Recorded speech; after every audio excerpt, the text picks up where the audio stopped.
right, folks, here it is, the Advancers round. It is here.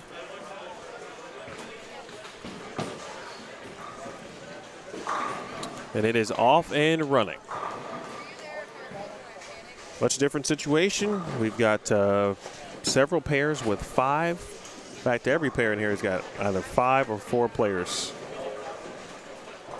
Couple that with 1 additional game. And so pace will be a little bit slow. So I'm thinking about 4.5 hours.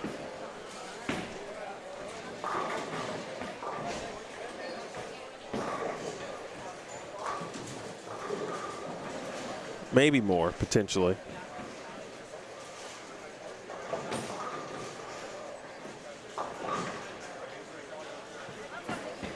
And you started here on 11 and 12, along with 13 and 14.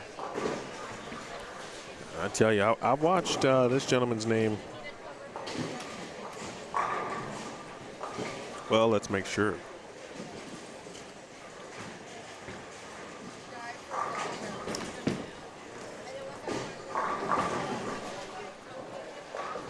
It's technically 12B.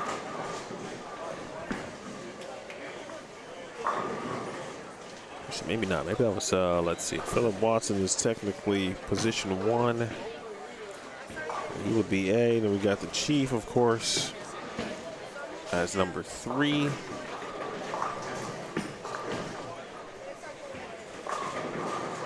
And we got Wyatt, who was 4. So he's D, which would make sense. So that would mean Patrick Yates is letter B, and he had a really solid look in practice. I will say, and as Daniel mentioned, he'll talk about it, you know, seeing more surface, and that was the plan for a lot of players. I saw some kind of treat this like the Open Championships. What I mean by that is, you know, they took surface, tried to set up some spots, but, you know, the difference, I think, in this round is the majority of the field trying to do the same thing and using surface and practice in the same areas, especially right-handers. So you might see a strike or 2 more a game, especially for certain players. Jerry Mars next door. See 3 of the 4 players over on 9 and 10 have started with a double. Told you about 9 and 10.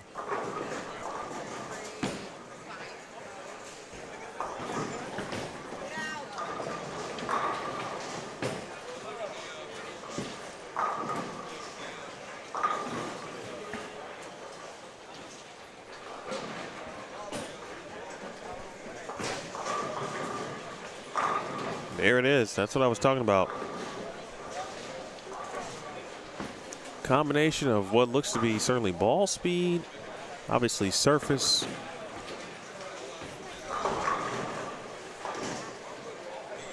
and very up the back.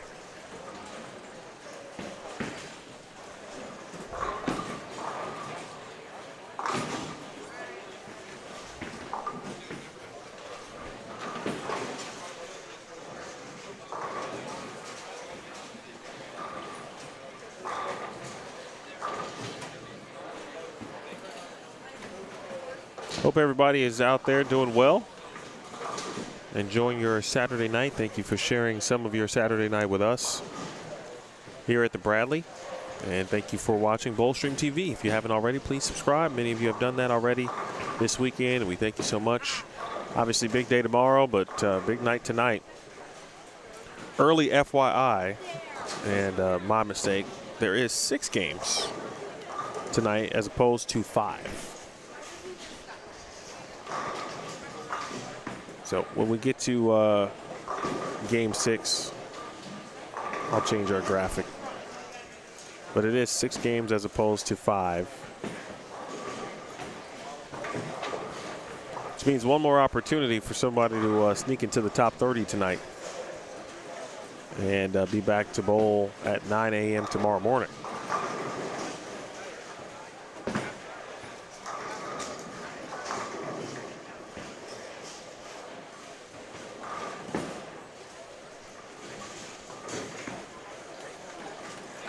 A lot of Pikeville.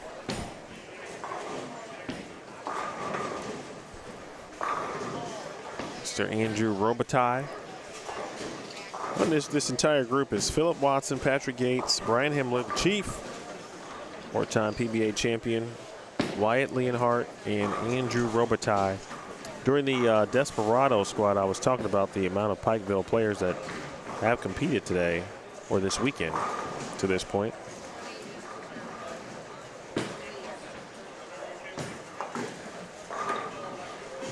Many of whom are repping with their jerseys. Good shot there. It's out of it super clean. Andrew Allen, for sure, has been bowling. Is bowling right now, too. He did advance. I believe Aramis Louisville certainly did. I think Josh Maslinich did. Maslinich. Let's go with Maslinich. Robitaille. I think that's it. But there could be a couple that I missed.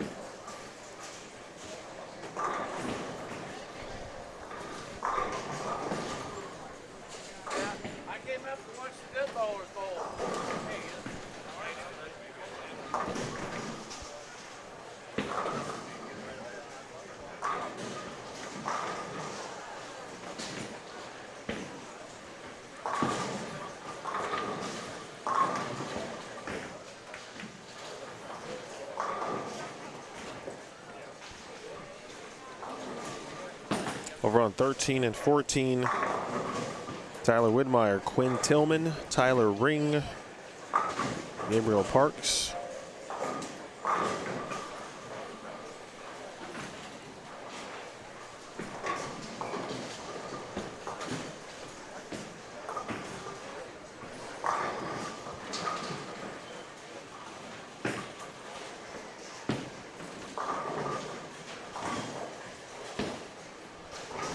I think that strategy from Philip Watson, that's one that's definitely in play. We saw that earlier, not just from him, but several players that are already kind of in at fourth arrow, but more or less fall back. There are fewer players playing him straighter.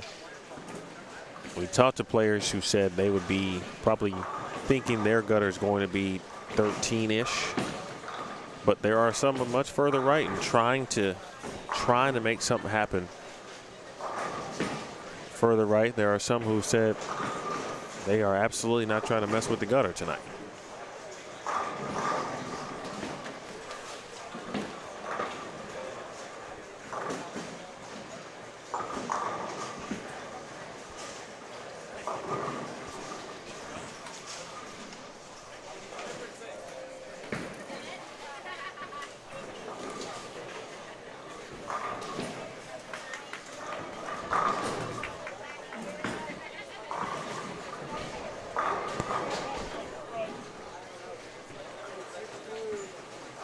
So with some more information, we'll go to our roving reporter who watched just about all the practice and certainly a few shots to start game one.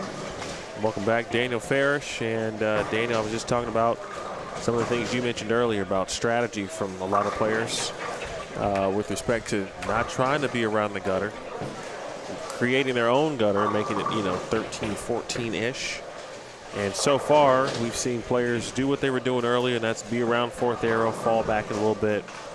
Other players, I would say, around the track, 11, 12-ish, utilizing what they tried to do with respect to breaking down pairs with the, of course, the additional surface used. Even some cleaner balls, dare I say, going down the lane. What have you seen here so far? It sounds like I can go home because you just nailed every single point. No, I've seen a lot of almost exactly what you've seen. Most players that have the best look are as far left this early as their physical game will allow them to be. So if you can get on top of fifth arrow, there are guys on top of fifth arrow. If I was out there, I'd be somewhere between third and fourth arrow. But right now, you want to get as far left as your physical game will let you get comfortably. That was a nice little, 4.79? Whoa. And then I have seen some players around the track area, 10, 11, 12. I think they're headed in the right direction. They are flirting with disaster, being that far right. You don't sound at all sure or confident about what you just said. The way that just came out of your mouth suggests that it's 50-50 at best. That was me being nice. If I were to be Daniel, I would say if you're near second arrow, you were in I believe, the wrong part of the lane. And you're going to pay for every single mistake you make. And you might pay a penalty for a good shot. But the place we are seeing ball motion is in. Here's the one caveat to the outside, or 12, as we just talked about, our second arrow. Mm-hmm. You got to watch, and the gentleman who just carried that 479, which is Patrick Yates, according to our schedule, who's got a dope taper. Shout out to his barber. Just watch him. Watch this next shot, okay? Because it looked really good in practice. Now, obviously, we are 4 frames into this pair. They've got 5 on a pair. And so, obviously, already some transition taking place. But to be as firm and really up the back of it as he is, I was like, oh, well, I don't think anyone's really been doing that today. Well, up the back of it, if he's going to be a little further right than everyone else, up the back of it is important because that helps the ball dig forward and dig into the lane. If he were to be that far right, getting around it more than not, it would be, I mean, for lack of a better term, spinning on top of the lane. So, yeah, if you're going to be that far right, use myself as an example. I've played right on variations of this pattern and had success. I'm more up the back of it than most guys. So that makes sense. Chief Brian Himmler with the carry. He's around that zone, but his ball speed's slow enough. You see, it's just trying to tip. Just the subtle difference with Robitaille, who throws it so well.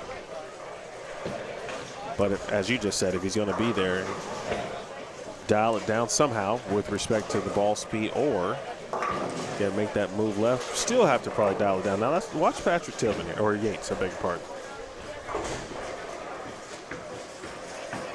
Uh-oh. Now that one was a dead miss. Yeah, don't watch that. But I can get a vibe of what he's trying to do from where he stood on the approach, where he finished.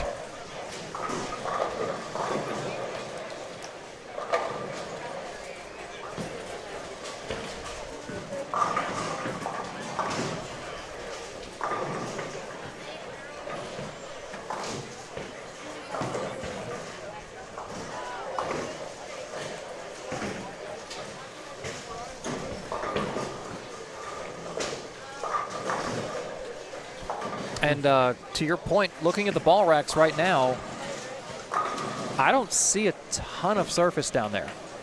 Not compared to what we saw A squad this morning, or what I saw being put on the ball returns to start practice. It looks like players have kind of gotten away from some of those, ultra sanded, ultra screened bowling holes.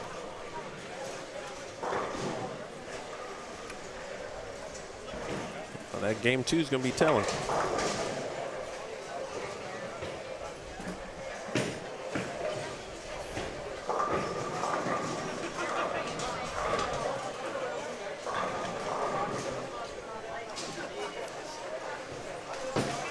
Front 5 over on 15 and 16.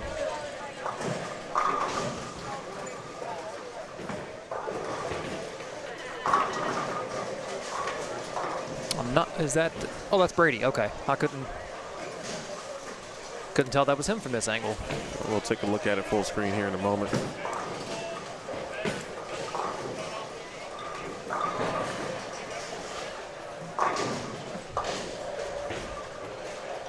Top 30 will advance. And top 30 will advance in tomorrow's Cashers round. Chief. Give him his hits.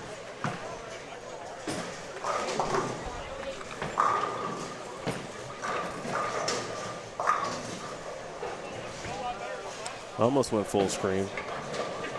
But I can't take the blame on that one. No official black cloud, but he did leave the 310. You can see in the bottom right of your screen.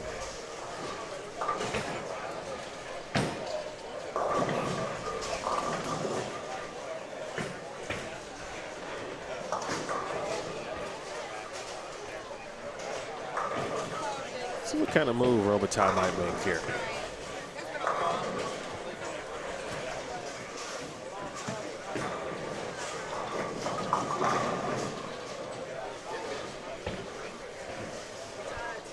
So touchy right there. This is. I'm thinking ahead to the Josh Lewis situation. That thing locked up. I mean, for people who make the move over here to this pair, but I mean, I think it's true across any pair for sure. With as much surface that was used during practice. Correct. I likened it to the Open Championships and what we saw during practice, where there was a lot of surface used with clear intent to try to, create a little area. Mm-hmm. And if the majority of the field was attempting to do that, then it might be, when we get to games 4, 5, and 6, perhaps, maybe, just maybe, there'll be 2 boards of miss room to the right as opposed to 0, which is a huge difference.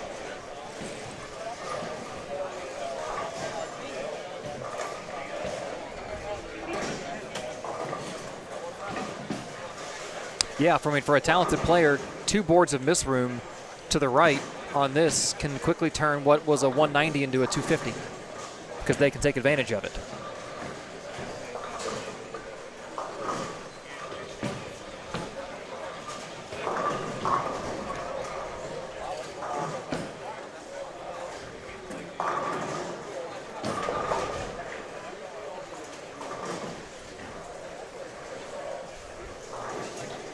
Great question there, Jarrett. Pins do not carry over this round. Pins did not carry over. So the squad qualifying did not carry over. Everyone starts at 0 here tonight. Tomorrow, though, your pinfall total does move with you for those who do advance.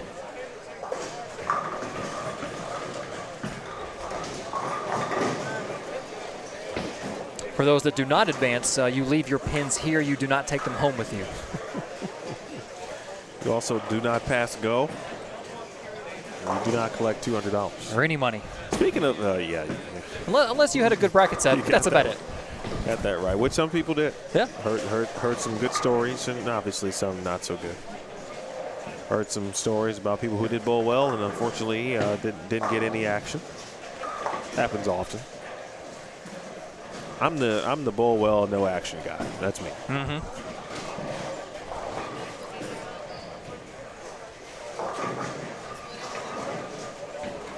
See if the Chief can continue to ring them up here. They'll catch the 9th and 10th over some frames to our left. Uh-oh, hold on, Chief.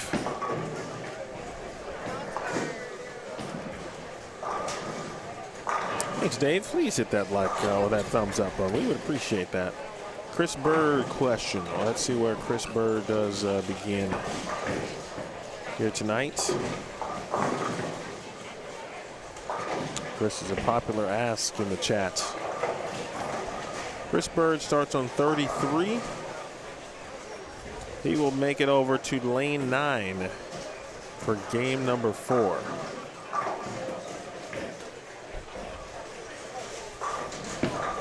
He'll make the walk from high end to low end for game 4 and then skip all the way down to 21 when he gets here. So again, game 4, if you're watching in, please remind us, Damien, and I'll be happy to try to help you out. Speaking of that, let's take a look at Jerry Mars. We got Robitaille going there. We'll get back to Andrew in a moment. But Jerry had a good start. He's got 3 consecutive 9 spares. Robitaille to the right of your screen. And get some carry. The good kind.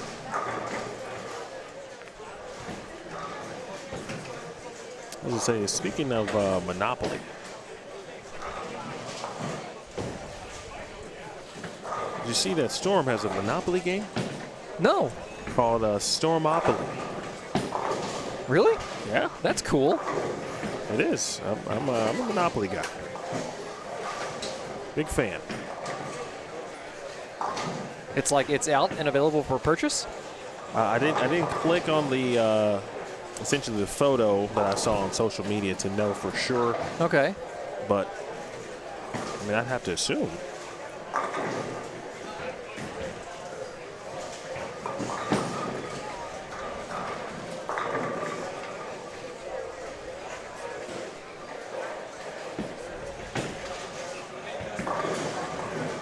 Rudy Revs over there on 9 and 10. We got Richie Capadilla, Chad Roberts, and Rudy. And Jerry over on 7 and 8. Michael Leonhardt, Brett Shepard, Chad Bischoff, Ben D. St. John, and Josh Maslanich.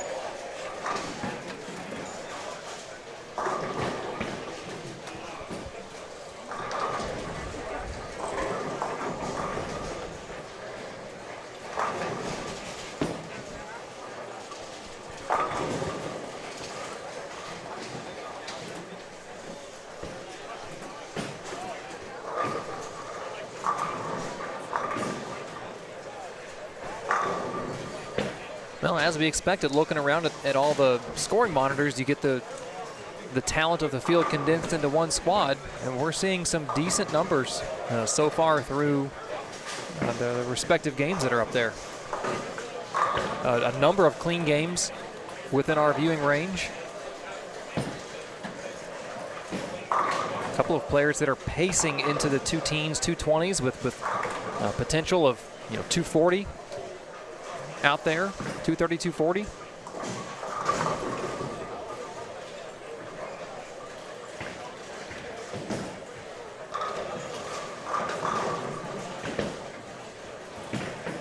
Then we'll see what happens when they hit that all-important game 2. They get off the pair that they broke down 15 minutes of shadow practice, it looked like. Yeah, they have obviously plenty of time. Yeah.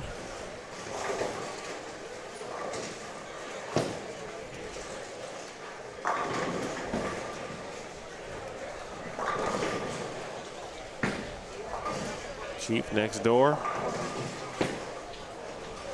Again, the pace will be slightly, well, it will be different, obviously. 6 games is more players, and we got 5s and 4s out there.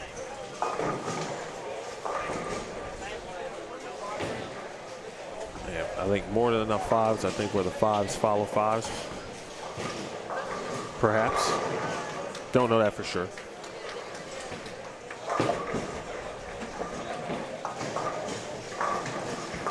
Oh, okay. How about Richie? We like this look. It was, kind of solid at the end of, man, he bowled this morning. Yes. Yes. Squad. He finished on 11 and 12 for game 6.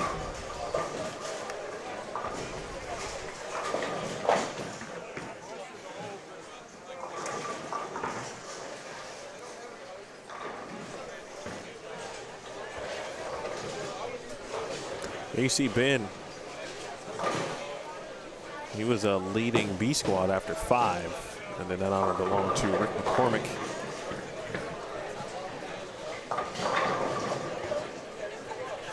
What do we think a number might be? What'd you say, 80, 100? What'd you say?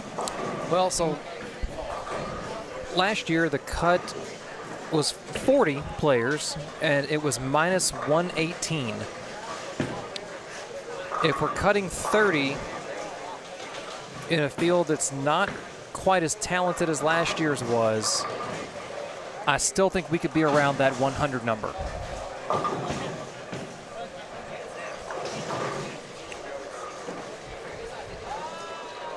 I think we'll see both. I think we'll see plus 100 at the top, and it wouldn't shock me to see minus 100 at the bottom of the cut line.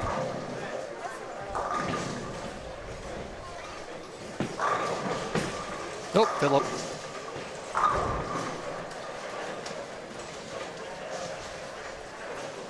Richie's going to be 211.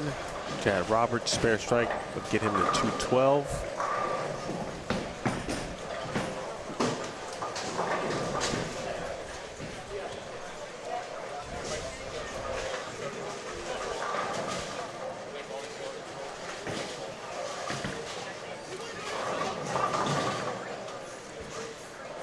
Not sure who it was, but on 5 and 6, I see just a painful game. 191 with a 9 spare or 9 miss in the 10th after 9 clean frames. That's a 2-0 game waiting to happen. And young Mr. Tillman next door, Quinn Tillman, puts together a 5-bagger at the end.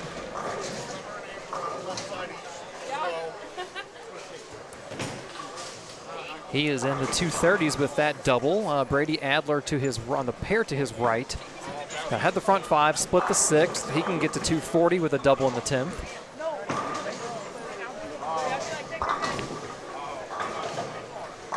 Those are the two big numbers we can see in our viewing area. A couple of 2 teens, like you mentioned, with Chad and Richie.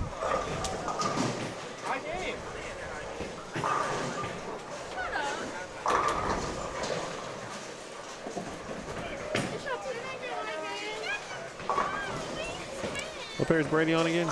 17? Or 15? 15, 16. He'll be finishing on 15.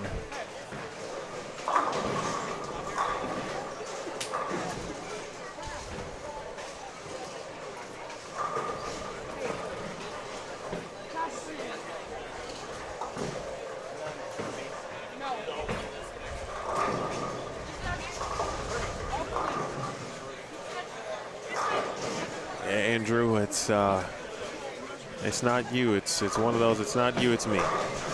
And the me is the Bradley.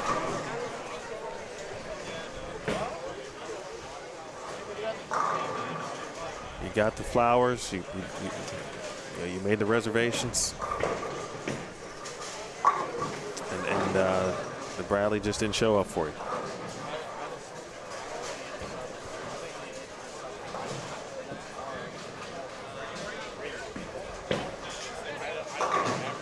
Great spare. Good spare.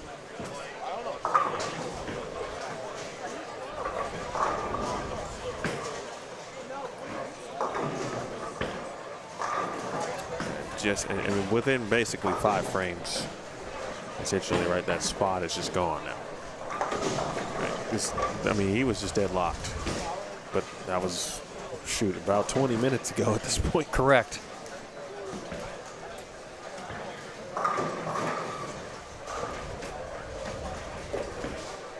I'd be curious, if he hopefully gets the opportunity to have a fill shot. We were talking about fill balls earlier. This would be a prime fill ball scenario to me. Like whatever the step down is from that ball, I'd love to see what it looks like. See if it gets down or pushes through that spot, or if it's just he's already got to make the big jump. I think it's the big jump. I don't think you're looking to ball down in that area of the lane. He made it work with a ton of surface, a ton of forward roll, and some loft. So it's like the ball would just hit the lane from the air and was digging as soon as it hit. You would see it, read that spot. I don't know if you want to go cleaner there. I think you just need to make the jump.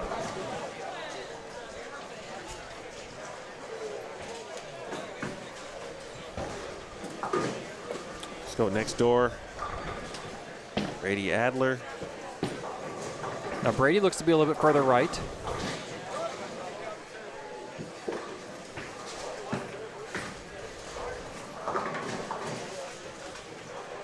He makes that 8-pin. He'll be in the 220s.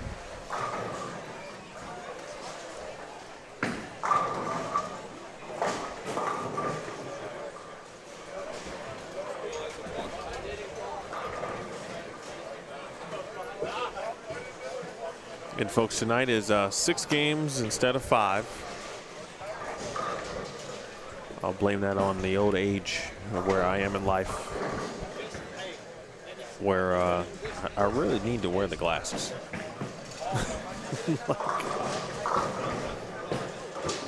I've always thought you had an astute look when you had glasses on. I do. I enjoyed the look.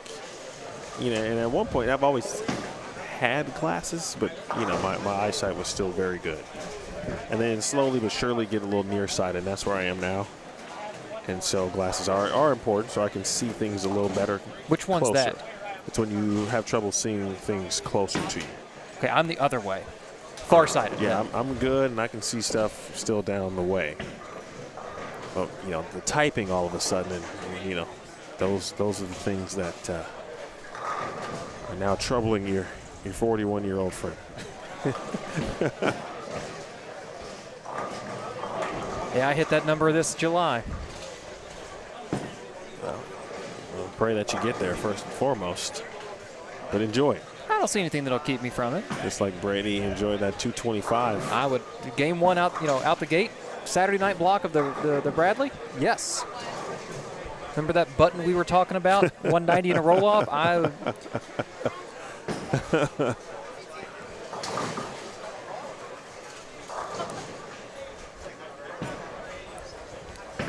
See Lamberth trying to close up shop here. Tracy in the 2-0s. Again, two-time champion. Repeat in 94 and 95. Both of the champions who are competing this year have advanced to tonight's round.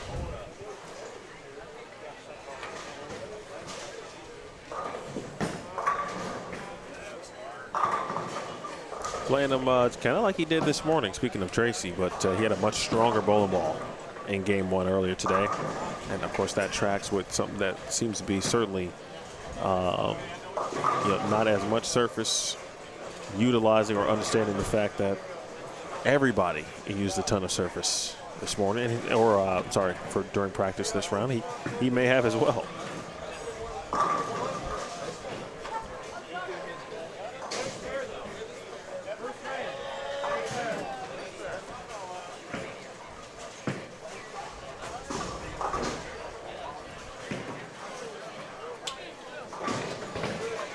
Totally unrelated question to this event, but very related to the current state of bowling. With you covering a lot of youth tournaments, okay, what would you say is the percentage of one-handers to two-handers these days? 64.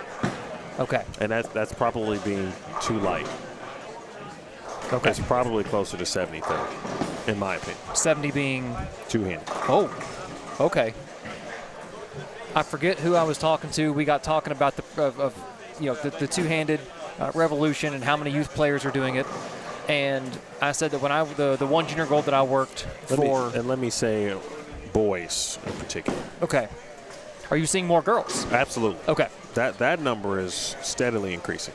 But the one junior gold I worked for Bowl TV up in Detroit in 2019, I thought the number was right around like 25-75, two-handed to one-handed. And I knew that the number had grown, obviously, but I haven't been around youth bowling anywhere near enough to have gauged a guess at what it is now. You being a great person to ask with your involvement. I might be overstating it, maybe, but it doesn't feel like it, right? And I think it's just common or second nature at this point to just, when I look at a field of youth players, I know it's going to at least look like two-handers will be the predominant style. Okay, so even if 70-30 is overstating it, it's still greater than 50-50. Yes. Okay. And if it's not, it's right at the number. But, okay. You could look on about 5. I'll give you 10 lanes. What's that? 5 on? Let's go 5 on a pair. We got 35 bowlers. 20 of them at least. I think when you more times than not, maybe two-handed. Mm-hmm. Okay. All right. And some folks may have a different opinion on that, and I also could be used to seeing the youth players that I see all the time. Well, and to be honest, I haven't heard a lot of people's opinions about two-handed bowling. It's been kind of a silent topic over the last few decades. It's interesting, right? Yeah.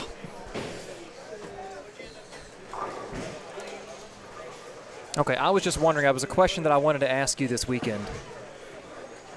You're going to make me try to do some math on that. So the next youth tournament that I see, which might be next week. Wisconsin? Yeah, and I won't see the full event there. Mm-hmm. It'll just be a small sample size on Sunday of those who make the finals. But the next UIT that I'm at, I'll make sure to try to remember to, even take the roster and just do it that way. Well, even at Wisconsin, you're seeing the teams that made the cuts in their respective regionals to get that far. So you're seeing the best of the best within the state. Yeah. That would be a good barometer of, the percentages, because that's going to be the best players who made it. What style is dominating the other, so to speak, or is, edging out the other if it's closer than 70-30. No, it's definitely, I don't know if people ever actually thought it was a fad per se, but there's nothing fad about the two-handed style, because it is, for many, I think they've allowed, or the style has also helped bring people to the game. It's grown. It has helped either grow the sport or slow the loss we've been seeing over the decades. And I know people have the decline. A ton of opinions about the style, but here's what I would say. If you watch, sometimes you watch open play, and you watch open play, or even, some leagues, but really open play, where you do have a player or two who maybe has some like entry-level equipment. They got some shoes, they have a bag, right? So they're kind of invested. Those players I tend to see are two-handed. Like, they are attempting that style. Mm-hmm. And I could certainly see why. Sometimes I just sit back and watch and I go, if I was wondering about bowling, or what I saw on my social media, or if I caught it on TV and I might see two-handed bowling on TV, man, that is cool. Maybe I'll give this a try the next time I was, with my friends or at the party, whatever it is. Right. And then all of a sudden, they kind of get into it, right? Get you the local pro shop operator, ball bag shoe deal, they're in. If that gets us more people in the center, and practicing, I'm all for it. and eventually maybe bowling the Bradley, right?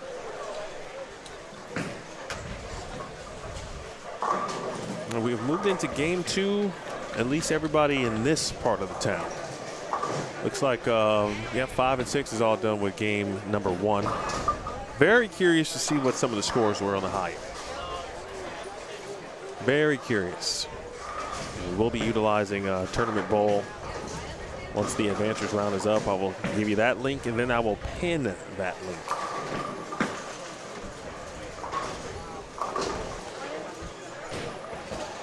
Spare shooter, Chad Roberts in the picture-in-picture, converting the 210. All done. Feels like it's about his time to get moving. This is when he starts to get comfortable. I was wondering what part of the lane he was going to elect to play in game 1. Because he had the surface out, he was around probably 10, 11-ish, so kind of what we were just talking about earlier. Mm-hmm. With some surface, and then went to something just a little bit cleaner, no surface on it, or at least minimal in comparison. And then threw some really good shots, up the boards. He also threw some shots around fourth arrow just to kind of see what he had. So I was very curious which one he was kind of going to go with. Let's get a good view here. He is right.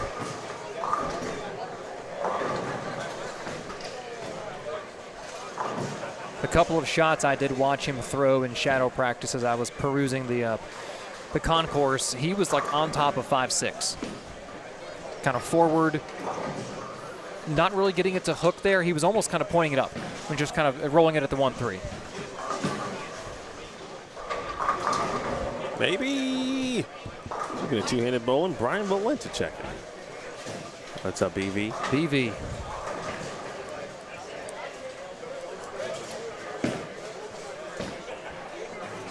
We welcome you inside Western Bowl. Iconic here in Cincinnati, Ohio. Home of the Reds and the Bengals. I heard Devin Stewart told me Cincinnati FC, new soccer club in town, has been a big hit locally.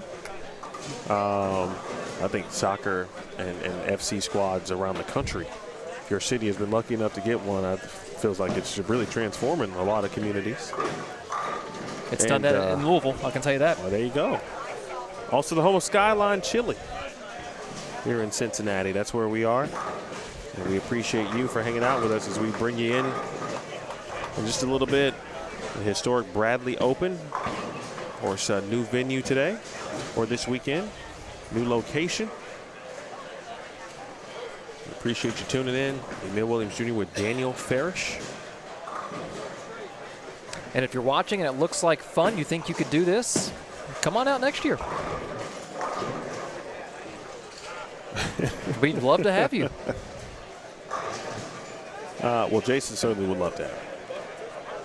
If you are up for the challenge, though, it's one you would want to put on your calendar.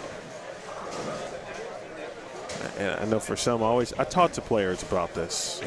Those who do travel in bowl tournaments, and they have room for like one challenging, very difficult event, like the one on everybody's calendar.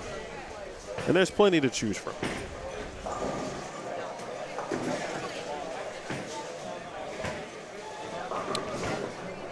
This is probably 1A of the difficult tournaments that I bowl each year. 1A. 1A. All right, so where's 1B? Snowman doubles.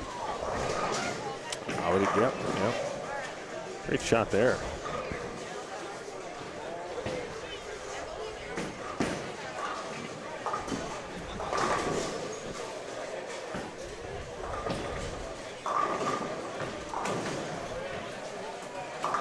Phyllis Josh Maslanich. Mentioned the Pikeville University representation.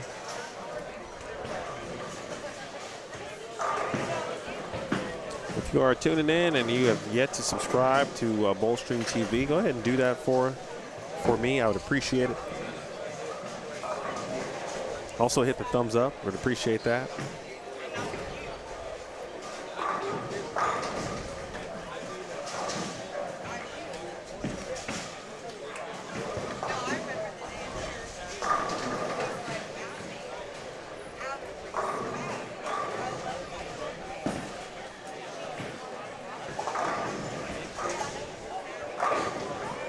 Oh, Andrew Robitaille has found something down there. I mean, he was really close on 11 and 12.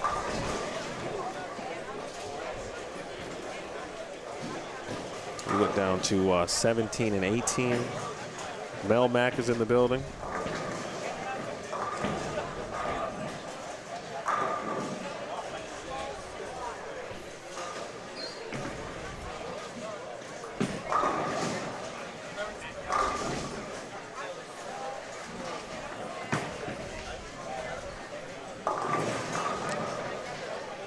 See Chad again, bottom of your screen, and Chad Roberts, that is. There's Chad Bischoff. Talked to him a little bit earlier. His family might be watching. If they are, hello to Chad's family.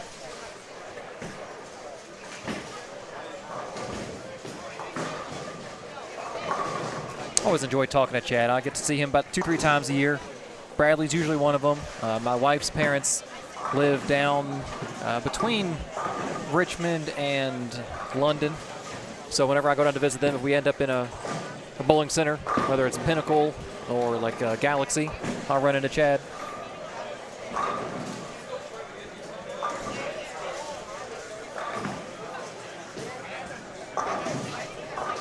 Oof, that's tough. Those clusters hurt the most.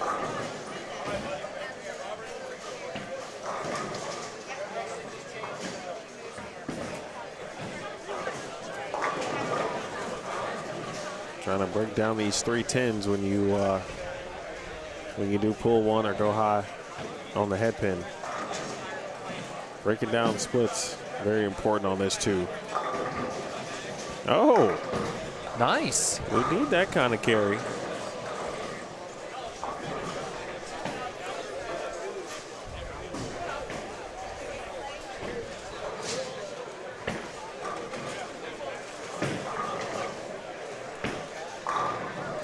I will say one thing that I've been surprised at, and maybe it's just this year's field, I'm not sure, But the lack of spare balls I've seen go down the lane at actual spares. I've seen a lot more resin balls and first balls go down the lane at spares today.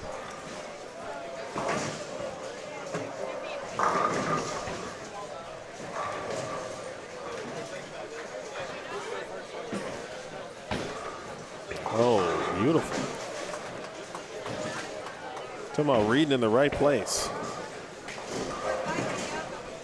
If you could count on one hand, and you wouldn't even need a full hand, how many players I think in this field can play further right and make it look good? Chris, one of them.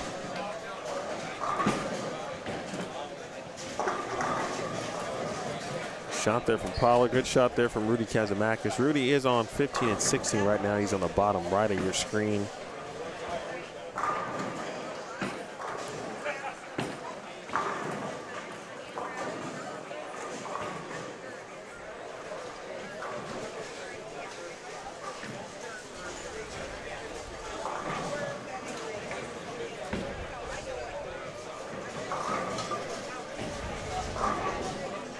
Someone on that pair does have a four-bagger. Robitaille with a double on 17 and 18. All right, we'll check back in with him here in a moment.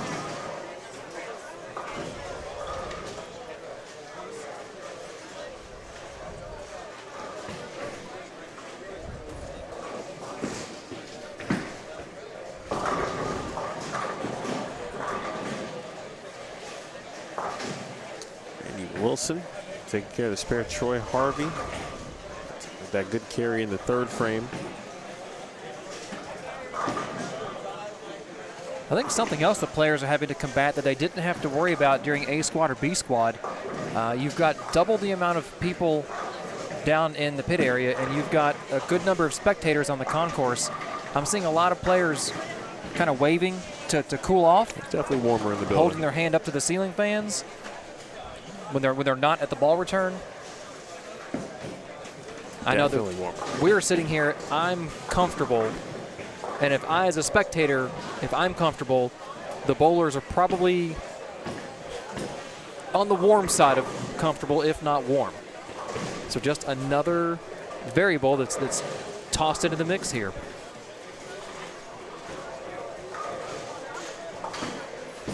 Jackson Styles is on the high end to your question in the chat. He'll be in camera range in game 4. And we watched Mr. Styles win a roll-off earlier today. Wow.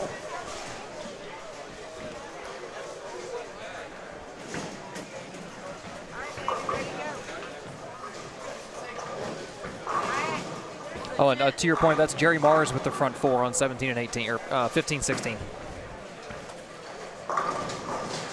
Trip it. Got him.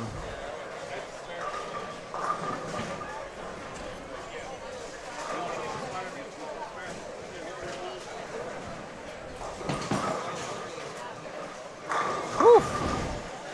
Okay, Jerry. Give him the heater, Ricky.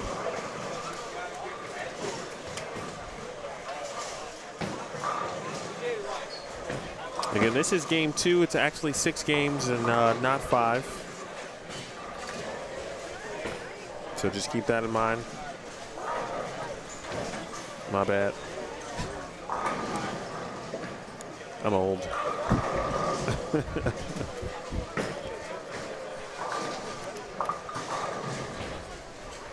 I always blame things on the kids now. That's fair. I forgot such and such. Kids. I mean, they say that mom brain and dad brain is a thing. Oh, it definitely is. 100%.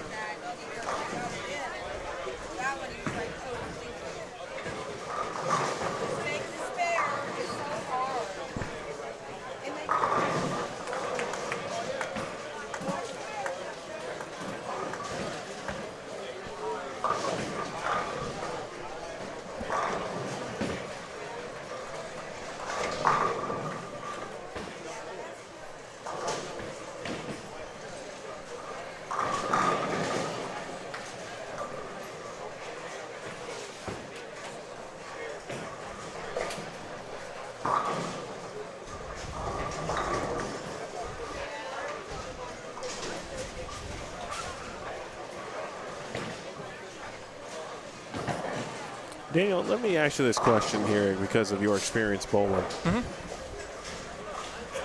The tournament itself, but also in fairness to this round, right, when you're trying to make the run to the cashier's round, I'm curious what you've learned about yourself over the course of many years bowling this tournament, how you handle certain situations with respect, obviously, to the difficult lane conditions, making moves.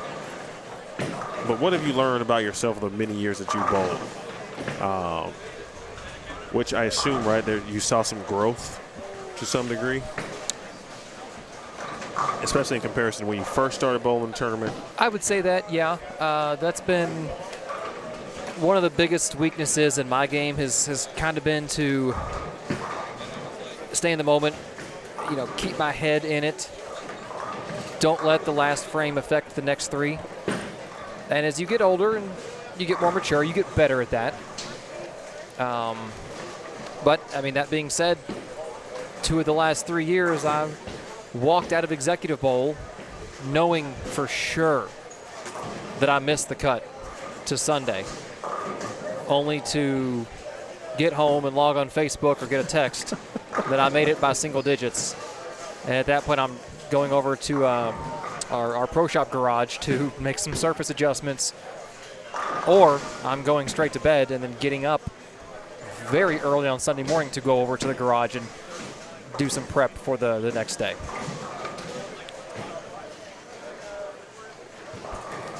But this is the one tournament out of the year that will test you in every way possible.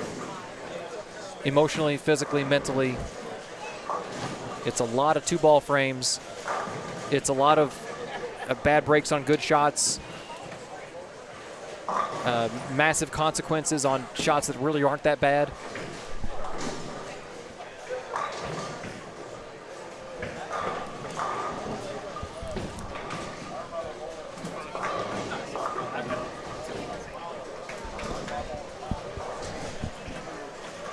For a few years early on, I would actually take off of work the Monday afterwards. Recover. Because I knew that I would be tired. Absolutely. Mentally and physically. Yes.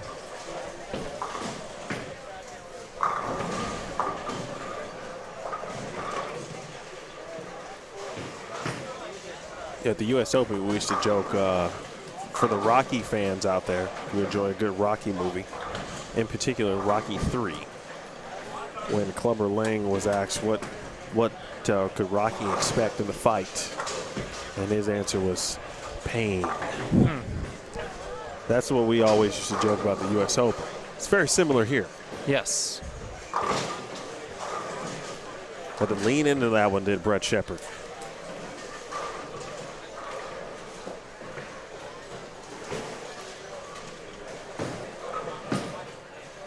The U.S. Open has made me make a very bad decision that resulted in me getting home safely.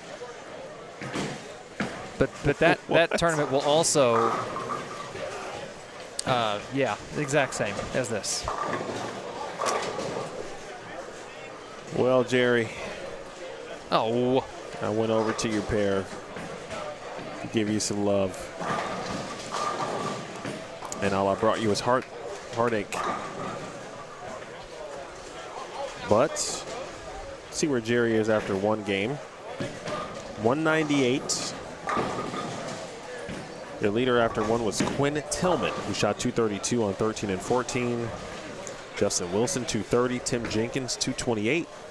Brady Adler was on 15 and 16, shot 225. Dawson Peterson, now that's a name you need to keep an eye on. Vince Gothard, all three of those individuals, 225. Alex Neal shot 223. Trevor Roberts, 219. Chad Roberts, 212. Richie Capadia, who we saw on 9 and 10, along with Chad Roberts. Richie shot 211. We had 12 players shoot 200 or better. Actually, I'm sorry, 12, 13, 14. There was a three-way tie at 12 with 203. And right now that we can officially get into kind of cut numbers and a cut per game after one, minus 12. Cut after 1, -12. And those standings are available. I have pinned that link to the chats. It's at the top now. Click that link, and that is where you will find the advanced standings.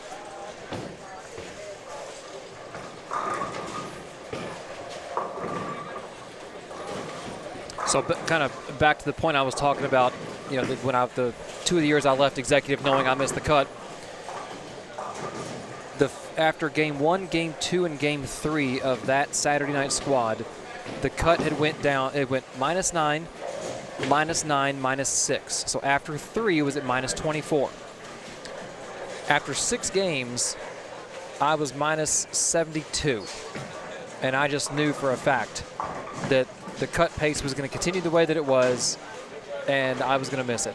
After game 4 and game 5, the cut went down 55 pins in 2 games. And that seems to be somewhat of a trend as we get deeper into the block. The field starts to all, for the most part, migrate left and get in that same area of the lane. They get nasty. Jab missing a single pin. That was fine this morning. That is not okay now. Oh, on our picture-in-picture. Carry that? He did. Come on, Troy. Get you some tonight, big dog. Hey, Mac, appreciate you tuning in. Subscribe if you have not. We appreciate that. My favorite question. Do we know what pattern they're bowling on? It's simply called the Bradley. It actually should be called Paint and voiced by Clubber Lang. That's what it should be called. But it's simply the Bradley. 3 people every year know the lane condition. Tournament director. You know, sometimes I actually wonder, do the lane mechanics actually know the pattern? They just, you know, they know what number it might be in the machine. No, I think it's like the USBC employees at the OC. They just press the button 1 or 2. Just Just don't press know the what button. it is. Yep. Yeah, but you got to have some idea, right? Because you got to check the lanes. Obviously, if you're doing it right, check the lanes and make sure it went the proper distance. But it's generally filled with high volume. I always guesstimate it's somewhere between 41 and 45 feet. That's my own personal guesstimation. But there's no doubt about the high volume yearly. That's the main key, if you will, and that's what brings out the surface, and not just any surface, you know, 180 grit, 220 grit, 360 grit. Drywall screen. People have, right, the screen. People just bypass 500. And there was a time I thought 500 was the lowest you can go. Yeah, it was. We, you know, when I was learning in the pro shop how to resurface a bowling ball, we had 360, but it was sandpaper. It was only used for resurfacing bowling balls or working on plug work. You didn't use 360 wet sand or dry sand on a bowling ball. That was crazy.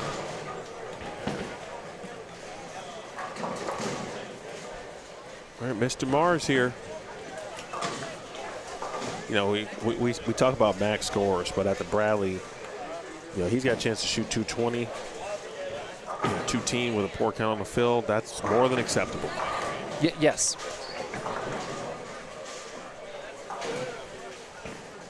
Yeah, I look more at what they're pacing if they were to mark out at events like this. High game today. I believe it was 269. Oh yeah, James Grego. Yes, James Grego, game 2 of B Squad. Which is a ton of score based on what we saw today. Which he then followed up 150-150. That he did. Unfortunate. He's still bowling. He's here still tonight. bowling, yeah. We joked a little bit about that in between, I should say after the roll-off. There was a roll-off for the final spot in B Squad, the 50th spot specifically. Had a roll-off for that, and then had the Desperado squad, which is a 2-game sprint. 11 players paid their money. 8 spots were available. And then, of course, we had about an hour and 15 minutes worth of a break. And then back at it here for the advancers round tonight.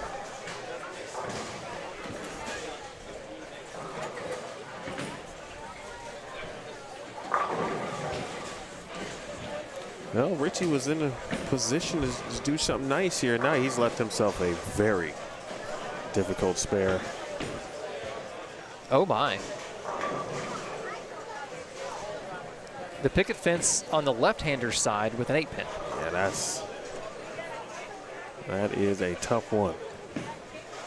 He's going to spare that just to try to get to 190.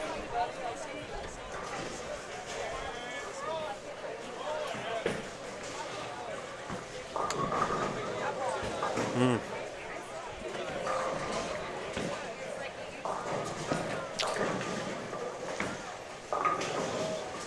5-1-1-7-5 there. That's a tough one. The Bradley, she is a fickle beast.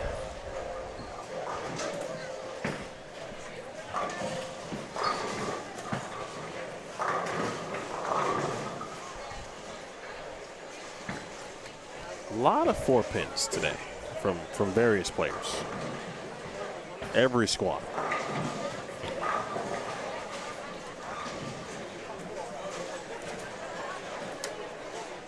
Well, if you get the right ball motion to strike, that means you are getting the ball to tip down lane. If it just tips a little bit too much, 4-pin. That's about as simple as it can be explained.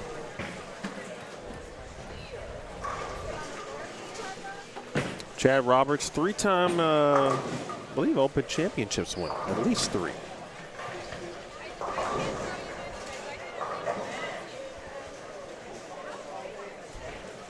Shoot, did they win? Wait, didn't he win did he win last year too?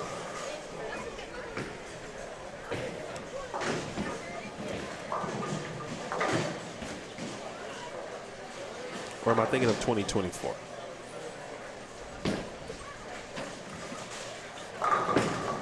They might have 4.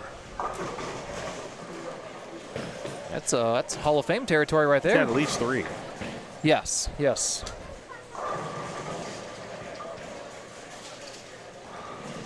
I'd like to text Aaron Smith. Robitaille.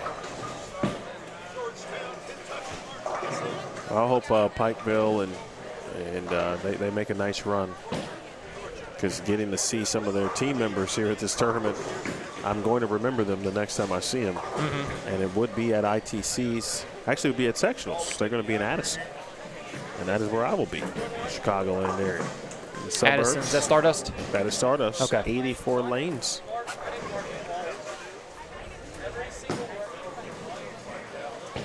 Frustrations coming off the pairs on 11 and 12. A lot of it.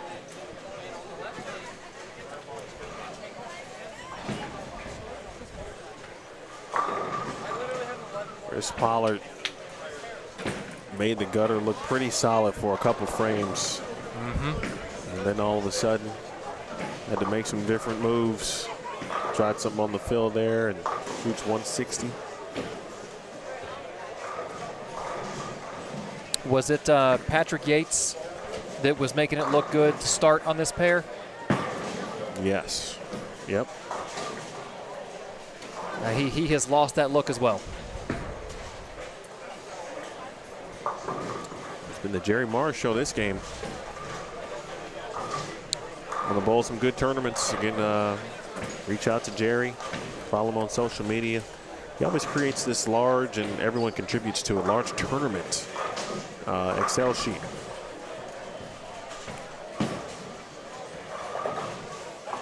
Oh, my God, Tony. How about that? He has some good carries out there making the 6, 7, 10. That's the rare at the Bradley. You turn to, a 160, 170, do a 190. Yeah, that was impressive.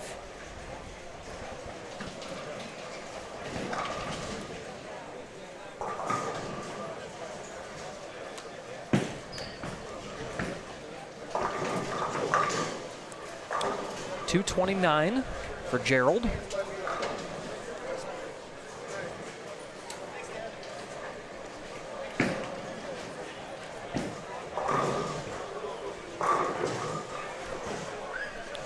Solid shot there from Ben. He was towards the top of the standings in his respective squad after couple games this morning. I forget which squad, but I know we said his name.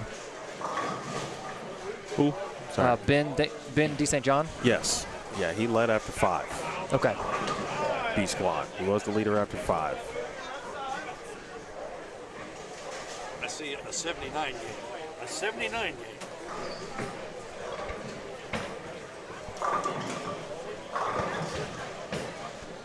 Jeff Fair, I talked to him a little bit earlier. And yeah, he had some game planning. The main thing for him at the time we were talking about was we were talking about spare shooting. He had missed a couple of makeables, a couple of single pins in particular, a 2-pin. We saw him miss 2 of them. Twice. Both in frame 1, games 1 and 2 respectively. The first was with his plastic ball. The second was with the urethane. They both hydroplaned. He went to the urethane because of the plastic hydroplane. And the urethane did the same thing, and so he spent basically the rest of that block trying to get his angles proper and together so that wouldn't happen tonight.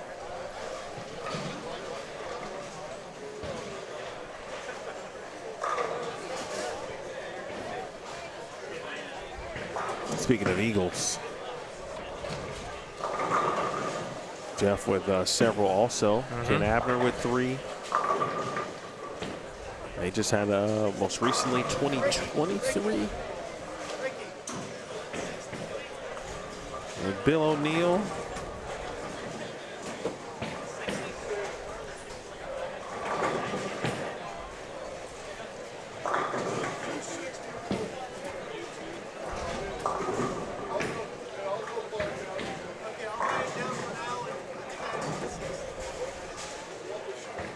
Yep, Jeff,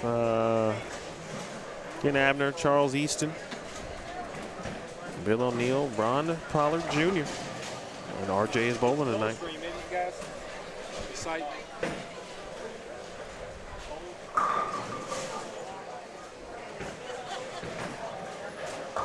Good question regarding Bryce Oliver. He is not bowling because he's bowling the PTQ at the U.S. Open tomorrow. He did bowl doubles last night and took home the title with Tyler Ring.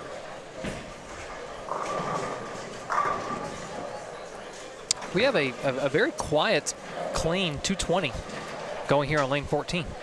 Yeah, that's been, I thought that was Josh. There's our Pikeville group.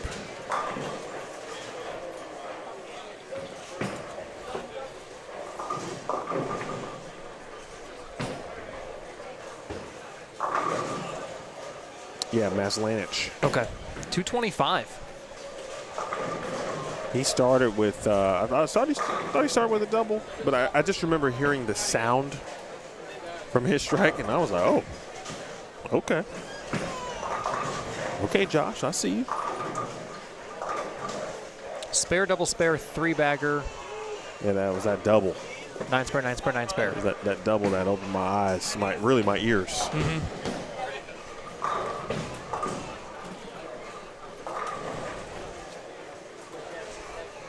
This is about the time of the show where we tell you all about our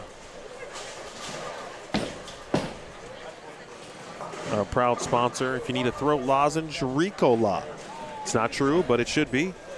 And I'm working on that behind the scenes. When you have a long day like this, you need something to help you continue on. Ricola would be a fantastic sponsor. If anybody has any connections,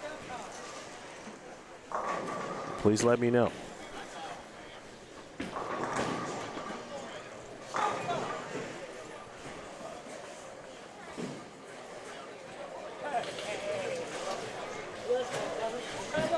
My buddy Ramon Delgado is listening. He just shook his head at me, and wherever he's watching, he just politely did a, oh, come on, that's what he just did to me. Oh, that wasn't an actual sponsor read? Oh, well. I was like, you got Ricola to sponsor? That's awesome, man. No, of course not. Oh. But we have to speak these things into existence. This is true. I know you're a hot tea and honey kind of guy. Yes, and but I made sure to drink plenty of water today. You know, again, days like today, I'm not a stranger. Although I did kind of forget to to pack the snacks like I normally would. You usually are snacking. Yeah, it's important. Throughout a broadcast day. It's important, man. Just as important, you know, what we're doing is obviously so much different than the competition, right? Than the players themselves. But the day and the hours are still the same, and the nutritional part still has to happen, as does the hydration, and then certainly nothing like a good throat lozenge that helps out. That's why every regional that I go to, where the proprietor or the host sponsors will provide us bottles of water, not energy bars, but like granola bars, apples, bananas, some kind of sustenance we can snack on throughout the block. I hold those tournaments in high regard. Yeah, absolutely. I got a chance to work with Vanderbilt, the women's bowling program, twice this year. And the director of operations, Renee, she carries around basically like a big storage bin full of those items for the team. And there were these Quest frosted cookies in there. And I was like, oh, that looks good. And I tried one when I was there, and it was fantastic. And so she said, just take two. And they've just been in my bag. And so I was searching for a snack that I didn't have to go. From a meal perspective, I just needed something that was solid in the moment. And oh, shoot, I got these cookies. This is exactly what I needed right here.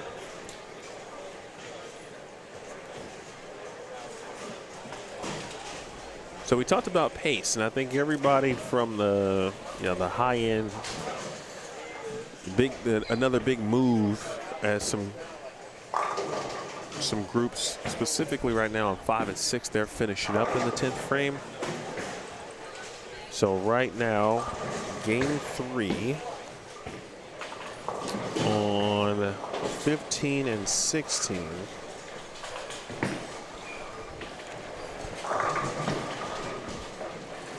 Sam Wooten on 5 just bowled a clean 183. Nice. 15 and 16 is Nolan White, Tim Jenkins, Albert Liggins, Colton Abbott.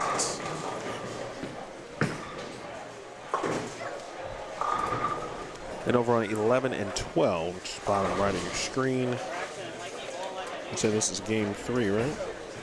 Yes, we are starting game 3. Yeah, Brandon Wooten, Andrew Carpenter, Matt Ruskowski, Brian Wallace. We will see Sam Wooten, who you just talked about. That group is heading to 13 and 14.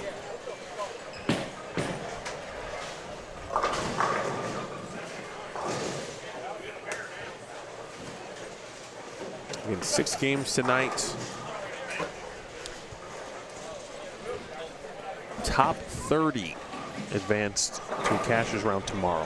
30 bowlers out of the 108 tonight.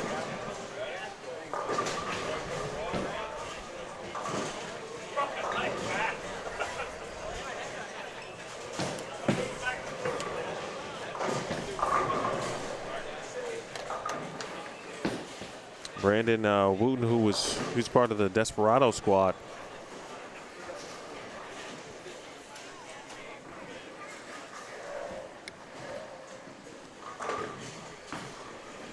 One of the 8 bowlers who advanced.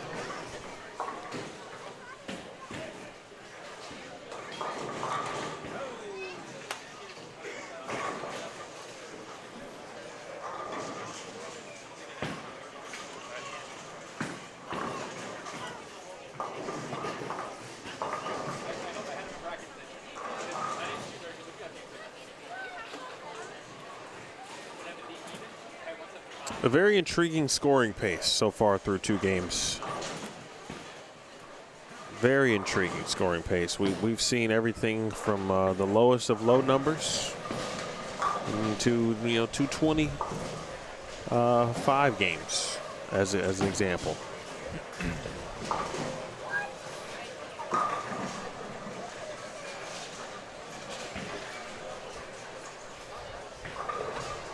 That's interesting. Yeah, whoever makes the top 30, whoever advances tomorrow, I do think, and someone mentioned the top 16, but yeah, if you're in the top 16, I'm just going to use that as a good barometer. Because it does seem like it will be very difficult to make up pins. Try to get into the top 8 tomorrow. Even though it's 6 games, you anticipate with a smaller field, people will be doing similar things. Maybe you catch more strikes, but this just doesn't. Now, but the reverse is this. There's still always opportunity for those who are in that top half to wither late because of what they have, obviously, on the pair, but they got a bowl. Right. That's the kind of the juxtaposition of this tournament is tomorrow, if you're in between, let's say, 21st and 30th, it's hard to make up pins because it's hard to shoot big numbers. But on the flip side, if you can bang out 220, it's really easy for the guys in front of you to shoot 160. So it's easy to make up pins because the field can shoot 150, 160 in front of you, but it's hard because it's hard to shoot 220. It's hard to shoot 200. Question out to the chat for those who don't mind engaging with us this evening. What would you say the hardest tournament you bowled at for anybody who wants to participate? What's the hardest tournament you've ever bowled? It could be the Bradley, which is a more than acceptable answer. It could be the Open Championships for some. It could be the U.S. Open. It could be your 6-game sweeper. Especially if they put out, the 1-to-1. Dead flat. Or 2-to-2.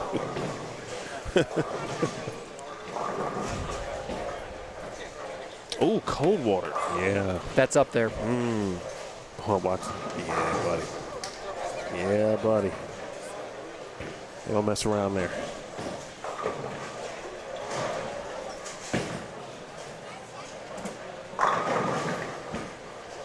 The silver lining for cold water is they've got a really nice putt-putt course attached to it that serves very, very tasty ice cream. And the beer is always cold in the bar. We love cold beer like Mike Schrum. Cool. Cold beers in the truck. Shout out to 88118 Media. Is that Mr. Smith? Or is that Mo Pennington in the chat watching? Oh, Jeff, got some good participation here. Andrew said cold water. Damien, U.S. Open. Cooper says, I watched them bowl squad A and B today. Yeah. This is undoubtedly, it would be up there for sure. Cody says Snowman. Yep. James Duckworth to Peterson. Yep. I have yet to bowl with Peterson. That's on my still to-do list. And it's in my backyard. I think that would be the one event where I just really just kind of relax. Yeah, just have a couple adult beverages. Mm-hmm. Yeah, just really just try to enjoy it. Have fun. Because you may stumble upon something, but and I'm also not in the extremely, or I should say my physical game, and certainly mental is not quite ready for that, right? So I'm not going in there saying, I got a chance to win Peterson. Correct. No, you don't. No. No. No, I don't. So I'm going to have fun and just see what happens, and maybe you'll luck into a couple extra bucks. I've had the pleasure of bowling that tournament 3 times. And I'd heard the stories. I knew what I was walking into the first year. Of course, it's 8 games on 8 different pair. And all the lanes have been messed with by the tournament on purpose. There's a wall in front of you that's about 5 feet in front of on the lane side of the foul line. Mm-hmm. So when you let go of the ball, you have to bend down to see. Lane 1 and lane 16 are right on a wall. And they do things to manipulate it and make it stupid hard. Yeah, and I've heard a ton of stories, from yesteryear where, some would even classify it as the original, quote unquote, and it's moved locations a few times. The old place. Right, within the last decade. 35th and Archer, I think is Miami Bowl. Okay. Great place. Fantastic place. If you were from Chicago, even bowl, high-level stuff, Miami Bowl was one of those spots. It would be like a Stardust Bowl currently, especially because of the lane beds. They had 80+.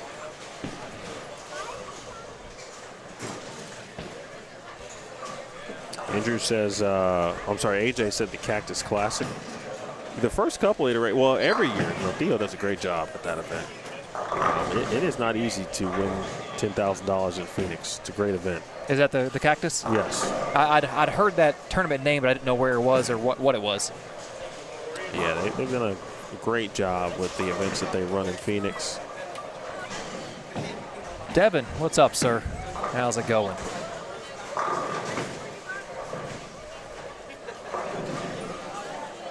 A lot of good answers. A lot of good answers for tough tournaments. Ryan says hardest was probably the national tournament for the first time. I'd never bowled on synthetic lanes before. I'm curious what year that was, Brian, if you don't mind sharing. Oh, okay. Wow. OP, I see you. Jeff was watching the Portland, or watching the qualifying of the Portland Masters. Portland, Oregon, or Portland, Maine? Bradley from Eastland, or when it was at Eastland. Now, you told me some stories about the Bradley when it was at Eastland. Yeah, I mean, it was just... As well. I mean, no one at Eastland tried to play right of 10, ever. You just didn't move out there. It was, you played between, the field was between 10 and 10. And the kickbacks were soft, pins didn't bounce. Almost every rack, that might be an exaggeration. The racks weren't fantastic at Eastland, not by design, but just it was an old bowling center. She was getting up there in years. And fantastic facility. It had a lot of history in Lexington. As much as I hate that city. Because you're a... Go Cards? Yeah, okay. Although we lost to Clemson in basketball today, and Kentucky beat Vandy, so not a great day as far as college basketball goes. But, yeah, Eastland, a lot of my core Bradley memories were created at Eastland. But as I look back, I've now bowled more Bradleys outside of there than I have there. Because I think our first year at Ken Bowl was 17 or 18.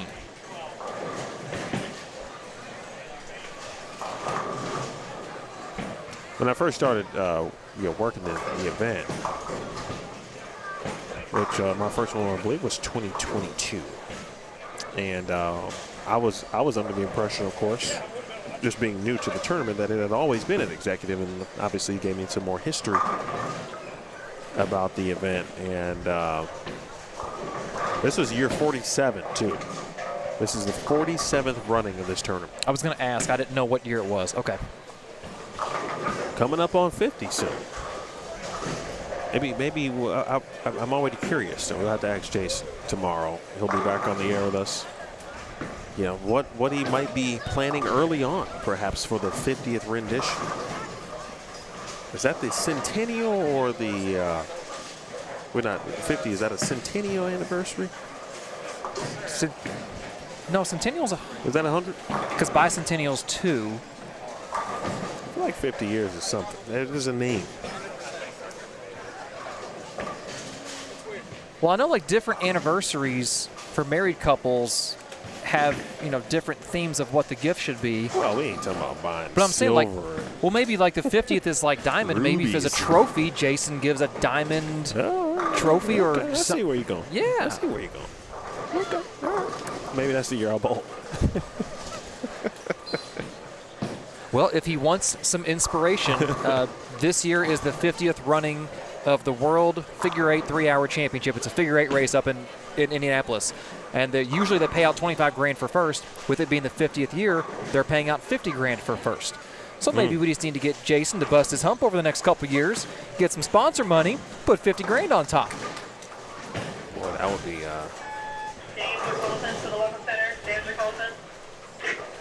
50 grand on bowling on this. But whoever's going to win tomorrow is going to earn it. Every year, you earn it at this tournament. Andrew Carpenter, he earned it on Friday. Won the Fairchild singles shootout. Then nearly took down the doubles title, but he finished third, fourth. Let's see, who's over on, well, we got Rick McCormick on 9 and 10, and we had some Rick requests. So we'll pop over to 9 and 10 here in a moment. Still a little further right, too. He had front three before you started speaking nice of him. You know how it goes. Yeah. You know, try to introduce a player and then boom. We're doing well, Derek. Thank you for joining us. Nice crowd on hand here tonight. Appreciate you tuning in. Please subscribe to Bullstream TV if you have not. Many of you have already done that this weekend, and I thank you. Saw that number move on up a lot today or yesterday. Kentucky Open. Is that still the is that the 3 or 4 house? Yep, four house tournament.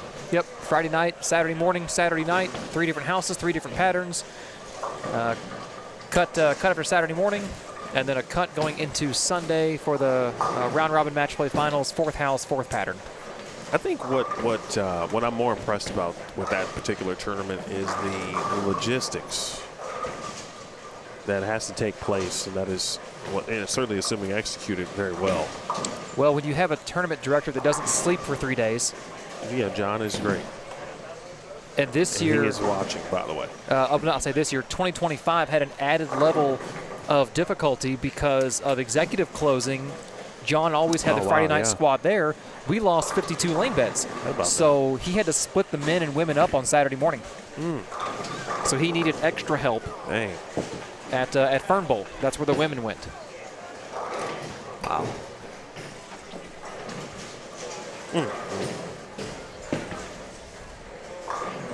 Shout out to John. Great proprietor. Does a great job at Kingpin. And now you can say the house shot's a little tough. Proprietor. He can soften him up a little bit at Kingpin. He's a proprietor where a 900 series was rolled at. And only 43 people can say that. And most don't know this. That 900 was almost the second one in a few weeks at Kingpin, because Drew Epperson had the front 33 a couple weeks prior before missing in the 10th of the third game. Folks you gotta go visit Kingpin. You gotta go bowl league. And for all the haters, that was a right-hander that had the front 33, by the way. A question about some of the players and where they're going to be. Keegan Alexander and Darren. Let's see. Keegan's going to be on 11 in game 5. And let's see. Blomquist. To Damien's question, Brett is actually on our pair, featured pair right now, 13 and 14. Let's see, we do have some scores after 2. Quinn Tillman is still your leader at plus 60.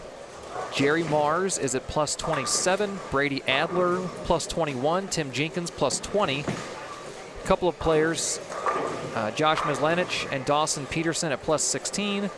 And then rounding out your individuals that are over 400, you've got Trevor Roberts at plus 10, Brian Himmler at plus 6, Vince Gothard at plus 1. Rounding out the top 10, Darren Bloomquist minus 4.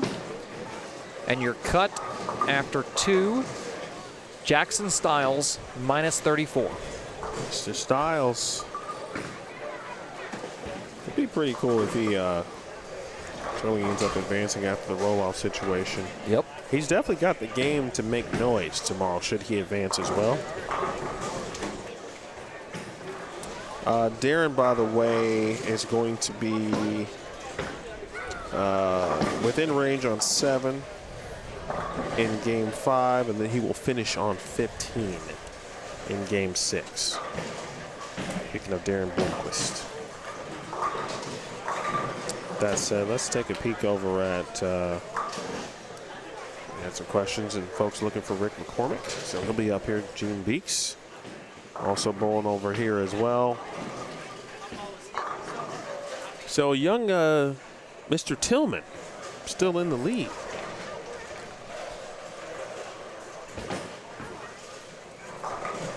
Yep, at 232, 228.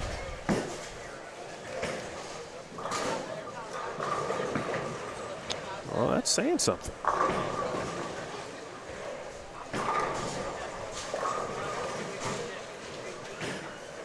I don't know how young he is. I'm going to check the Pikeville roster because we do have a lot of Pikeville bowlers on the men's squad here this week. But he looked like he was rocking a jersey like from his high school team.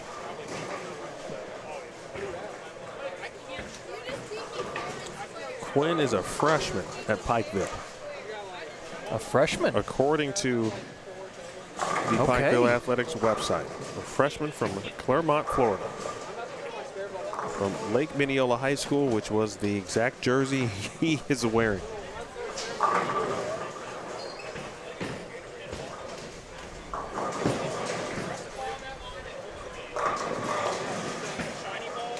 I did just a quick scan of the top 50. More than half of the top 50 improved their score from game 1 to game 2. So we didn't see that trend we talked about earlier where we see a drop-off when you get off of your starting pair.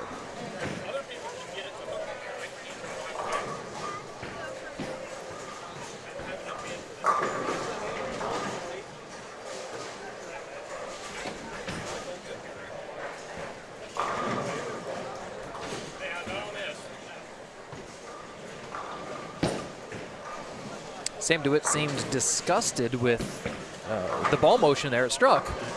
Wasn't quite what he wanted. But I guess there could be worse things than being unhappy with a shot and striking at the Bradley.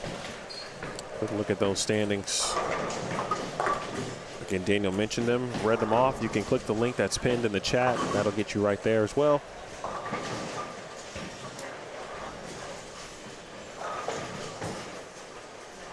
And again, the first player out right now is, or two at this point. As Daniel mentioned it, they are at, they're one pin back, minus 35 a couple times respectively. McCormick turn on that 4.57.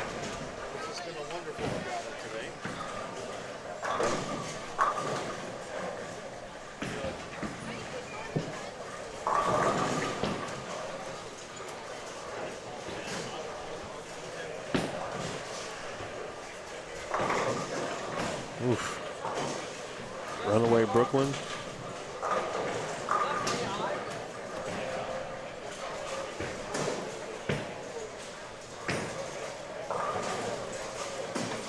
Oh. A gentleman on lane 8 left the 2-8-10 and made the 8-10, but left the 2. That's not something you see very often. He left the what? He left the 2-8-10, and on the spare conversion, he made the 8-10, but left the 2. He tips the 8 over and kind of bounced on the back of the pin deck into the 10, but did not connect with the 2 pin.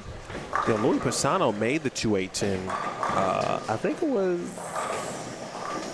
during singles on Friday. Was it like kind of the traditional 2 off the wall into the 10? No. Or was he able to like bounce one out of the back? He actually threw it back up. Okay. So the 2 went into the 10, 2 off the wall into the 10, and the 10 into the 8.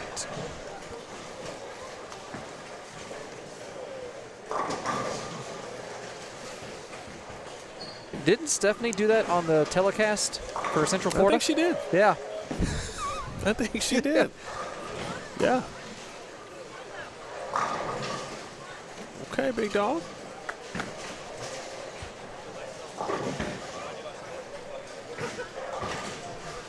Who's that over on 7 and 8? This is game 3.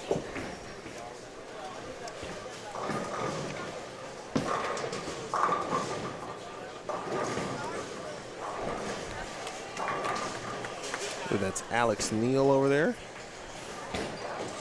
Started so well, too. That was who got the 8 out of the 8-10 out of the 2-8-10. Yeah, because then he threw a monster strike there in the 9th.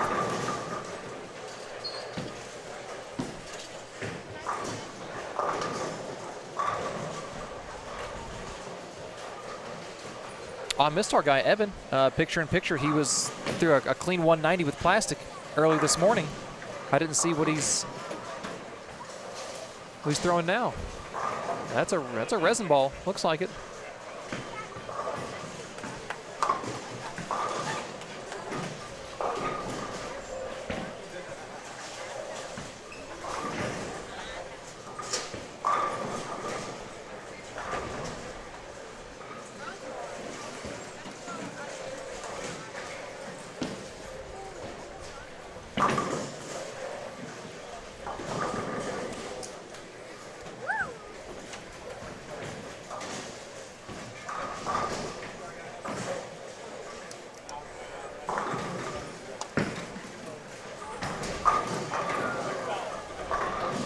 So off one, I'm sorry, picture in picture, watching what's brewing over on 13 and 14.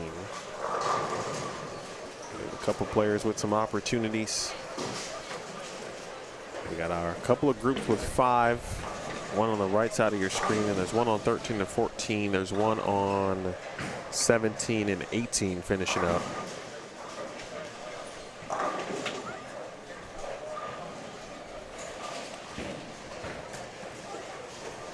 Feels like that moment, and I talk about this a lot when at a tour event, where there's sometimes that certain spot in the qualifying round where the pace kind of gets weird, and and a lot of it has to do with the scoring pace of that particular event or round, and it's like the energy in the building is kind of fluctuating.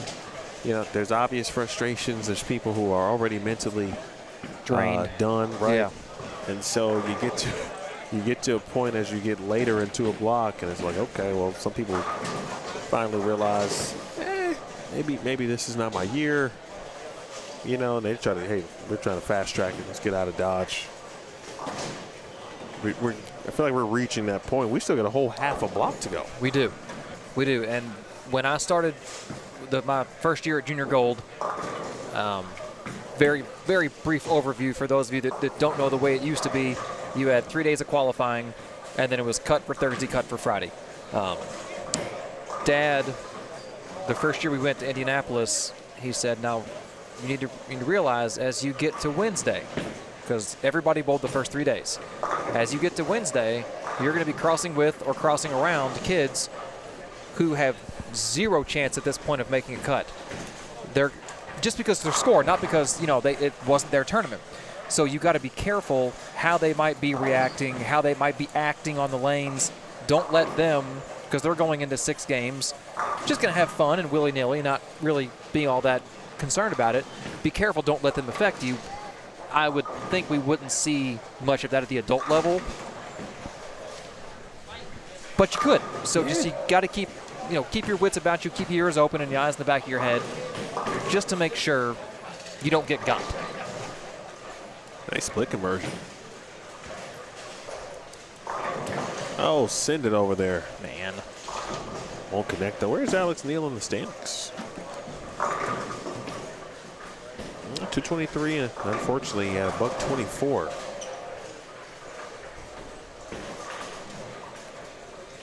Well, he'll be within striking range, no pun intended. Rick hated that.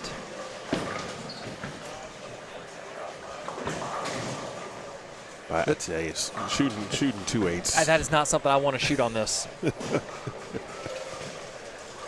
not in. I wouldn't wish it on my worst enemy.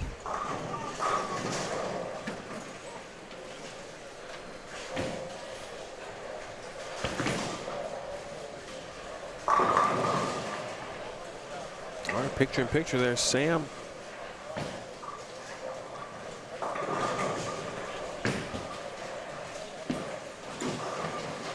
And that's exactly why. Yeah, I mean, it's just so unpredictable. And I admire those who just can make that spare just like it's nothing all the time, whether they hook at it or shoot straight at it. Mm-hmm. And certainly those who elected to shoot straight at it. And I mean, I've seen you do it several times, and I always say, I think I made it that way once in my life. Going straight I at was it. a really good spare shooter at one point in my lifetime. You were. And never once, or I think once, just practiced like, okay, let me figure out how to even line up To do this. And I know it sounds strange, you can shoot a 2-pin, but obviously there's so many ways to miss it, right or left. Correct.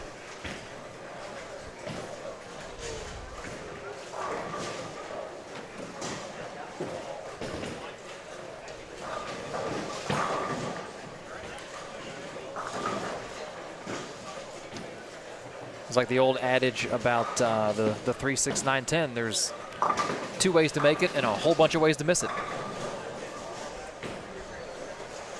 9th frame on 9 and 10.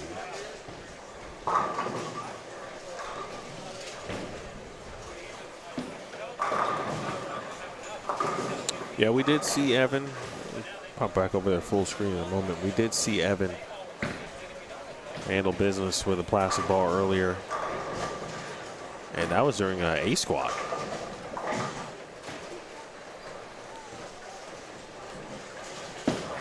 See if Rick can rebound here.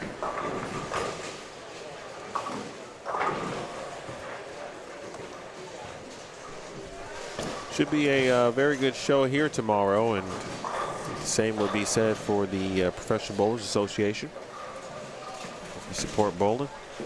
Hopefully you got the CW. Good shot. That's right, Rick. I ain't gonna lie to you, brother. Let him know. Let Lane 10 know. Let Lane 10 know the deal. Tell Lane 10 where it can go. I'd be careful with that. Let Lane 10 know where it can go. I'd be careful with that. It's the Bradley, man. we might bark. It's gonna bite. Retaliation. Yeah. That's very fair. Very fair point. Oh, how about that? Nice conversion. Wow.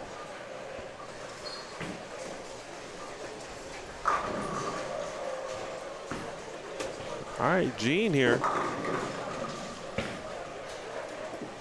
Right, close to really putting the game together. He just missed making the cut at the Fairchild single shootout yesterday afternoon. Of course, on a house shot, now showing us what he can do here on this Bradley difficult lane condition.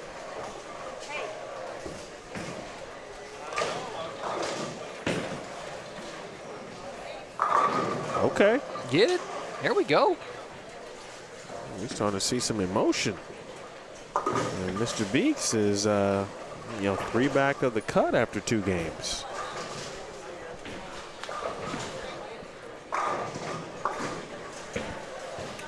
All right, let's do a quick surf around. So down to, let's go down to 17-18 real quick. A tonnage score there, but there is some opportunity for somebody to get to 210. I can't see who that is. Looks like maybe J.R. Phillips. We'll get back to 9 and 10 to see the conclusion. And 13 and 14 is in the 8th frame, so they are going to finish a little bit behind, so that'll kind of be our final check-in, if you will. So here is Phillips. Chance for a nice game. Can't break anything now. Looks like the 3-6-10. It was. Had one pin break dancing on the pin deck, but it really wasn't going anywhere. How's your break dancing these days, Danny? Same as it was the day you met me. Non-existent. No, I was just about to say. The rhythm, are they saying the rhythm has not moved into your direction yet? My rhythm consists of me taking 5 steps forward. Okay. Towards a foul line. That's where my rhythm ends. All right, so I apologize, man. I was supposed to get you all rhythmed up, bro. I was supposed to get you taken care of. Maybe do like a little hitch. No, they don't need no. You don't need no pizza. They got food there, kind of thing. Just back and forth, just a little 2-step. Yeah, well, yeah, I'll bite my tongue there. Where was I going to go? I forgot what I was going to say. It's probably for the better.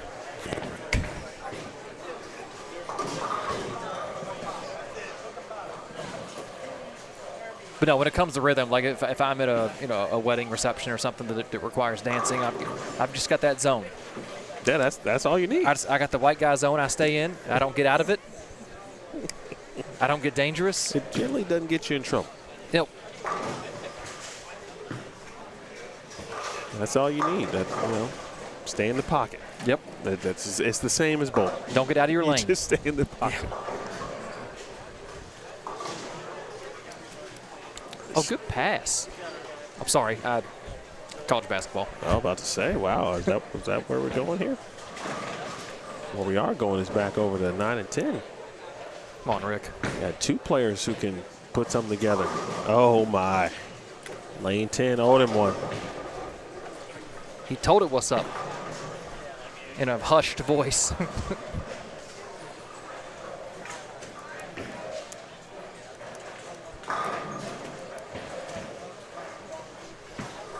Is there a schedule? That's a good question.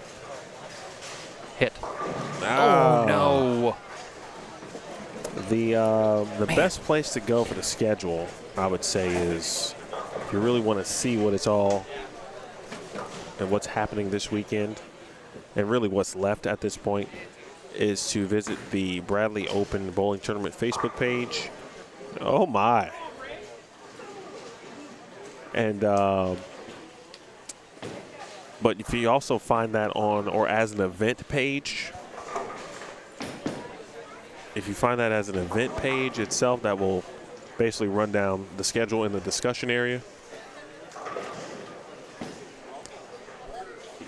217 still solid, but obviously Gene would love to have that one back. You never know, though. That might creep him into this top 30.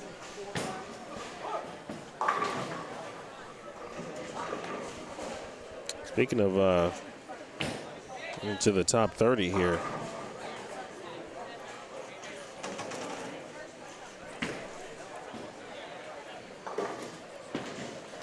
Rick McCormick needed something good to happen. Sitting in a spot that you wouldn't normally anticipate him being in. 159, 180 after the first two before getting the 219. But sending in the rest of the schedule is this. Tomorrow morning, 9 a.m.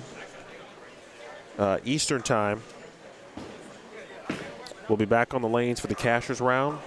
And that's the top 30 bowlers that will be on the lanes then. We will bowl 6 more games. And then after those 6 games, pins do follow those players who do advance tomorrow, by the way. They'll add the 6 more games, and those 12-pin or 12-game pinfall totals will then determine the top 8 who will advance to the finals, essentially the bracket finals, before we crown ourselves a champion tomorrow afternoon.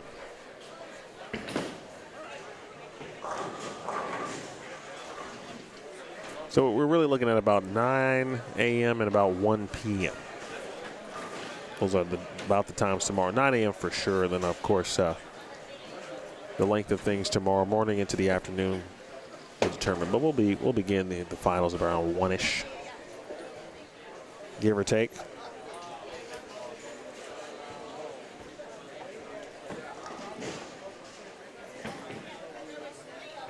All right, here's Sam.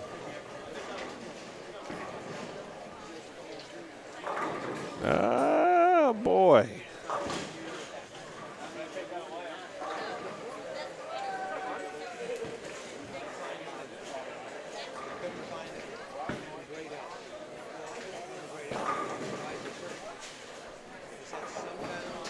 We had a Jackson Styles inquiry a couple probably about a game or so ago, and Jackson is now on 11 and 12. 11 and 12.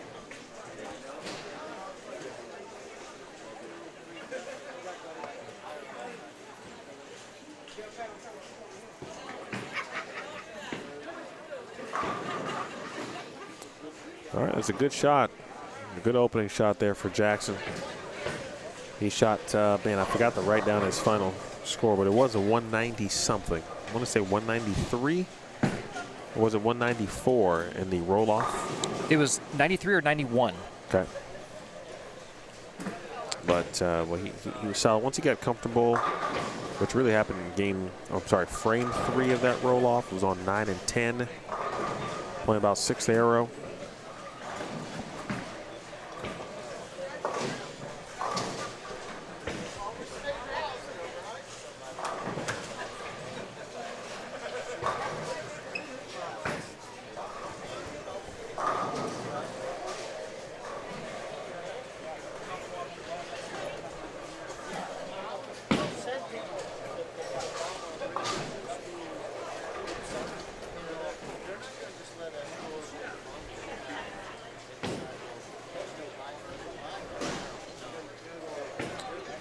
We talked about the field itself and men and women competing.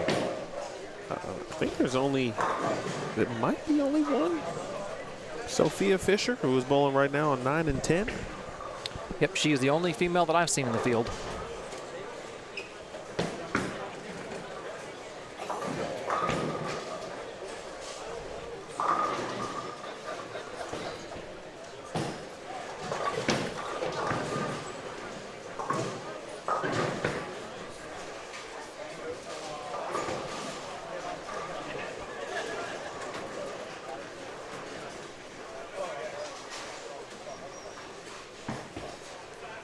Evan. All right, Evan. 2-0, clean 2-0. Brett Miller from Moorhead, Kentucky. Met him on Friday afternoon. He bowled the singles and doubles.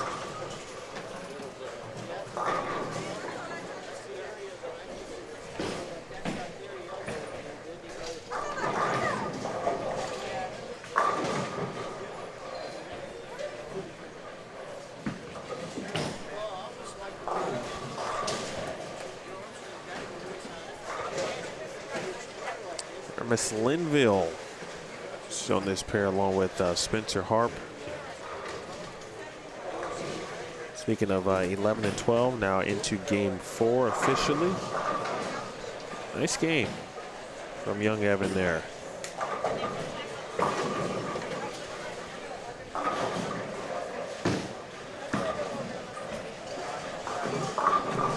I just saw the last question in the chat. What lane is the Chief on? I had just gotten some water. He finished up somewhere in the low to mid 20s, so he's moving further away from our viewing area. He may make the jump to us before the end of the block. I don't know what the skip is. He started on in this area. He actually started on 11 and 12. Okay, he's probably not going to get back down here then. Yeah, he was on 11 and 12 in game 1. Yeah, but we're going into 4. Yeah, he actually he'll get 3 games in. He was on 11, 12, and 17, 18. He's going to finish on 7 and 8. Oh, okay. All right, well. He'll be back in range. Let the people see a little bit more of the Chief. Just as, we got a couple more games before we get there, but I'm just looking ahead to game 6 and some players we will have in range. And might have a couple of players who would be around the number. Certainly hope for our sake. A lot of the players who have been bowling well, we have seen they started in our area. Yeah, the first couple of games, we had some decent numbers put up around us.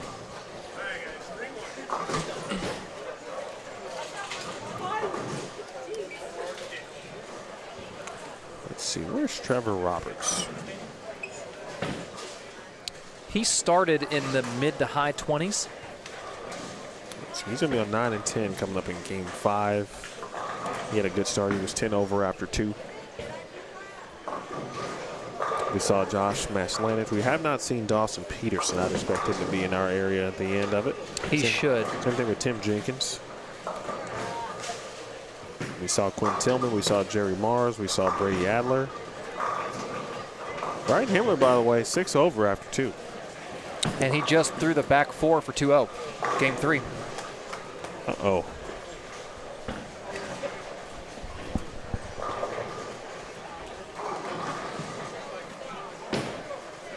I don't remember if it was Dad or someone from his, generation. We were talking years back in the 80s, 90s, before social media.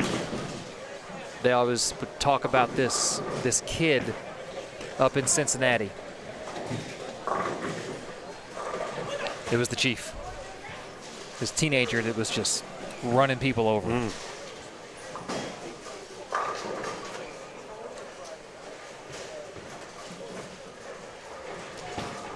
It's a pretty good group of 5. Oh, gosh. Yeah. Was that a flat 10? How does that not carry? From a lefty? Yeah, it was. I mean, some pins moved around. So it wasn't like just a complete flat 10.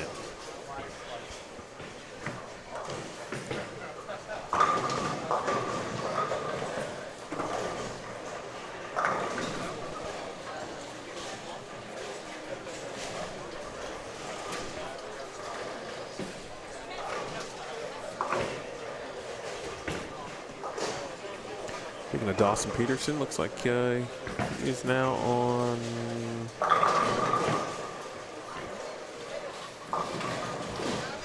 5 and 6.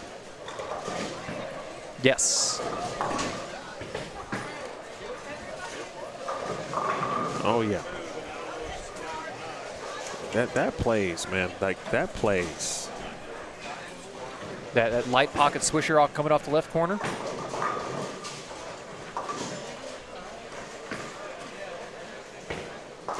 Answer this question. And I'm asking this because you grew up as a straighter player and still would be classified as that more than likely. Yes. And obviously have learned what you need to do in your game to be able to move left and have success. Oh, Miss Sophia. Oh, somebody, a Pepsi. Yeah.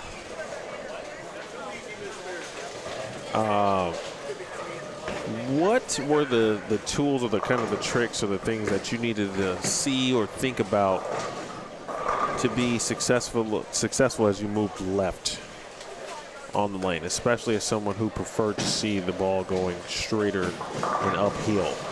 Well, what I was taught back in the day was I had 3 hand positions. I had where if you hold your hand in front of you and your wrist is at, let's say, 6 o'clock. I had where we would turn the hand out, which I use for gutter patterns, or I would just turn the back of my hand out, so like the back of my hand's at 3 o'clock to get on the side of the ball. That's what we did back in the day. We came to learn that. Just real quick, clarify what's your back in the day. I mean, early 2000s, Okay. as sport patterns were starting to become a thing. They started to get names, animal patterns on the PBA, stuff like that. As sport bowling became more prevalent. So that's my back in the day. And then as the game continued to evolve and we started to learn, we learned that amateurs will work the outside of the ball. So if your hand is under, if the back of your hand is facing the ground and then you turn it to face 3 o'clock, you're on the side of the ball. That's the outside of the ball. Amateurs work the outside of the ball. Professionals will, as their swing comes back, kind of rotate their hand and their arm inside the ball. It creates a different rotation. It helps you get your hand, snap the hand around the ball a little more. The ball, and we're talking very like 30,000 foot level here. The ball is going to rotate more. It's going to flare more. It's going to see more of the lane. You're going to get more motion out of it. And that's kind of what I've been working on because I've always been a guy that was behind the back of it. And even still to this day, if the field's moving in deep, a lot of these guys are going to send the ball right. I'm going to play that St. Louis fallback, kind of trap the 1-3 on like a shark pattern or a badger pattern, and I'm still going to be up the back of it. But I'm starting to learn that inside of the ball more because that's not something I've ever done. So as I started to migrate in, I just kept paralleling in and made sure not to throw the ball too far away from the head pin because my lower rev rate wasn't going to get the ball back. And that's talking regular patterns, not this. Right. Good clarification.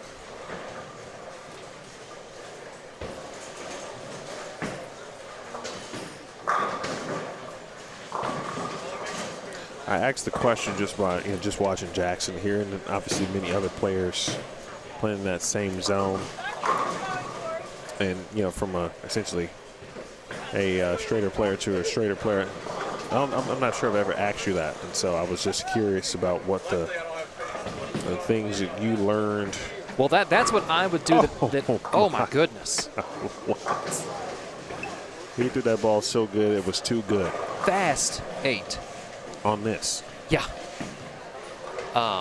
Those are the things that I would do. What was up to my PSO, my Pro Shop operator, a.k.a. Dad. Dad would tinker with layouts and find ways to give me that, to try to imitate that down lane motion that other players had because of their styles. Now, I wasn't going to get it back from the same area of the lane, but we were looking for just a little bit more aggressive move down lane. That is not what you want to do, Jackson. So we would play with layouts, surfaces, stuff like that.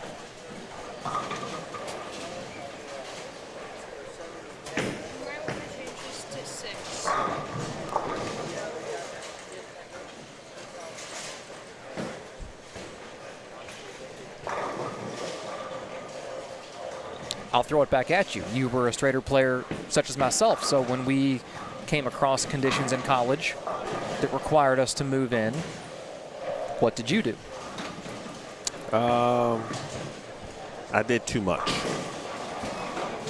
Elaborate. So I thought you had to do it a certain way, right?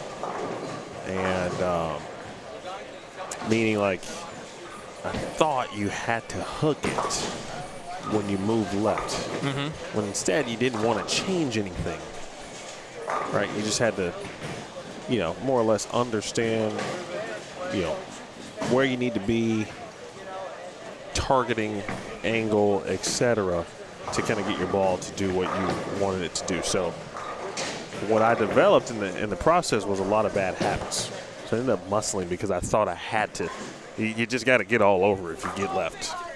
It took me way too long to realize that you didn't need to do any of that, and needed to be soft and almost softer when you get a little further left to keep the swing as loose as you possibly can get, and then figure out again targeting.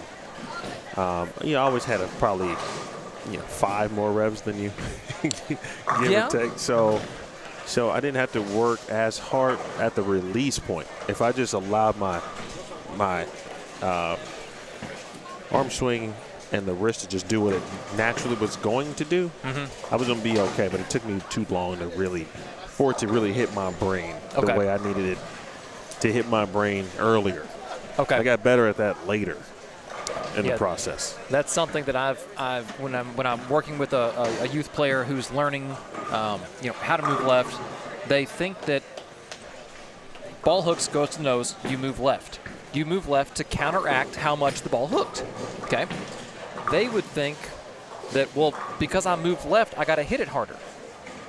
Well, no, you're moving left because it hooked to the nose. If you move left and then hit it harder, you're still going to create more hook. So to your point, don't really change, don't try to hit it harder. Just make the moves, make the right adjustments. Maybe you rotate your hand a little more around it, but you don't necessarily need to strap on it when you move left. No, and that's just what, it's just like my brain, that's what I classified as moving left. When I heard move left, you just got to hook it. Okay. Because that's what it means to move left. Right, but from a straighter player and someone who's used to seen the angles go front to back, and this is me I'm talking about. You got to hook it, so figure out how to hook it. But that was really the opposite thing. I need to be thinking the opposite. I need to be thinking do the same thing, but now it's just about angle. Maybe bowling ball, of course, as well, right? but you don't want to be changing the physical aspects of what you do. That's how then you get tense, you start muscling it, and then you're, over the top at release point, and then your ball's kind of spinning front part. It's really not what you want it to do. Correct. Most of the time.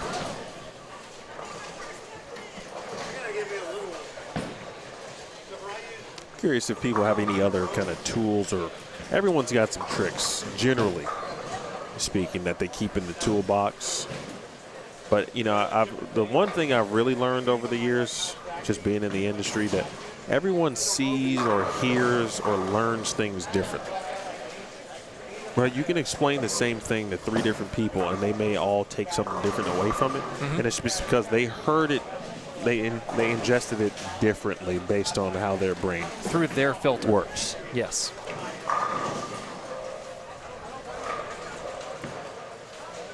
Tip.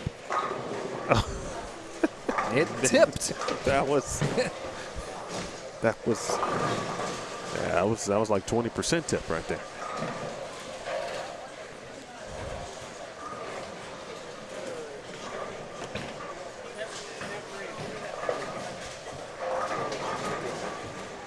Spencer Harp. I love his last name.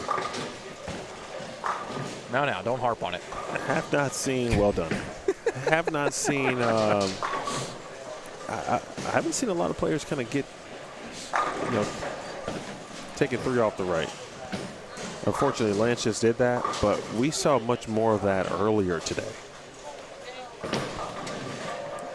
And that to me is just like, that was just obviously just a bad shot, dead miss.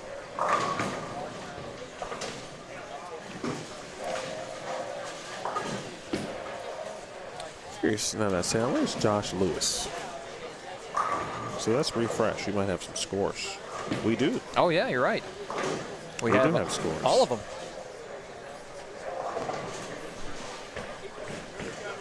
them. Quinn Tillman.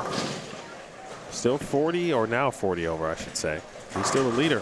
Jerry Mars, 27 over. Dawson Peterson, 23 over. That's 1, 2, and 3.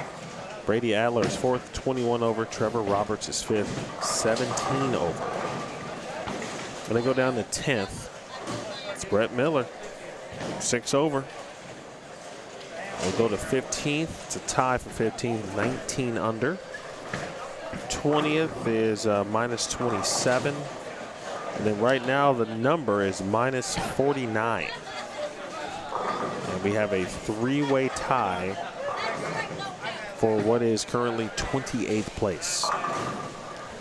What are the odds that we have a roll-off tonight? I have to drive home.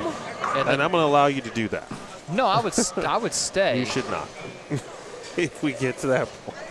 I mean, the Trio Baker that I'm bowling in the morning is only 6 games, so, and it's at 10 a.m. It's fine. Everything's fine. I've got a energy drink that the staff here so graciously let me put in their cooler to stay cool for when I hit the road later.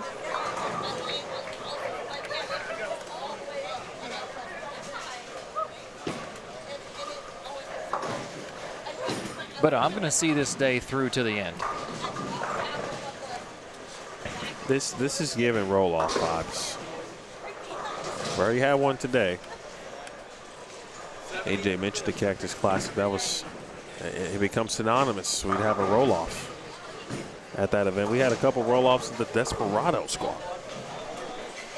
That's how many roll-offs that event has had.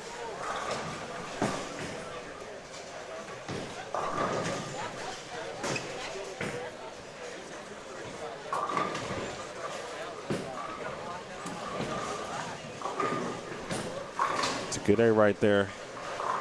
Jackson toss one out the window.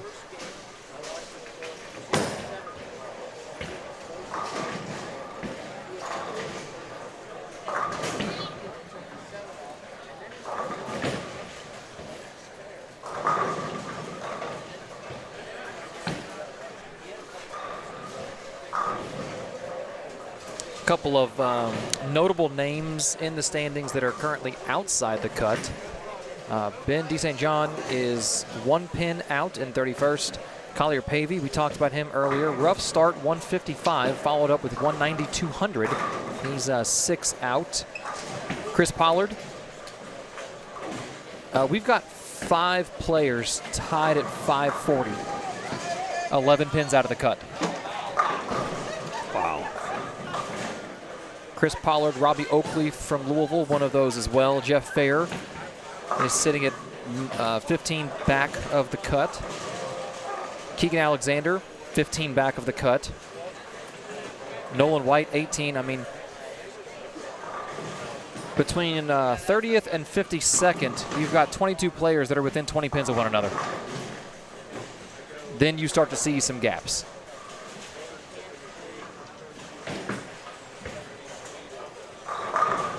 Great shot.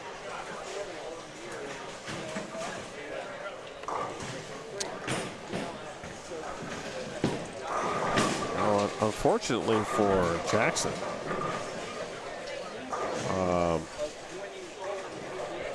yeah, he's had a foul or two today.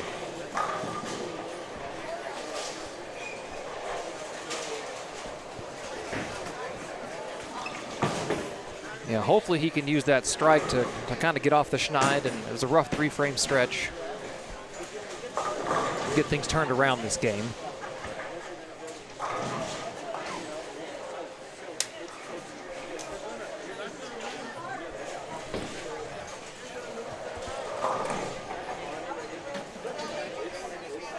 I see strike spare 4 back over on 7 and 8.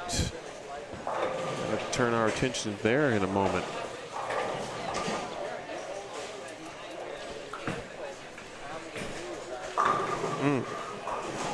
I mean, for the sake of that player, I don't know if you should turn the attention over You're there. right. I mean, you are correct. Leave that player be for at least one more frame.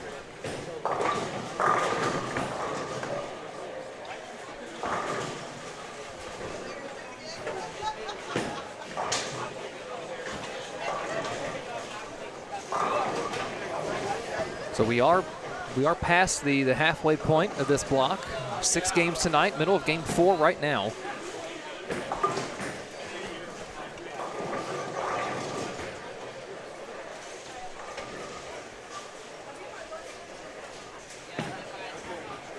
The cut minus 49. If you extrapolate that out, you're looking at a cut of 98.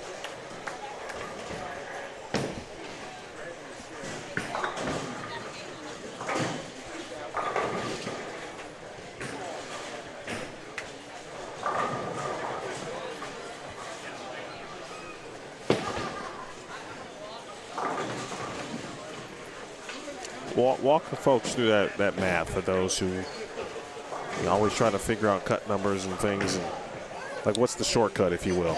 The shortcut is we're halfway through, so after 3 games, it's minus 49 with 3 games to go. If you assume that same pace, 49 times 2 is 98.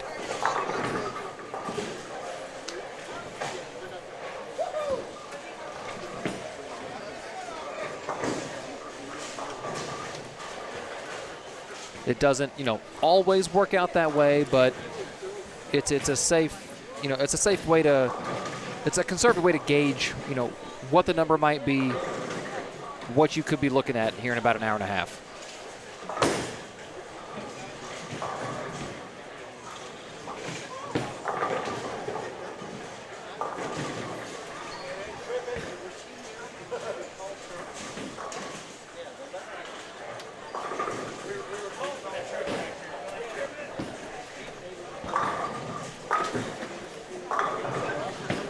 Now, didn't you say minus 100? That was something about that? That was my thought coming into this block. I thought 100 on both sides, plus 100 for your leader, minus 100 for the cut.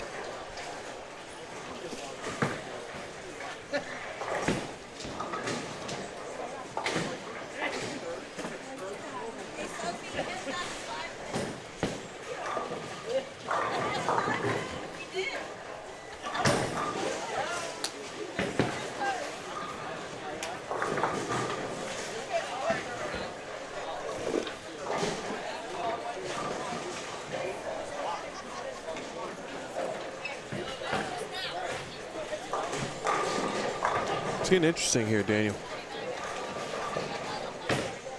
In a lot of ways.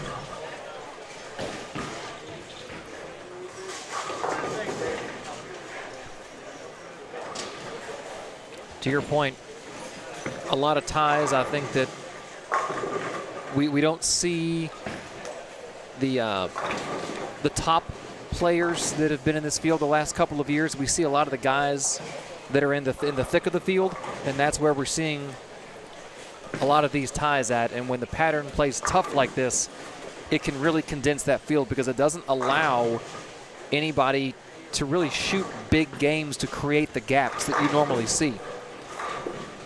This is for year one at Western Bowl. I would say this has been a success as far as the pattern goes. That's something that Jason's always concerned about when he's had to move the tournament after Eastland closed, after Executive closed. You hope that your previous variation of the pattern or the tweaks you made to accommodate the new house work. I would say whatever he may or may not have done coming into this year has worked.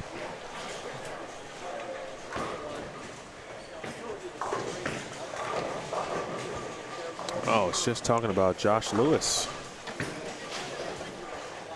Is he? Yeah, he is.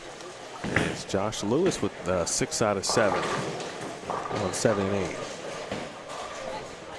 6 out of 7. If you got kids, you know what would follow.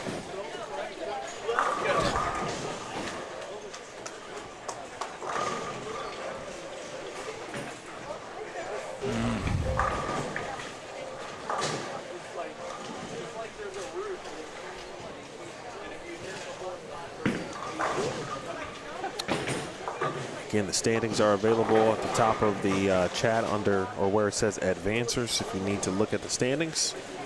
You can also kind of peruse through standings from B squad, A squad, and even if you're curious about what took place during the singles and doubles competitions yesterday. All right, we're going over there. 7 and 8. Good shot eye flush there from Brady. This is Josh Lewis. Single pin, though. We'll take it. Yeah, it could have been worse. It could have been worse.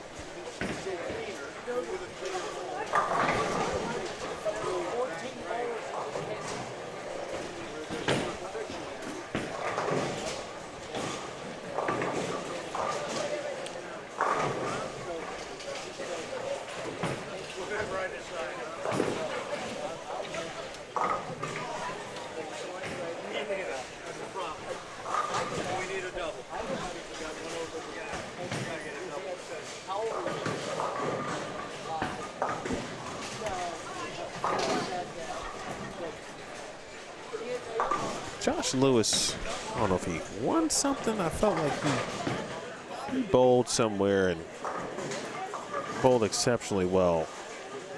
I'm trying to think. Maybe it was here. He started 148 today, or tonight. Then 215, 244. He has had the knack for big games. And I don't think there's any question about that because, the story we talked about yesterday on 11 and 12, which was so crazy for him, he was coming off 220, 230. Yeah. And just caught that one pair, and things can go south very quickly. This game, however, through 8 frames, he's, as Darrell Waltrip would say, he's sitting in the catbird seat.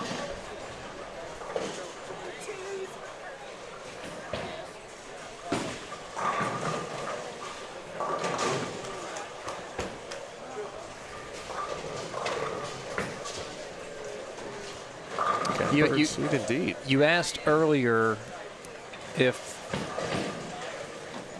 you approached different, blocks of this tournament differently from others. If you get Saturday night, it's a different outlook. We are getting into that area of this block where some players are going to start feeling the pressure.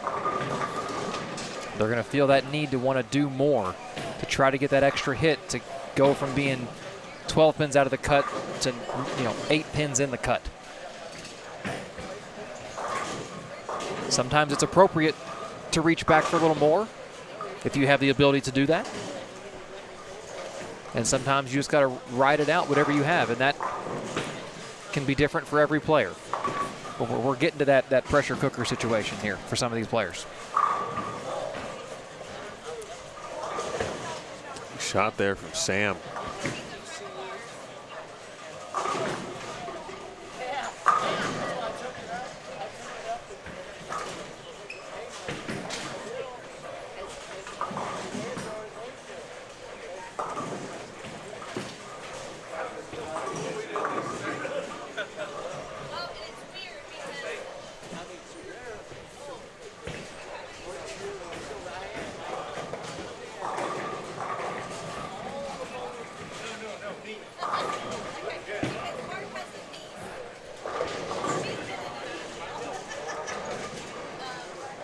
We will have 2 games left after this.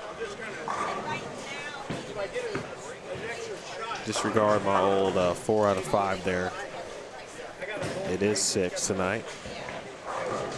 So we take a look at Mr. Lewis.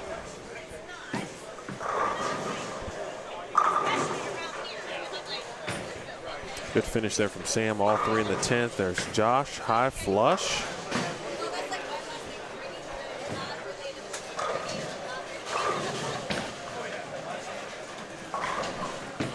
Josh is from the Carolinas. You familiar with him at all? I am not.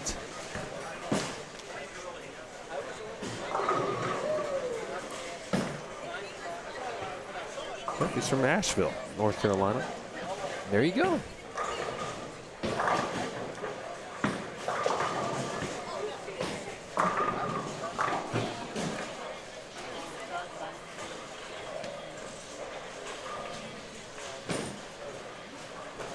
Probably seen him at some of the events that Steve and I traveled down to Tennessee for.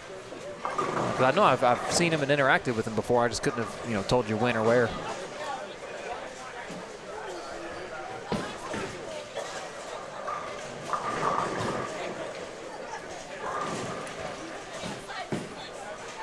I don't think that's going to get there for Jackson. Going to miss the head pin right. He'll be in the 170s. A little bit of frustration, that's to be expected. Yeah, the middle of the game he'd love to have back. Yes.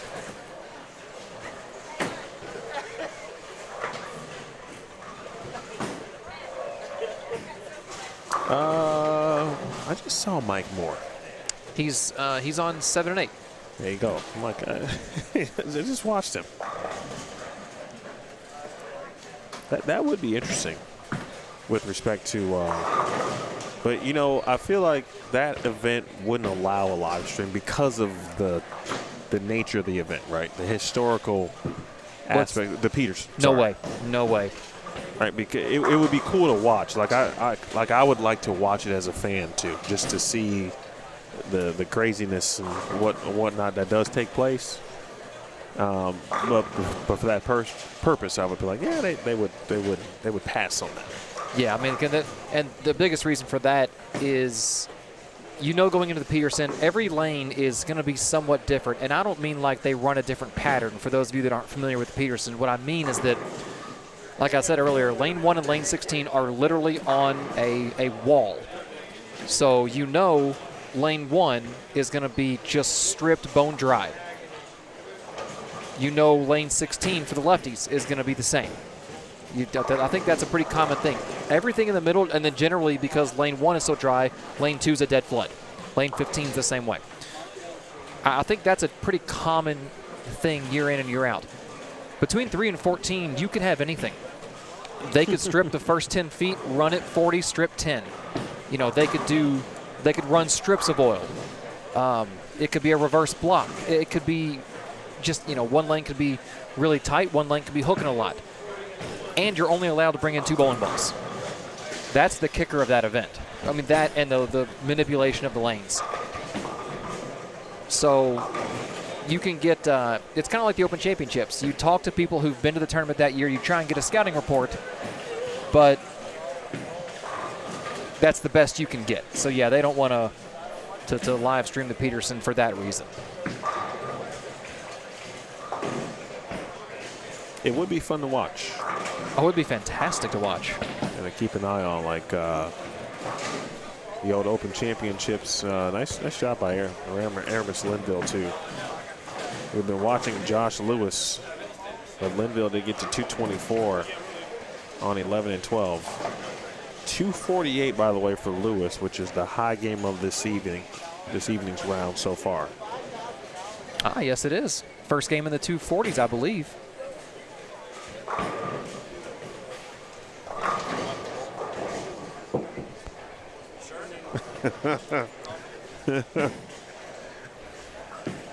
That means Keegan just asked if I want to bowl for him. See how Keegan's doing. When people ask you that, I mean, it's generally not too good. It's usually not good. It wasn't too bad, though. He wasn't off pace after 3. Hopefully game 4 wasn't as bad as he believes it is. The one thing that you can truly say about this tournament is that you are never out of it. I mean, unless you just completely implode. Yeah. Yeah. You know what I mean. Yeah, I know what you mean. Yeah. There are some folks who are, they're not going to have enough to make a comeback. But that's part of it. Watch Zach Grove put in a lot of work. I was impressed with how he threw the bowling ball on Friday. You know, again, house shot aside, I'm just talking about his physical ability.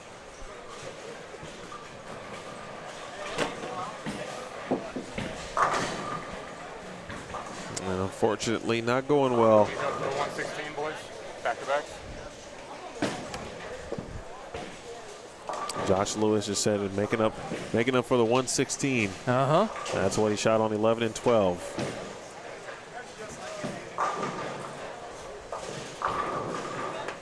Yeah, this is one of those tournaments too where it's rare that players truly kind of separate themselves and, you know, essentially kind of become a favorite to win.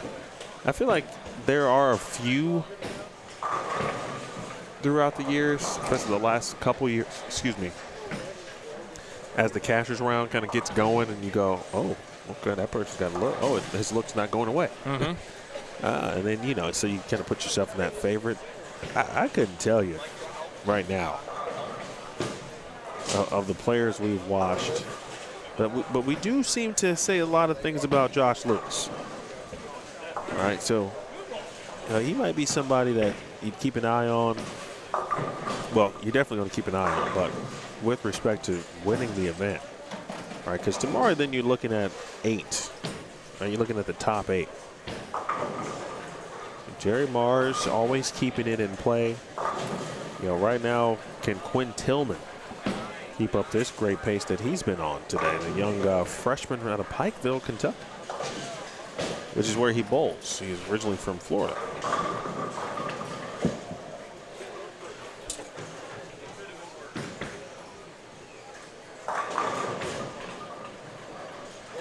All right, new game brewing over on 17 and 18, finishing up on 13 and 14.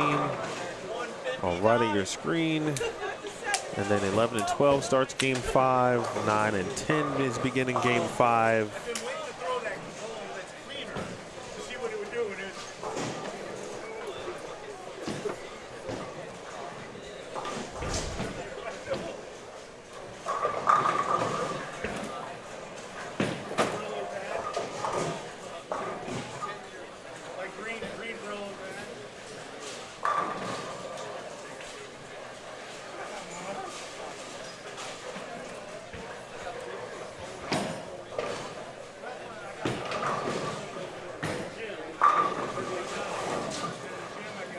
But I tell you what, Lance Morris definitely throws it good. There ain't no doubt in that. Yeah, there's a lot of young talent in this field. Players that I have not seen before, whether they are, you know, they're up in this area of the country for college, or they're just from this area of the country and I haven't seen them because I'm in Louisville. but a lot of good young talent in the field that may be experiencing a pattern like this for the first time. I know that the youth of these days bowl on a lot. They bowl on tougher stuff earlier in their careers than we did. So they're subjected to sport patterns and tough stuff early on, but this is a different animal. You only see something like this once or twice a year. Tournaments like this, you know, Snowman, those are the two that come to mind for a pattern like this. So if this is your first or second time bowling the Bradley, it could be third or fourth, but certainly if it's one of your first couple times, it's a big learning experience. Would you say, and again, I've seen the last handful of years, would you say this might be the youngest field that you've seen in a while? You know, relatively speaking? Yeah. I mean, if you look at the top 30 as currently constructed, I mean, it is a good mix, but there are some notable younger players that, many of whom might bowl in their first Bradley. I would say, yeah. I also think back to 24 when we were in shadow practice for the round of 8, and Chad Roberts yells down, hey, Farish, how old are you? And I laughed. I'm like, haha, yeah, I'm old. And he goes, no, seriously, how old are you? And I said, I'll be 38 this year. He goes, you're the oldest in the field by a decade. Of the top 8, I was a decade or more older than everyone else. Wow. And I looked around and I went, oh, well, yes, I am. So to your point. Well, they could be younger tomorrow.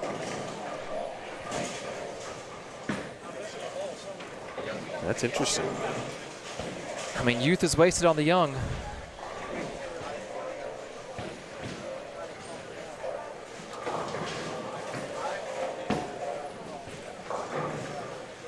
Mr. Purnell is checking us out tonight. Yeah, Andrew, I'm looking forward to seeing more of Lance. I don't know where he's from, but I hope to see him more. Greg T 300. Who is this Greg T? I hope it's the Greg T that I'm thinking of. And there's only one that I know of. Well, I mean, you know, I don't want to be disrespectful to any other Greg T's out there. The Greg T I'm thinking of won $10,000 at the Cactus Classic last year. Did he really? He did. I mean to put his business out on the street like that, but that was the prize check for first place. He also brought me a cake for my birthday, which I probably won't ever forget that. That was very nice. Dan Higgins says, well, first of all, wait a minute.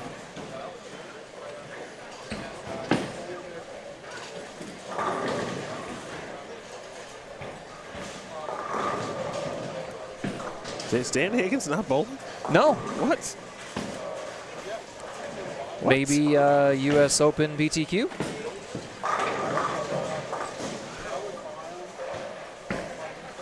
What? It's me. What? Dan Higgins? What are we talking about here, Dan? What's happening? But Dan has agreed.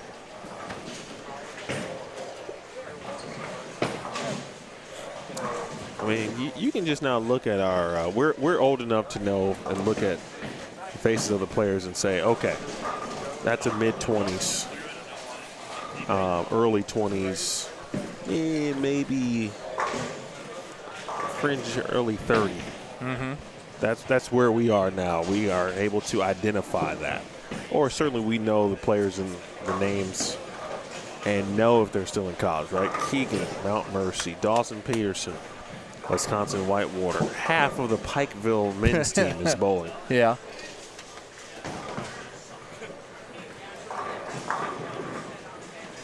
I'll tell you how I can very quickly identify a younger player is that their first shot in shadow practice is full speed 100%. Not quite ready to to take it easy. It's just ease their way into the warm-up session. Those kids don't do that. They'll learn. Their bodies will tell them. We all did. Yeah. I have become, much like a lot of us, you need to get there about an hour early. Whatever you got to tape up. Stretch. Right? You need to stretch. Some folks bring their massage devices with them, which is a great idea. I bought one of those on a Black Friday sale, and that's when you know. That thing is great, man. That's what you're looking for on Black Friday. You're not looking for a TV. Not looking for a video game system. No games, no phones, no appliances. You're looking at how to better serve your recovery. Or a lawnmower. I mean,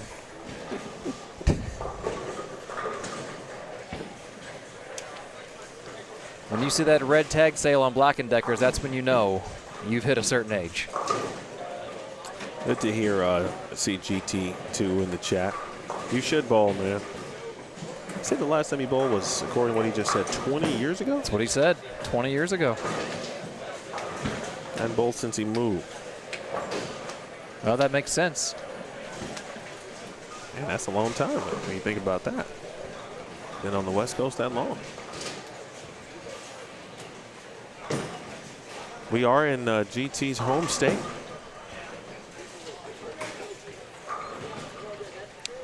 James Grego, 4. Oh, man. How about that?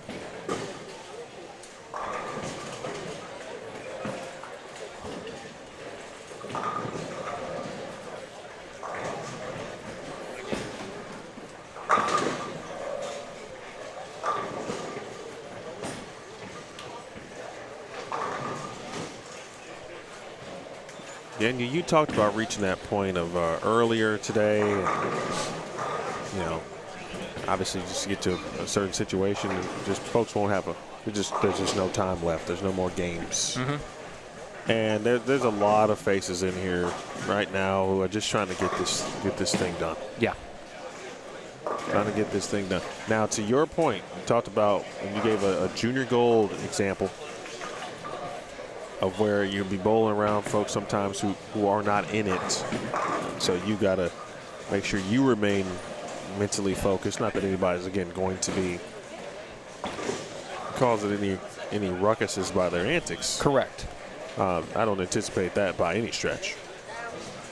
But, if you're on a pair and, you're the only person that still has a chance, right, and the rest of your group is out and they're just trying to get through. Mm-hmm. It's like, I could see certainly how that could be a small possible distraction.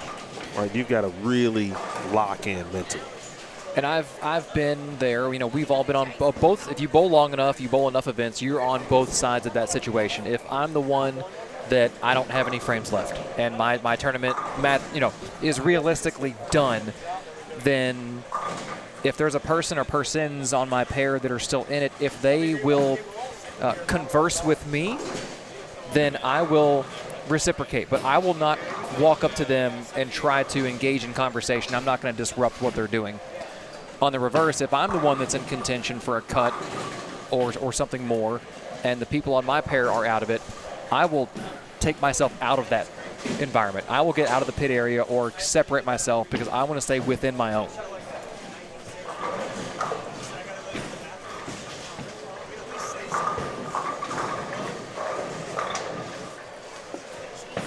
Well, there's looks to be some type of delay on 11 and 12. I think I know, but I'm not gonna speculate. I'm just gonna let this play out, and we can kind of get an official word. But it may fall under the category of what we were just talking about. But we will see. So as we wait for that delay to get cleared up, we are solidly into Game 5, pretty comfortably throughout the building.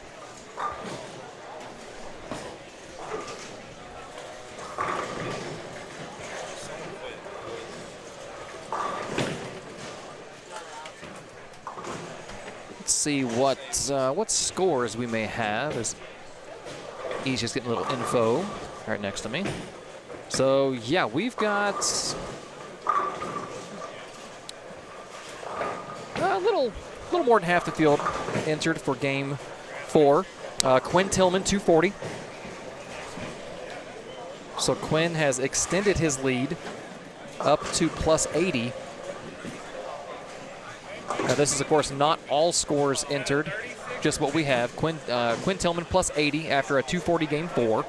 Darren Bloomquist at 21 over Jerry Mars at 15, Brady Adler 14, and Josh Meslanich at plus 4. That's your top 5. That's your only plus players in the field with scores entered for Game 4.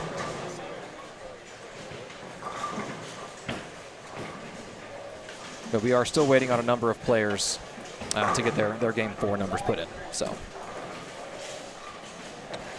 boy, at the bottom of your screen there, James was in full motion. He got to the top of the backswing and had to reset. Now that's a high backswing to have to stop.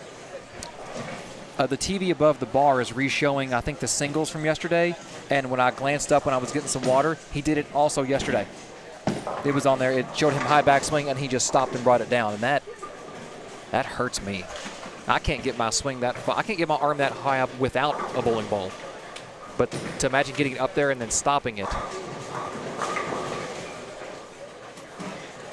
That's one of the things that always amazed me about Sean Rash, is how Rash could get to the foul line and just pull up and stop because something didn't feel right.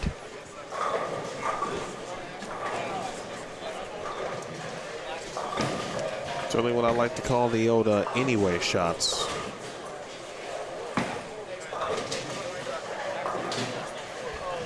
Chris was on 9 and 10 for a minute. We actually watched that group and those particular lanes as Josh Lewis was finishing up 248 in the previous game. He was here Game 4. Hello to all still checking in here this afternoon, or I should say this afternoon. Oh, well into the evening. It's you know, for once we're in the Eastern time zone, so everyone is, you know, earlier than us at this point. Hello, Jeff, Donna.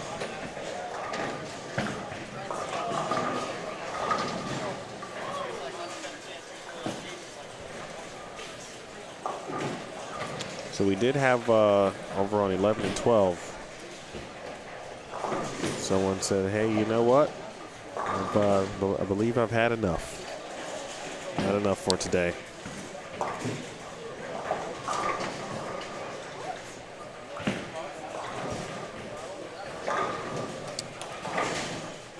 All I'll say is just make sure you let your pair know. That was kind of the cause of confusion. But we'll leave it at that. So.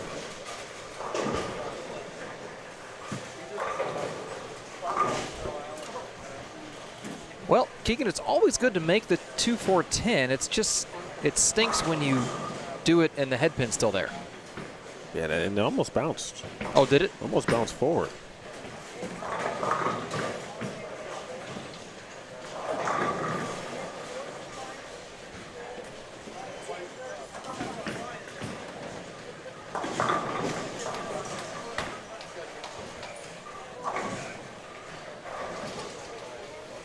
James left one of those yesterday.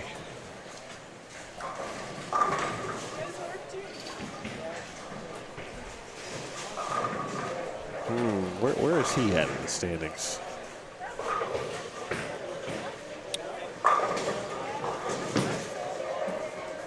He's up there. He's 9 under.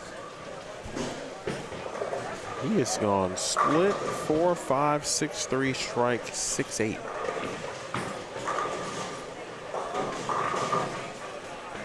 He has 1 mark through 5 frames.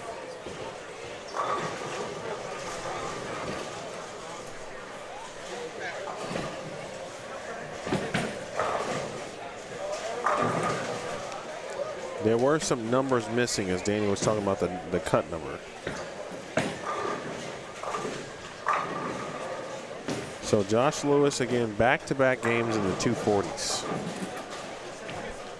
148, 215, 244, 248.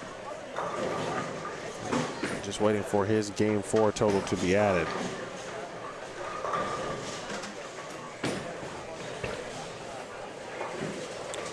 So that's going to put him at plus 55. Which would be, at this point, good for second. Yep. Dawson Peterson's score has just been added, so he is now 17 over for 4.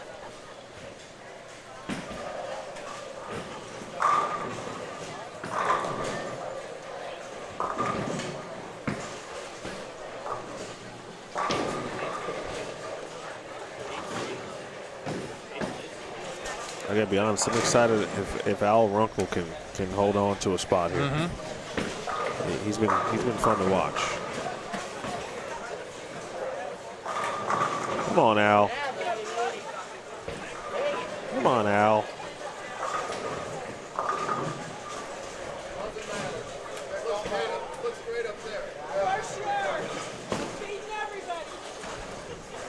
So Keegan, again, folks, be wary of the tie. Let's refresh again. Looks like now all scores are in. And Keegan finds himself in a 3-way tie for the first spot out. Chris Pollard currently 30th. 4-game total of 727. Oh, I may be dipping into that monster a little bit early. Hey, man, don't be afraid to hit the road, Jack. But you can come back. I don't want you to think, don't come back no more. No, I would definitely return if the invite was offered. Rick McCormick right now is 4 pins out of the number.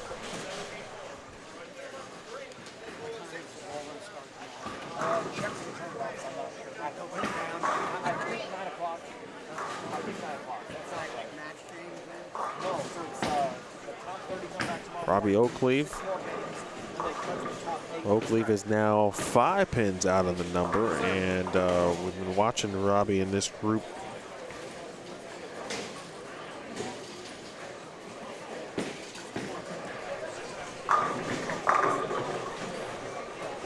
Along with Zach Sparks, Philip Duncan Sr., Robbie Oakleaf, Nick Arvin.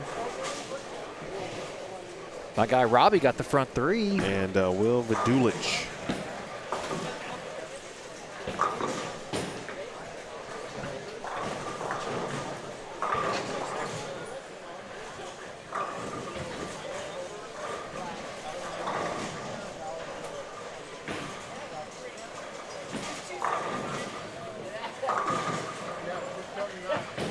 Sorry, Robbie.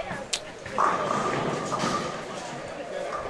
as soon as you said good things, that's it. Yeah.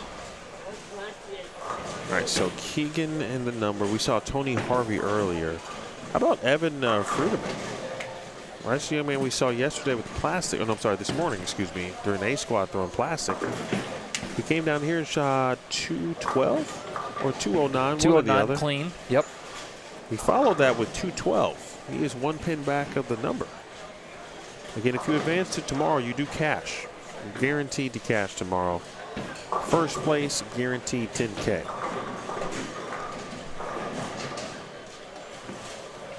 Zach Marlowe. Let's see, Will Vidulich is also in the number. He's in this group that we are watching now. But Will's in a 3-way tie. Boy. Get a 3-way tie for 27th. Then there's 30th, all alone, just 1 pin.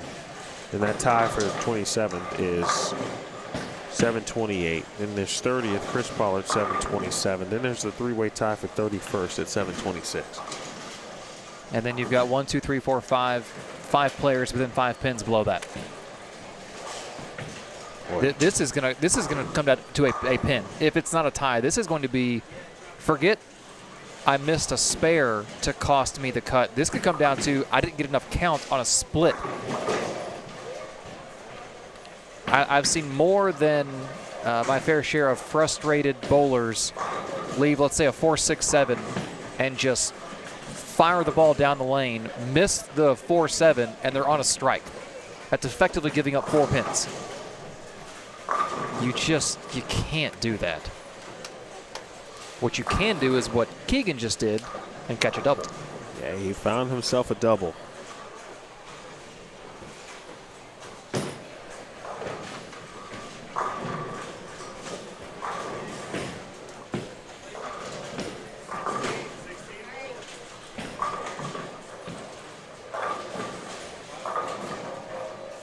This is game 5 of 6. One more game after this. Getting back at it here at 9 a.m. Eastern Time.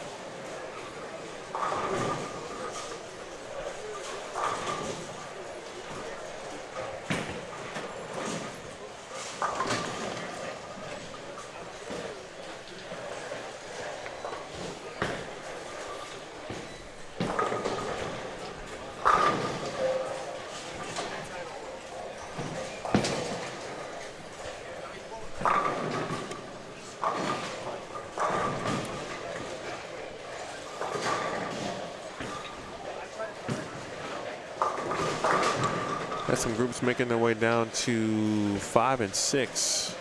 Or no, they're leaving. Okay. Yeah, 5 and 6 is done, so they're about to move over to game 6.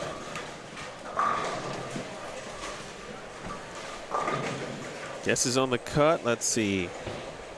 Rip Van Revs, he's in for 1090. Yeah. That minus 100 number still.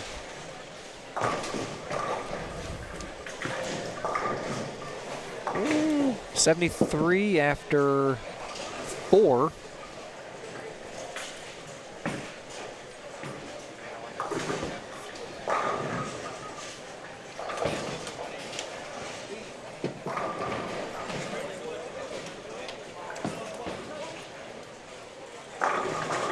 Just for the heck of it, years past, what's 40th right now? 84. 84 under, okay. It is so condensed around that cut line.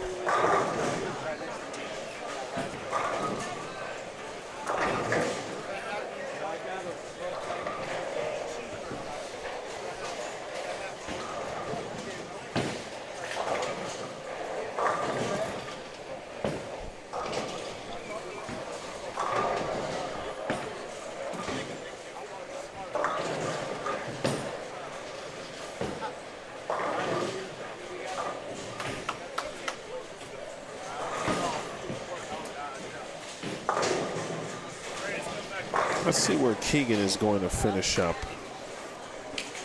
They got a big jump after this game still.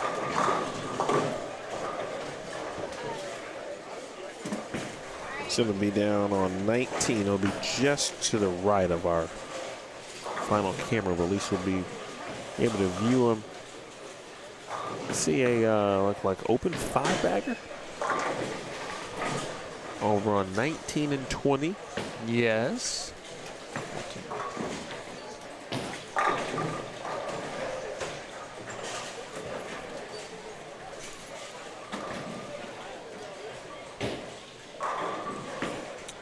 Certainly not much else brewing,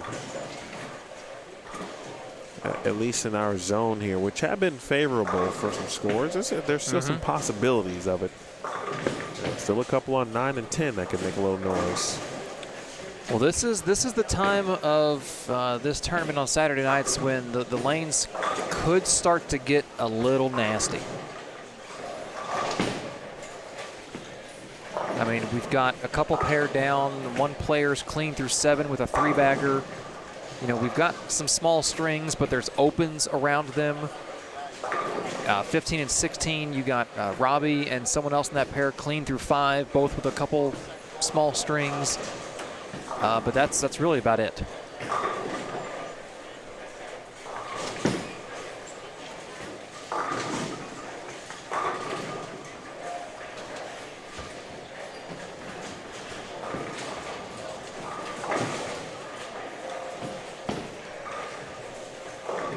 no matter what Robbie Oakleaf does tonight, he's walking out of this bowling center a winner. Because if he bowls well, makes the cut for tomorrow, he's cashing. He's coming back for 6 more games. If he does not make the cut, he gets to drive back to Louisville and bowl trios with me tomorrow. Really? Yeah. And if he does make the cut tonight, we've got Chris Hester in our back pocket for trios tomorrow. Well, you guys playing that well. It all kind of fell into place this evening.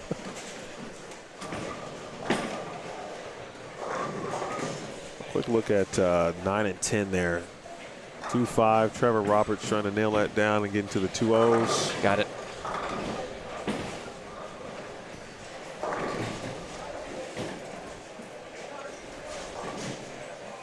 Trevor.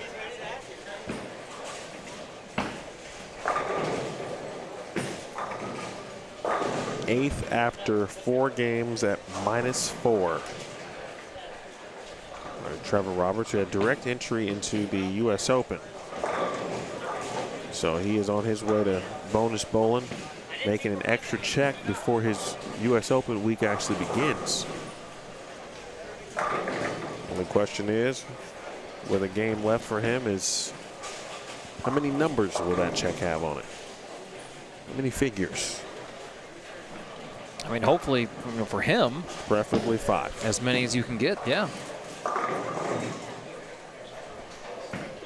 That reminds me.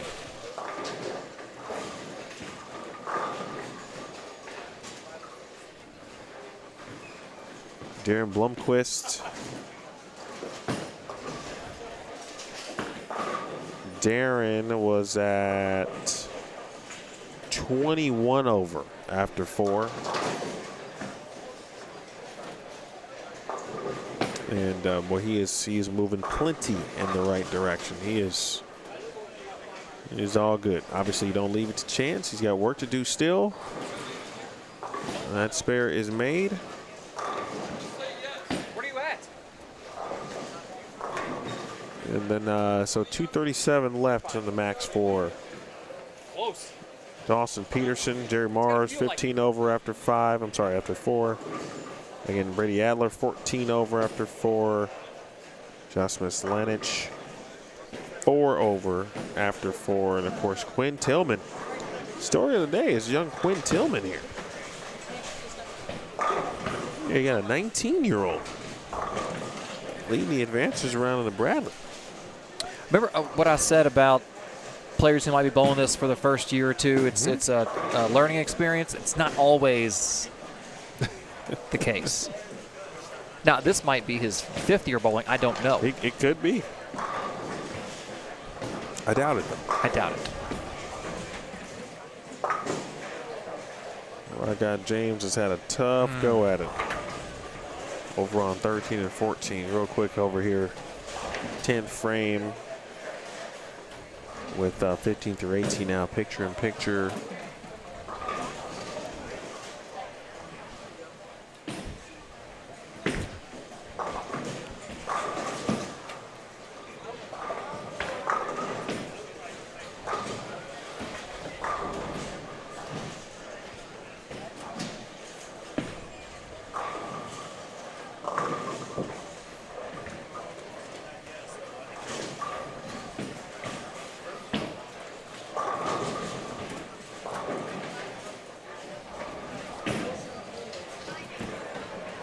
Big moment here for Keegan. He threw a really good shot last time up on this right lane and after 10. Now, if he puts 20 up, he's in the 170s, a good count. It's the first one. Love to get in the 180s. That'd be solid at this point. Again, right now he is in a 3-way tie for 31st, 1 pin back.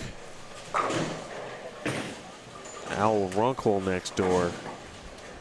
Al is 18th. He's in a tie for 18th at 48 under. Al doing it tonight.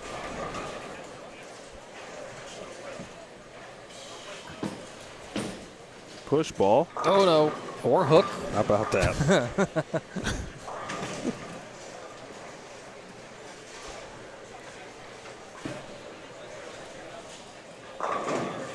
All right, James. He needed something good to happen.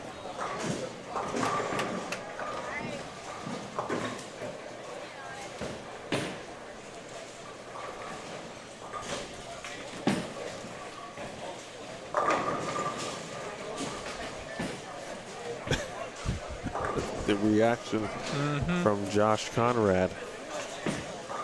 Keegan.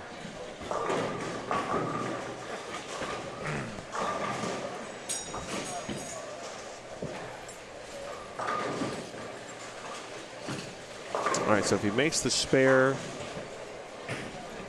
181, 19 under for this game, plus the one, he's already out. 20 back, give or take, with 1 game to go. Let's make sure Conrad, yep, Jack, I'm sorry, Jack, I beg your pardon, not Josh, Jack Conrad, 30 under, but that's 13th.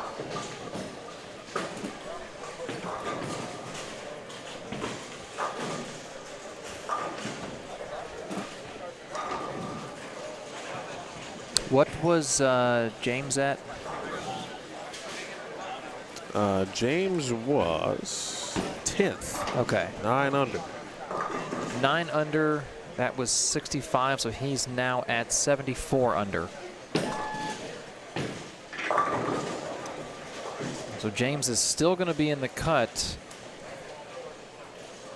but that game has now put him in 2 awkward positions. 1, he's fighting to stay in the cut for tomorrow, and 2, assuming he makes tomorrow, he's now more pins out of that top 8 number.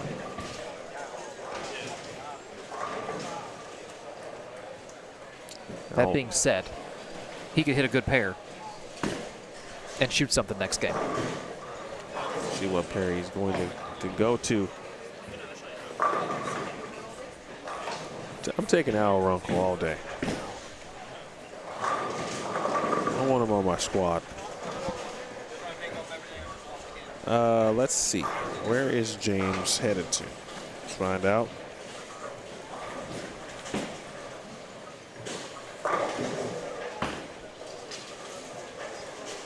He's going to finish on 21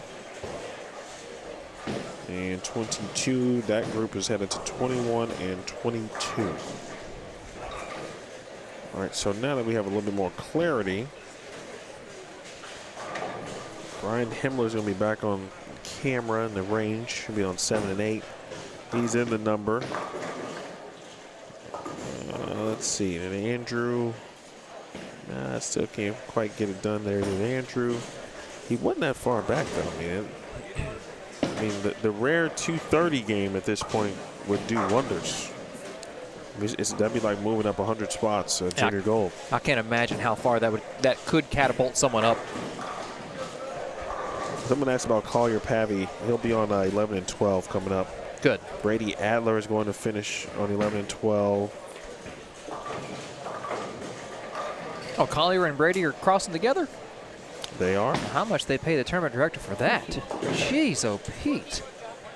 The luck of some people, man.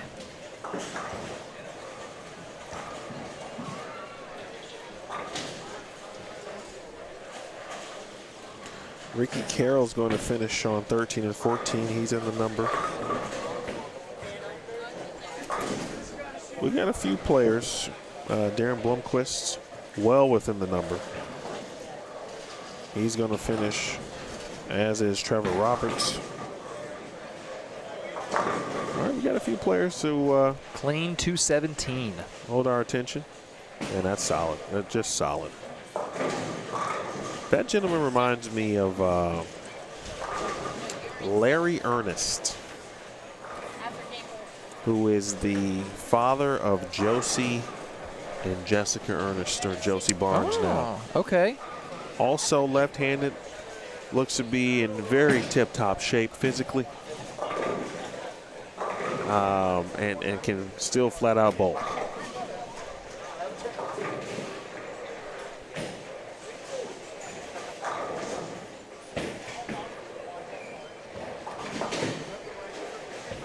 I got Al Runkle. See, I was thinking more Sir Patrick Stewart. I can see that, yeah. If you want to go into the acting world, sure. We also get a chance to see our leader, assuming he's still the leader. Young Quinn Tillman over on 9 and 10. Good to know. Switch it up briefly here.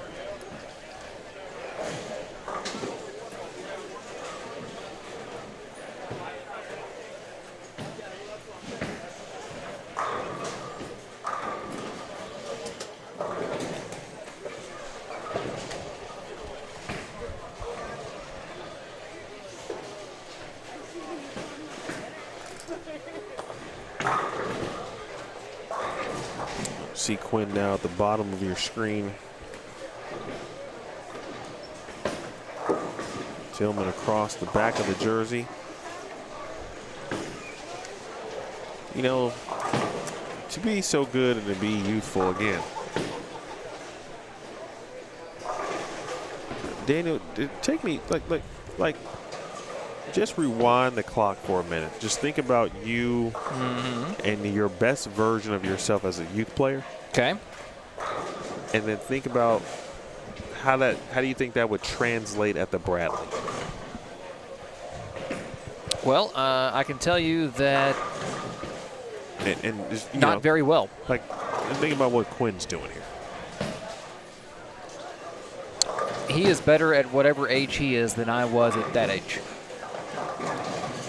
I mean, my first couple years at the Bradley, I think my first year was, I don't think I bowled it senior year of college. That would have been 09. Assuming he's at least 18 years old. Okay. According to the Pikeville men's bowling roster, he's on it as a freshman.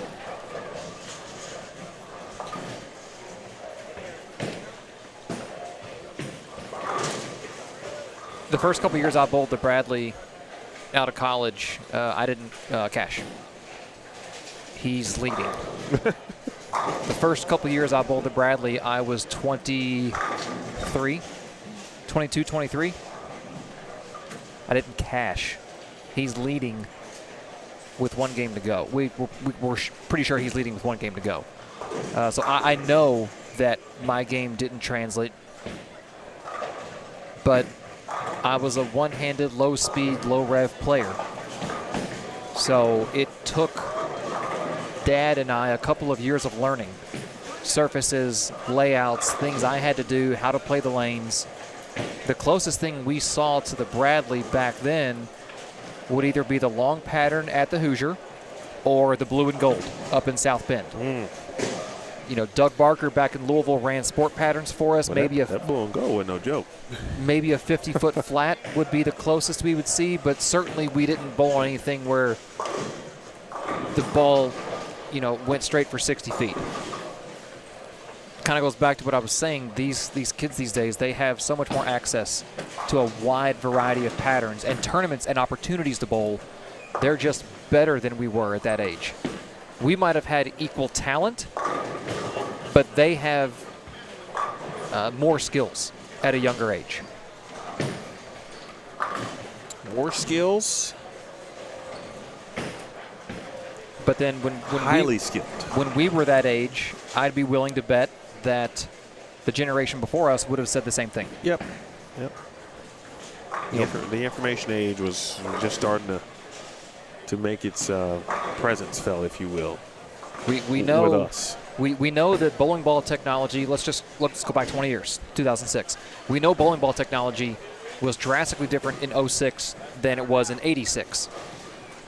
People will say, well, it's not all that different. Now, from 06 to 26, we're still using resin balls, yes, but the resin balls we're using now are so much stronger and so much more complicated in their, you know, how they're put together than what we had 20 years ago. So every generation can look at the one behind them and go, yeah, they've got more more access to resources, but that's just the way it is. Just watching Quinn and just kind of really dialing in on him. He's really soft at the bottom. Yes. You were talking maybe this morning? Had to be this morning at some point. About, I actually think you were referring to your friend. Yes. To Robbie. Right? And, you know, kind of get out of as a young player, young two-handed player, and the want to, want to grab it and hook it and all of the above. And you watch Robbie, you just go, wow, okay. This, not saying that he didn't have that, but if he did, boy, he either understands what the ask is on this pattern, right? And being grabby, it's not for the best. It just gets you all over the place. It's not going to get you really the extra hook that you'd want anyway, right? That you're looking for on this pattern. It's just not going to happen.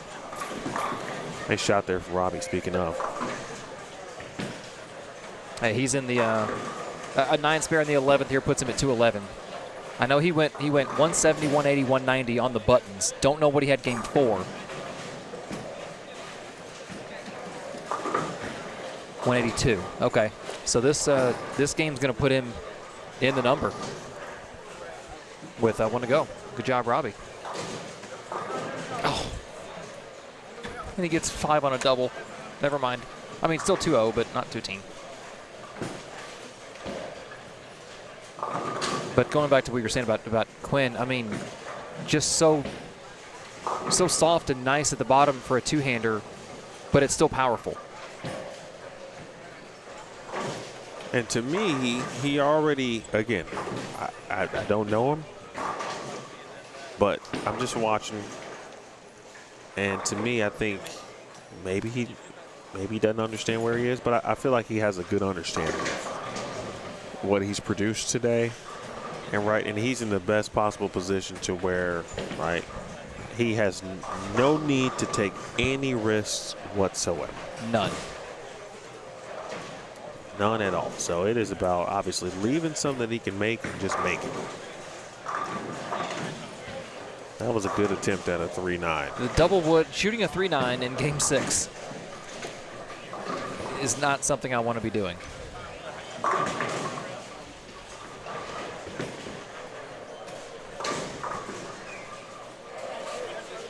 All right, so those groups are all done. Let's see. We'll work our way over to 7, 10, 4 just a little bit. So we'll start with 11 through 14.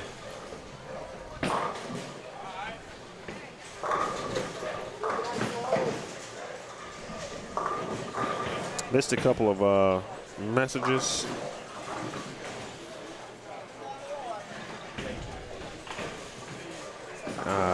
James said the only way the lanes could get nasty if they have been all day, or then they have been all day, excuse me, is if sinkholes started to open up randomly like they did in Omaha, which was very scary. Those of you who have seen that video.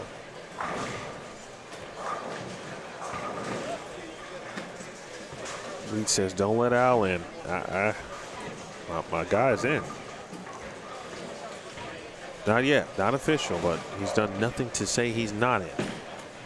Obviously, that could all change because we've seen the 120s and the 130 games appear almost out of nowhere.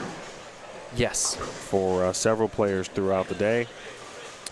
Jeff, shout out to our guy Dean. Absolutely. And I'm happy that he is performing as well as he has. I know he went through some health things. He's been back in the gym from what I've been watching. Attaboy, Dean.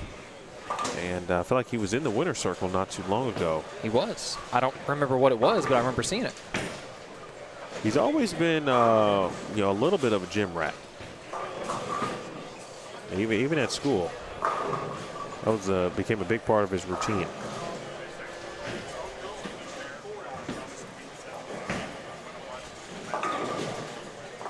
Olsen has been checking things out. That's right. It's up. It's early for Holston. It's already March. It is. Yes. For Holston. Which means it's the end of February, which is disappointing.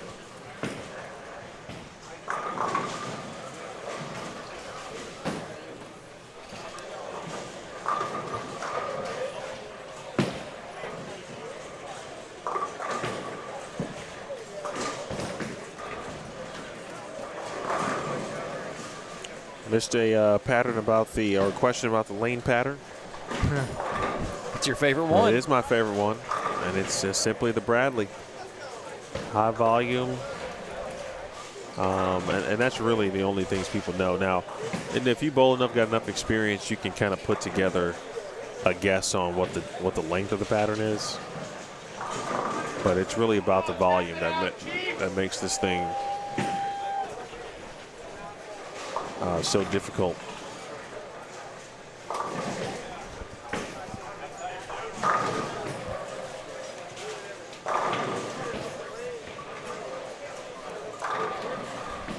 So this is game 6.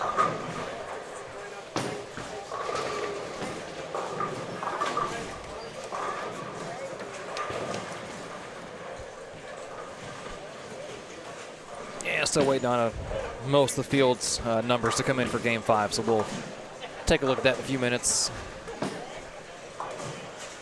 Any predictions? I'm sticking with what I said before, 100 and 100. Not a bad play. I forgot who said it already, but they were at -110. Was it Rip and Revs, maybe?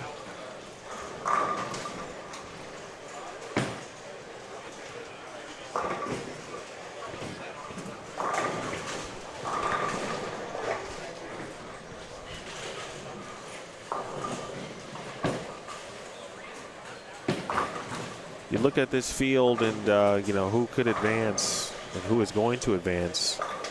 In many years, you're looking at fields, you know, again, just looking at previous champions recent. Brad Miller, you know, Eric Jones.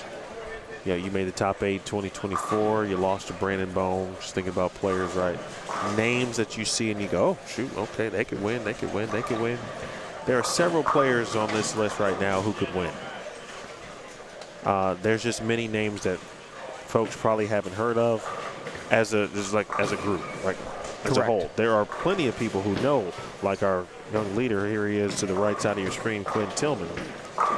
Back-to-back Brooklyns, but hey. We got a nice break. Yep.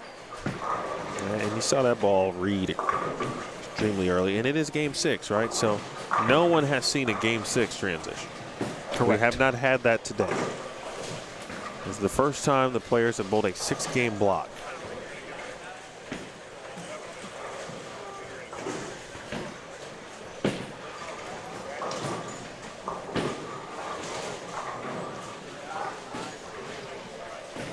Jason is, Mr. Peach is handling or adding scores right now as we speak.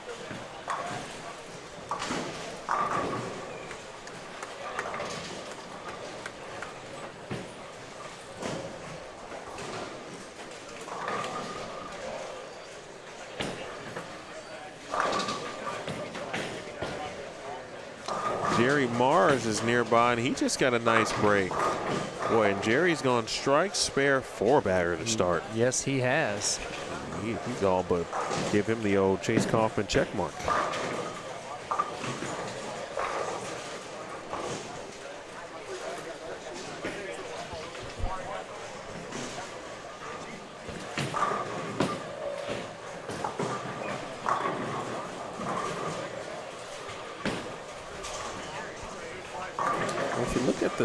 Let me bring up the old champions list one more time.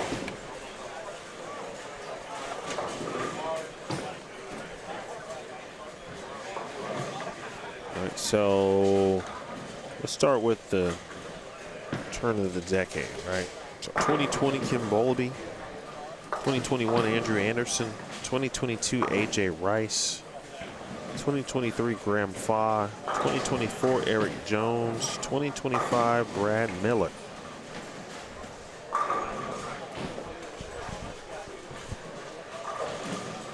A lot of names, a lot of pros. A lot of title holders. A couple in there. A couple major. One who just is going to bowl tomorrow for another title. That group right there. There's a couple, you know, from the PBA perspective, like Trevor Roberts, for example. In fact, you know, right now, I think Trevor would be, again, just with relation to the PBA tour. I don't want to miss anybody, but he might be the most from that aspect, that from the PBA experience,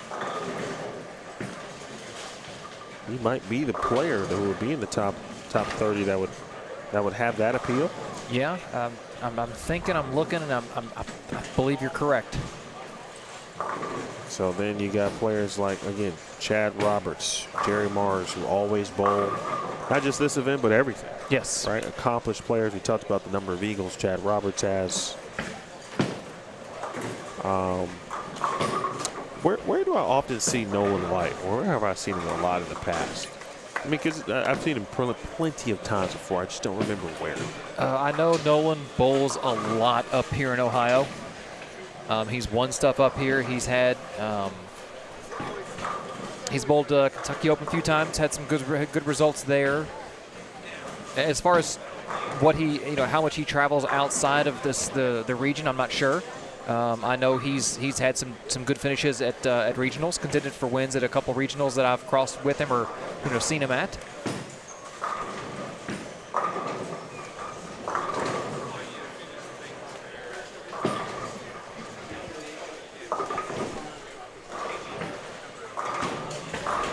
Scores are about half done. Notables 70 over for Quinn Tillman. Jerry Mars has a chance to overtake Quinn Tillman for the advancers round lead.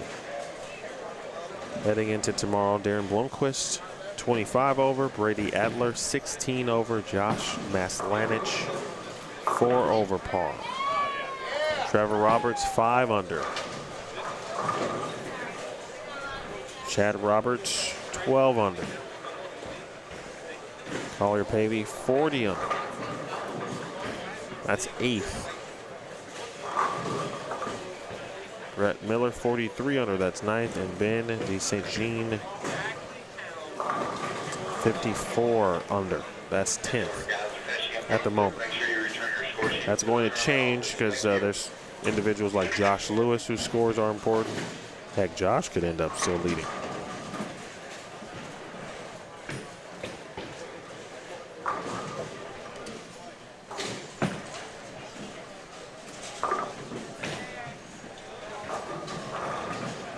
Yes, he is. Nolan is a PBA doubles champ. That is correct. See, that's what I'm talking about. Gotta give a shout out to all the Pikeville guys. We've been talking about him. Oh, yeah.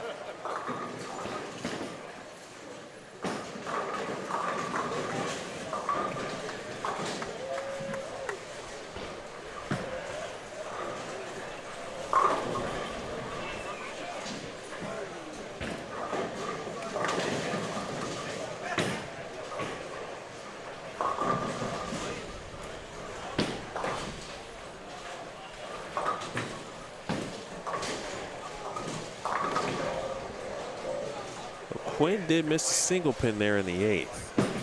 Trying to bring you his 9th frame. Jerry Mars down there.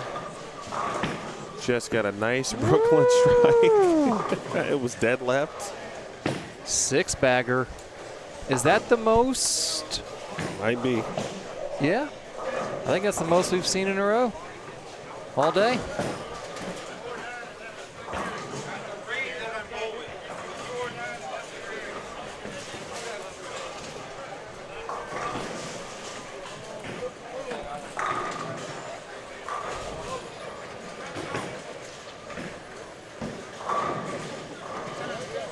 This feels like still there might be a couple players who could just sneak up on you here late.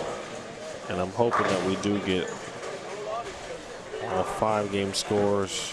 We've already started adding some 6-game totals.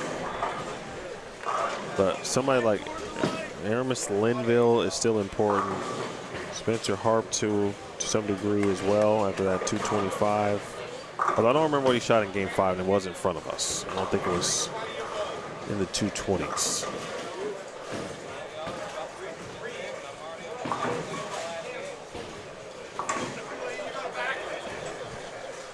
So Ricky Carroll was next door on 13 and 14, and he needed to finish strong. He is, unfortunately, he's struggling right now. He needs all of them for 193.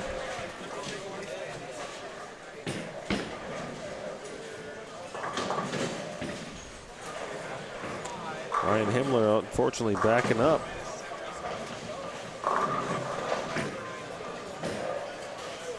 There is plenty of opportunity. You know, if you were even upwards of 44 or 50 pins back heading into this final game. Oof. That was loud.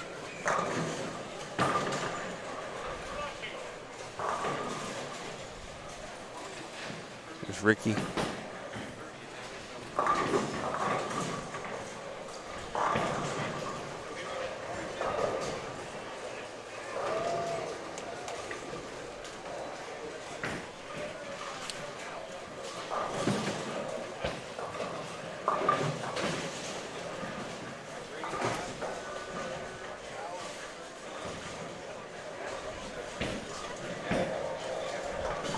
So it looks like we got all of our scores through 5. And of course, a couple are already moving through 6.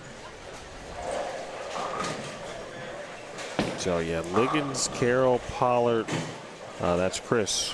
There's Linville, Louis Pisano, Will Vidulich, Sam DeWitt, Keegan Alexander, all with plenty of chances. Evan Freeman, John Gilbert, Tony Harvey, Austin Kohler. Kohler is 30 back. And then players like Jeff Fair, Matt Ruskowski, Richie Capadilla, Brett Shepard, Robbie Oakleaf, as we talked about. James Grego still in the mix, despite the tough game. Phil Watson still in the mix. Needs a game to stay inside the number. And then, of course, players trying to make sure they don't back out of the number.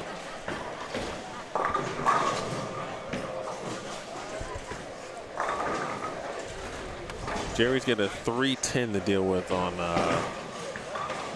5, and he made it. All right, so we've got all scores are in for Game 5. Ricky Carroll is the number right now at 79.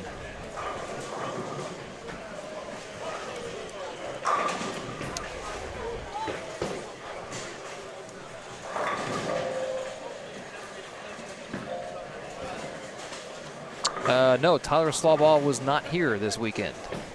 He bowled doubles. Did he? Bowled doubles with Art Runkle, or Al Runkle, excuse me.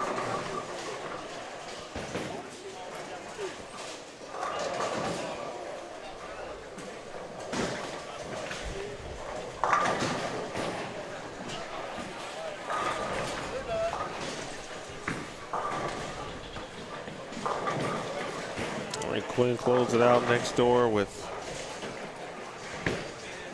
188. Jerry converted a split in the 9th, so he's got a potential 258 out there. Yeah, he made the 310. Okay.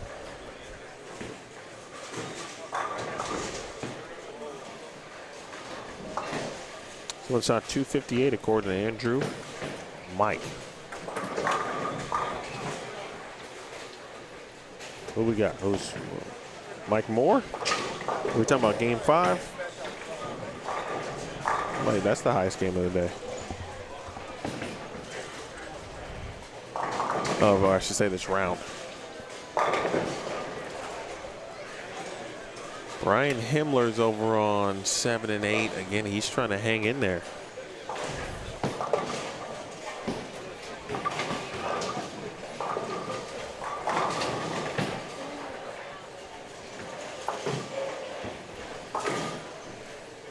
You mentioned, I think you mentioned Brett Shepard was in around the number. Yep.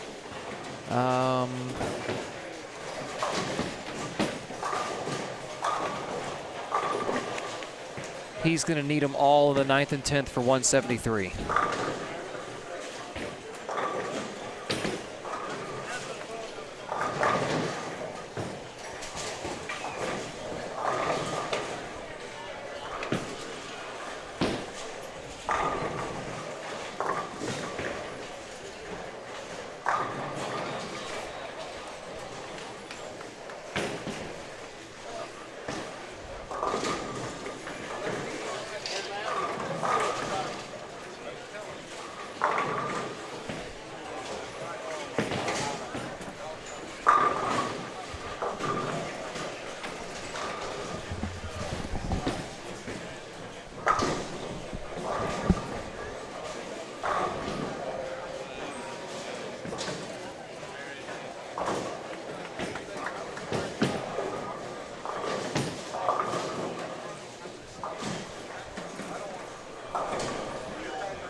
Jerry Mars trips a 4, first shot in the 10th. That's going to put him in the 240s.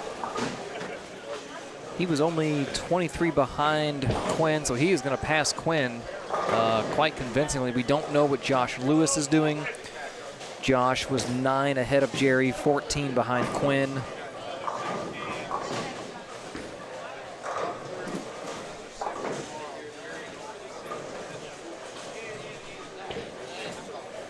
It's so hard to score chase. One, when you've got this many players in the building spread out as far as they are, and two, when there's this many in contention. We just kind of got to see what's around us as Jerry goes dead through the face and caves in a 6-7. He's going to be in the 250s, 258 if he can strike the fill.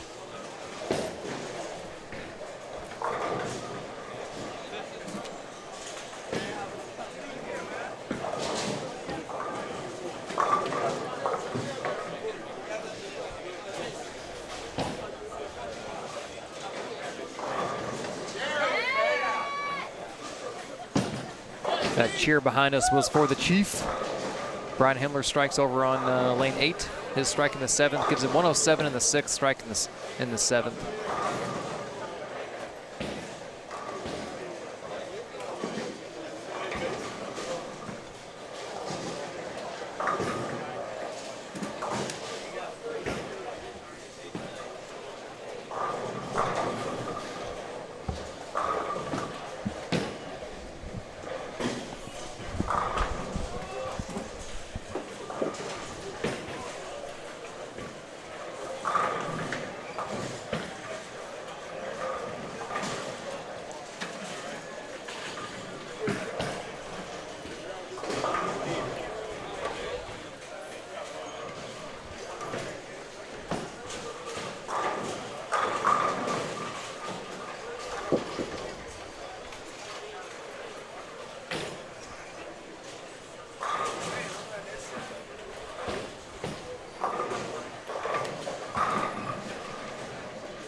All right, buddy, what I miss? I was just saying that it's hard to cover a cut on an event like this because you've got so many bowlers spread out amongst so many lanes, and there's so many players in contention for the number you're looking at. So we kind of just have to gauge what's around us. Jerry shot 257, tripped a 4 in the 10th, and then caved in a 6-7 in the 11th. Yeah, he's going to, depending on what Josh Lewis does, he's going to lead. Also depending on Darren Blomquist, who we can see. He's next door over on 15 and 16.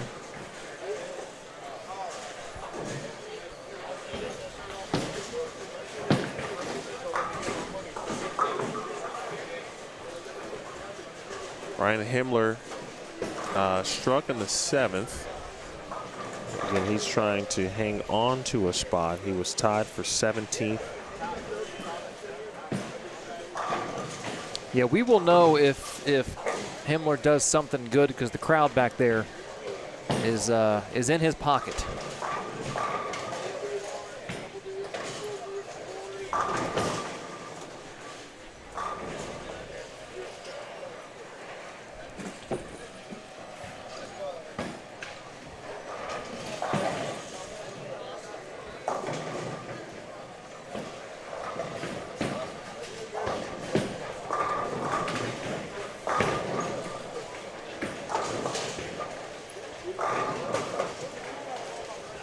I will say, unrelated, he's no longer a part of my life. I would never wish him ill will, but it does warm my heart to see Calipari getting his butt kicked.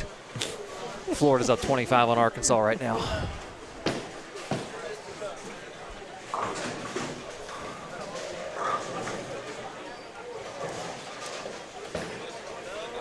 What has Coach Cal really done to you? I mean, he dominated my Louisville Cardinals for a decade and a half. Got that right. Yeah.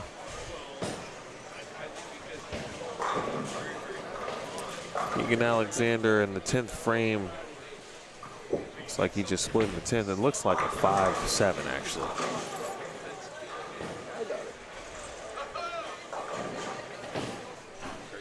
Ryan Himmler. We'll wrap a 10. I think all Chief, relatively speaking, but I mean, if he goes, if he fills frames, he'll be in the 180s, which seems like that would be enough at this point, because I'm not seeing players right now below him. And again, we don't have access to the whole center from that aspect, but not seeing a ton of people that truly might go around it.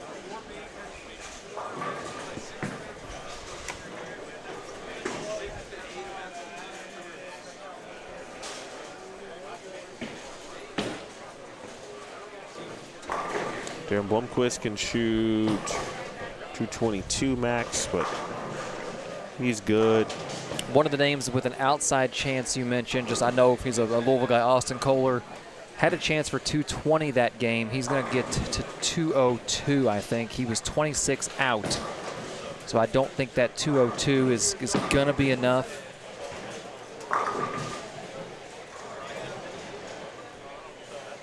Brett was in the cut by 9. I think he had 150 that game. So we're going to see him fall out. Ricky Carroll was in. He shot 140. We're going to see him fall out. I'm sorry, 160.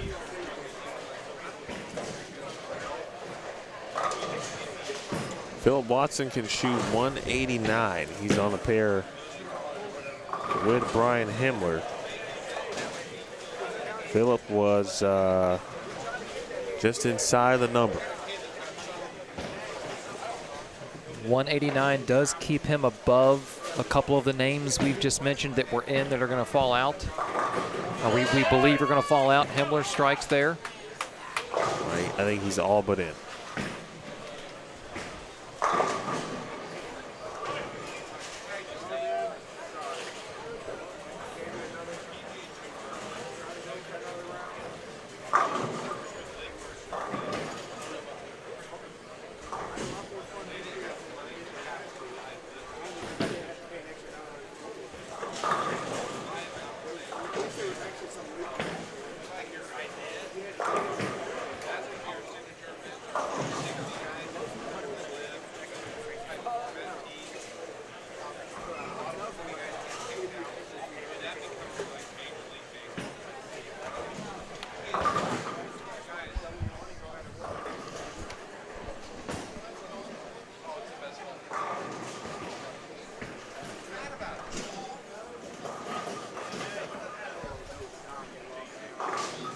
Oof, what a spare that was.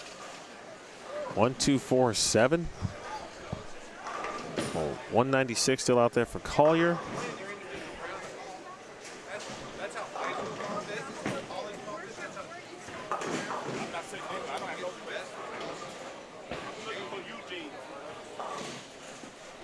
Darren Blomquist can shoot 202, but he is good to go for sure.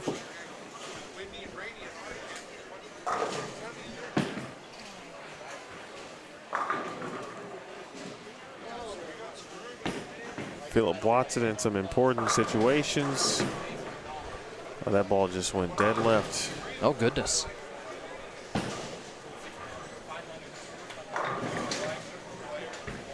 He just left the 1-3-8-10. Yes. A precarious predicament. Not only did he leave himself a nasty little spare up there, but 6 on the spare in front of it is not great count. Robbie Oakleaf, who was just in the cut, split the 7th for 128. If he marks out, that's 188.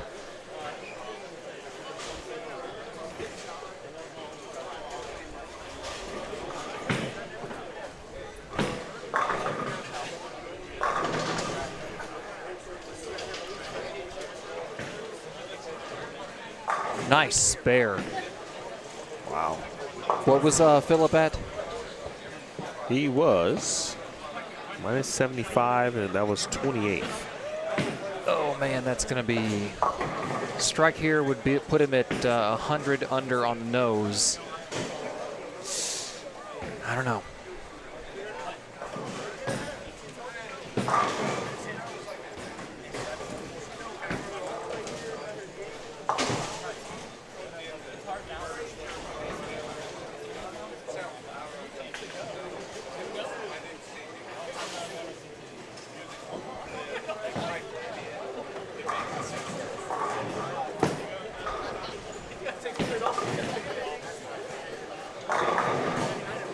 Six count there in the fill for Phillip, 171. That'll put him at 104 under.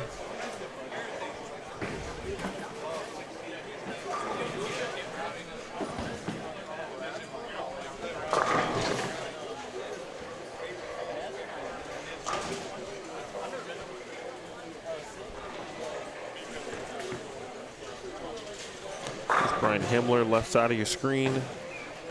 Collier coming in your screen. Oh, he's in. That is enough right there for the Chief.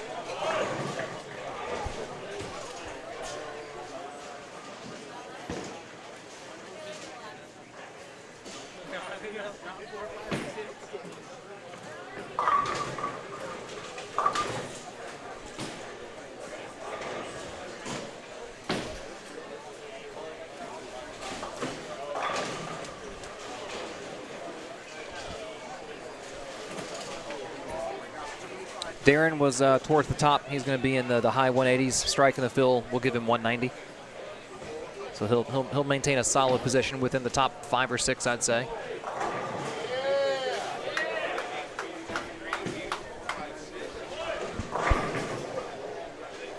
Ryan Himmler got one more, so he will be in the 2-0s. Go back over to Collier's finish. Well, he just made a 6 count in the 9th. 2, 4, 5, 7. Picks it up, gets him to 186.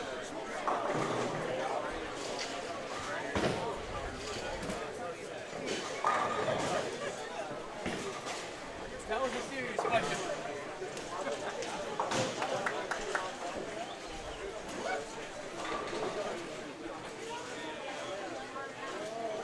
Trying to get you excited. 50 away.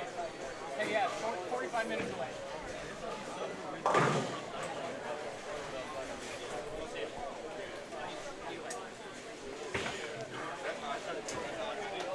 Robbie Oakleaf spared the 8th frame. Went through the nose in the 9th. Not a split, though.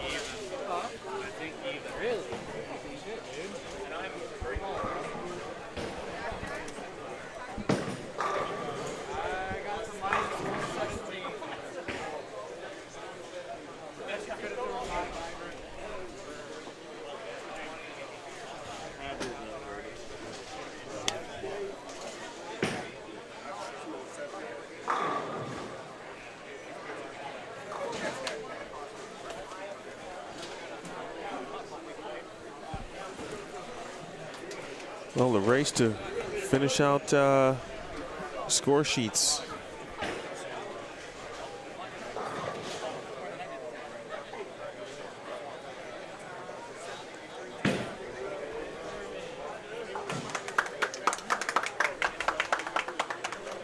Two-time champ.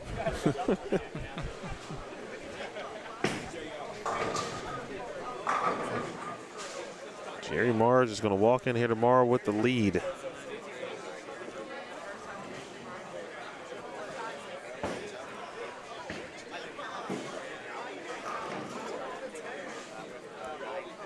Collier should be just fine.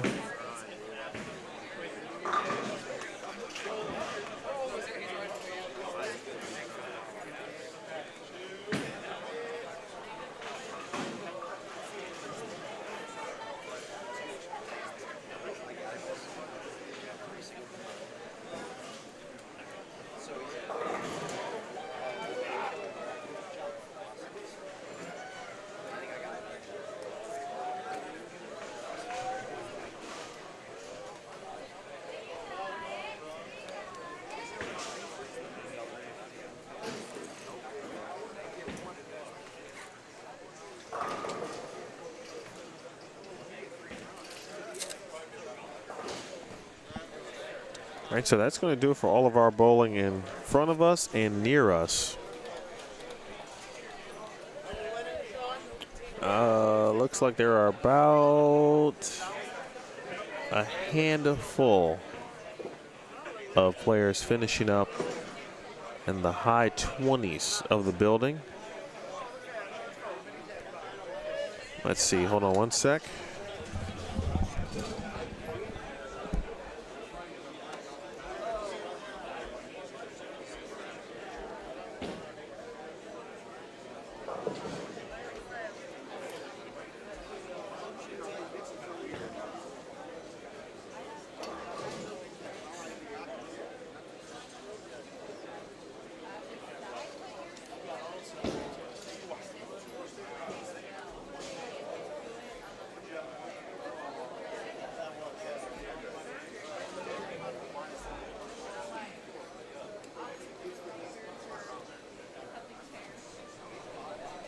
I know we got some people. Whoa.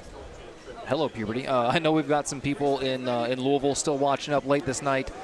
The last Louisville player that I can kind of report on, I don't know what Aramis did. Robbie shot 173. He did have a couple of players ahead of him that are going to drop below him, and he had a couple of players behind him that are going to jump him. So if you're a Robbie Oakley fan, that's where he's at.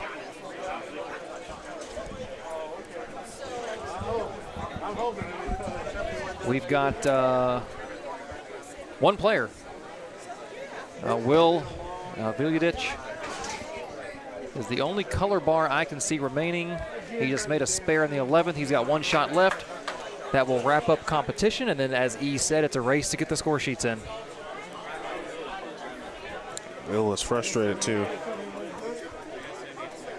But you understand it at this time. He was I was going to ask you, Drew, off the top of your head. He was right around the number. He was 12 out coming into this game. I see one red dot. I can't tell if there's any other opens. I'm guessing it's probably in that 180 range, maybe. It's hard to see.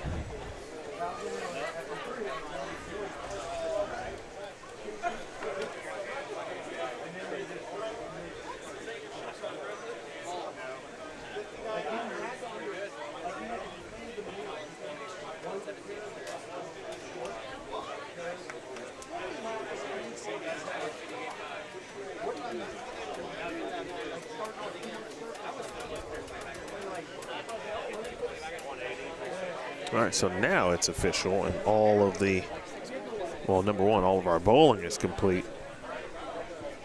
Score sheets being turned in.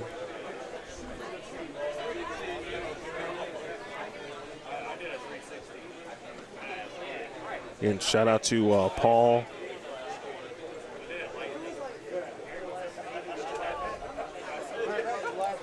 Jason getting these scores into Tournament Bowl.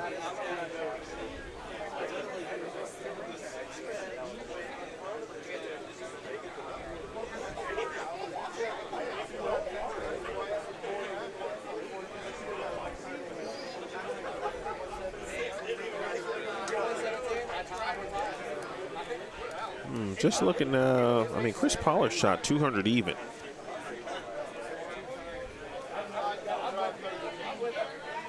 All right, so he's going to be 80 under. I'm looking at players just below him, and there's no one within about the first 10 spots who would pass him. And we know for sure, 1, 2, 3, 4, 5, 6 are going to tumble over him. 7, 8. Wow. That game 6 got a little tense for some guys out there. Yeah, I think there's some folks who probably think they're out right now, and they might be in.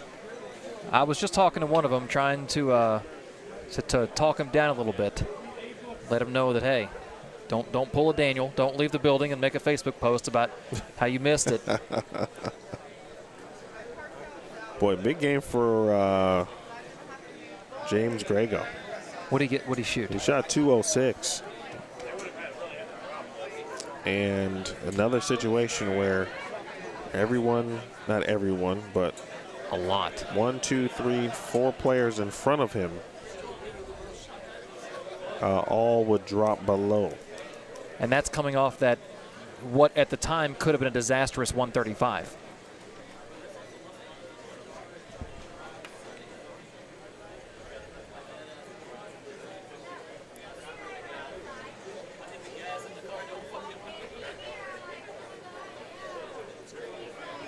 Not missing too many scores, but a lot of the ones we're missing are going to dictate what the number is.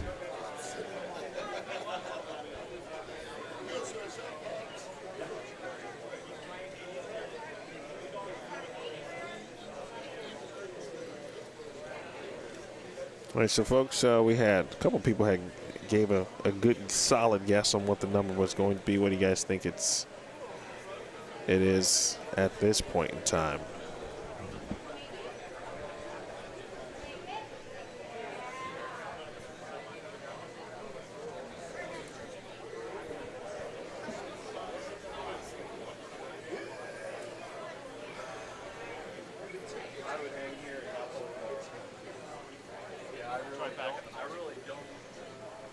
Josh is going to raise it up 1.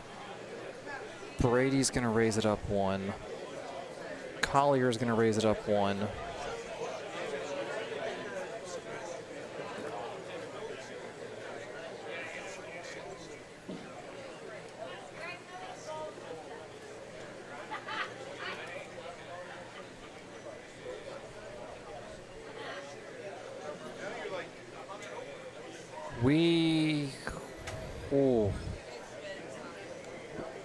The chat is potentially right. We could have a tie at 1097. We could. Oh, that's happening. You guys did a great job. We already called it. Thank you, Tracy. I didn't do a great job. Said it earlier. There were too many ties at the beginning of this round. There were so many ties. So you said 109? 1097. Oh, I'm sorry, 1097. It's kind of gravitating towards that. Let's see what we got.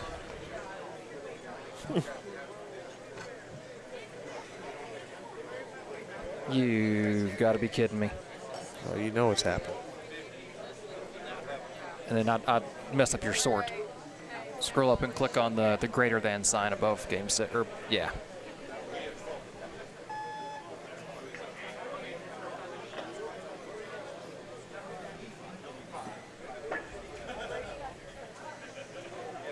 Ooh. Laying out the tournament up. I need Austin Kohler, Will Badulich, There it is. Zach Marlowe. Wow. I need all 3 at the tournament desk at this time.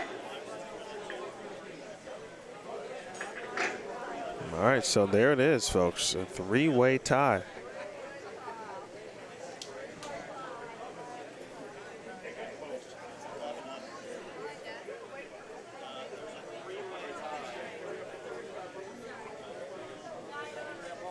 Wow, Phil Watson, 1 pin out.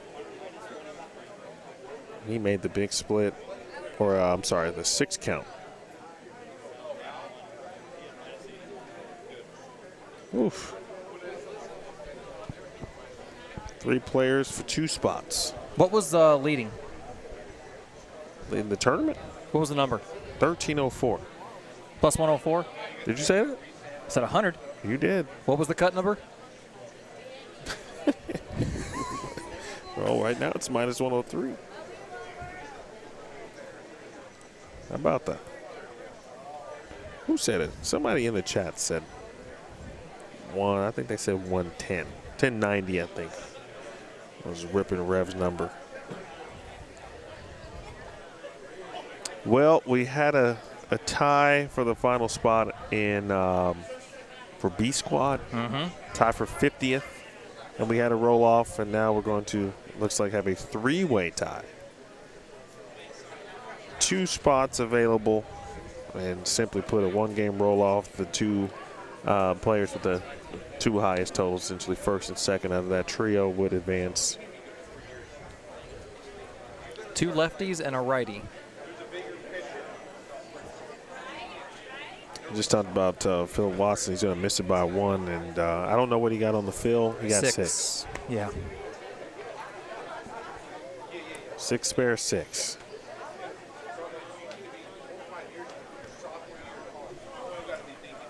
Yeah. Yeah. Boy, that's tough.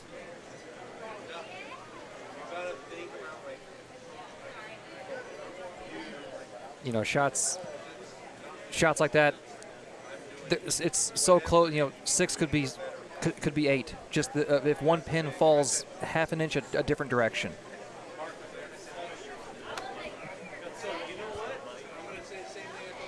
But as I've kind of looked at this way my entire career, it's not fair to punish yourself by looking at one shot, because if you get to do that, then so do your opponents. So you can't play that game.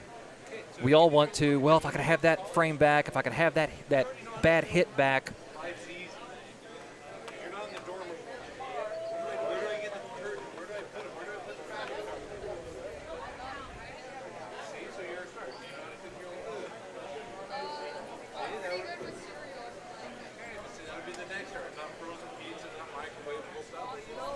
Well, all right. So that seems to be the situation, folks. It's all unofficial until it's official, but the numbers say that's what it is. But shout out to Quinn Tillman and Josh Maslanich. And if there's any other Pikeville members. But, man, they bowled great.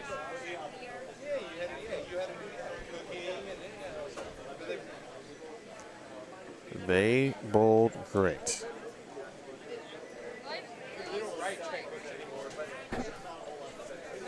Time for 30?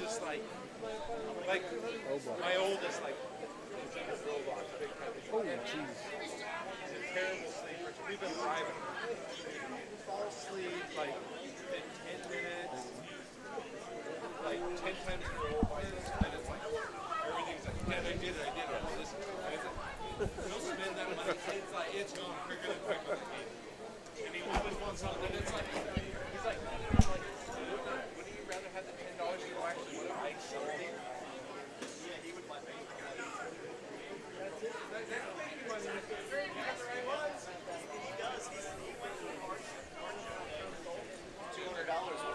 Wait, so earlier when we had the, all right, looks like it's going to be on 5 and 6. Let's see if I can get as close as we can get over there. Hold on 1 second.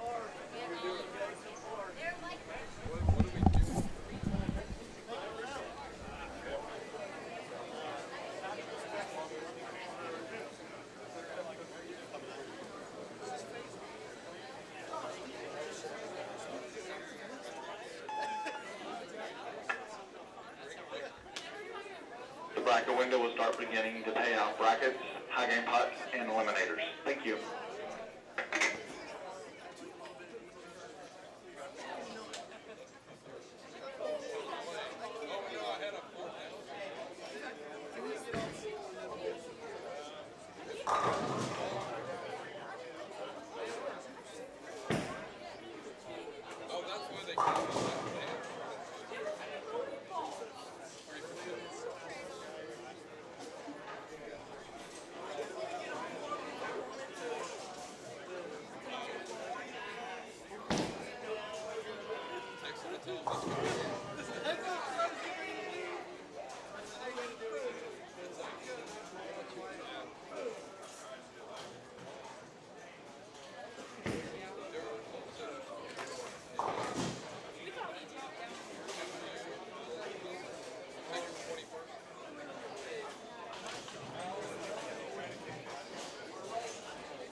All right, the 3 players in the roll-off are got 5 minutes of practice down on 5 and 6. E is getting the cameras positioned so that we can see the match, see the screens, all that good stuff. Take a look at how these 3 got to where they're at. First off, Austin Kohler, who just threw a shot on lane 6. 188, 180, 183, 185. Eerily consistent. Had a 159 and then a 202 to finish. Will, the lefty on lane 5 just now. A little more up and down night. 164, 184, 215, 165, 181, 188. And Zach Marlowe, the two-handed lefty that just threw a shot on lane 6. Zach, 184, 191, 195. He hit a rough patch, went 158, 164, and then finished at 205. So that's how these 3 players got to where they are. As we mentioned, Philip Watson, 1 pin out. Louis Pisano, 8 pins out. Ricky Carroll, 14 out. Jackson Styles, 15 out. Just inside the cut, Robbie Oakleaf was 3 to the good. Nolan White, 4 to the good. Eugene Beeks and Blake Heil, 6 to the good. And then Brett Miller and Richie Capadia were 9 to the good.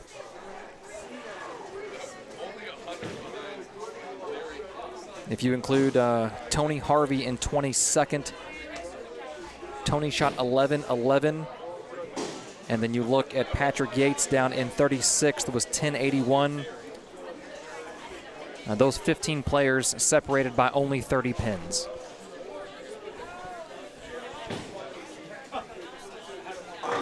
That area of the field had been condensed the entire night.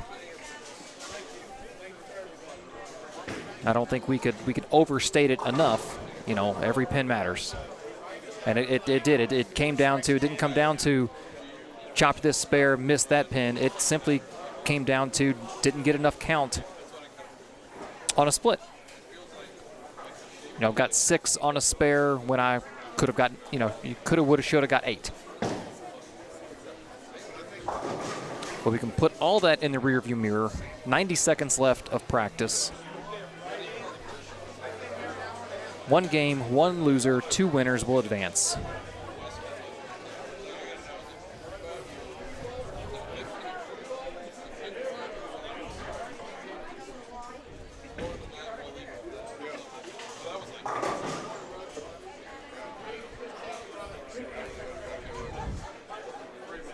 For those wondering, the way they settled on 5 and 6 is they just found a pair that none of these 3 had bowled on all night, and then we kept our fingers crossed that pair would fall, you know, somewhere within the viewing area to make it accessible, and luckily it is.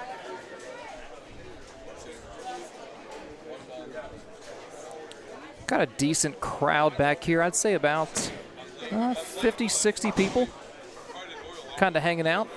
Some players that have advanced to tomorrow. I would be on the way back to the hotel, but I'm old. And then some players that, you know, didn't advance, but they're just hanging out. Because what else are you going to do this time of night on a Saturday night in this end of Cincinnati?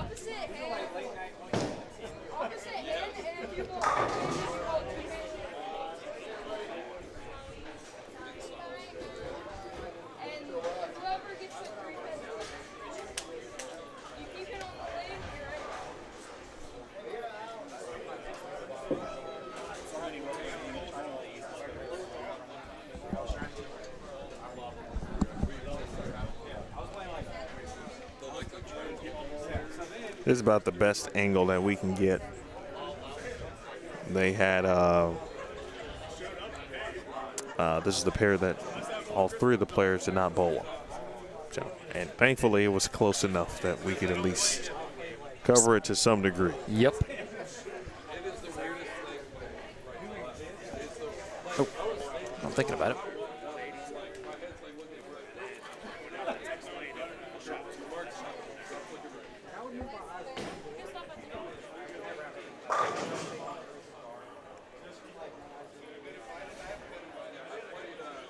All right, Austin Kohler.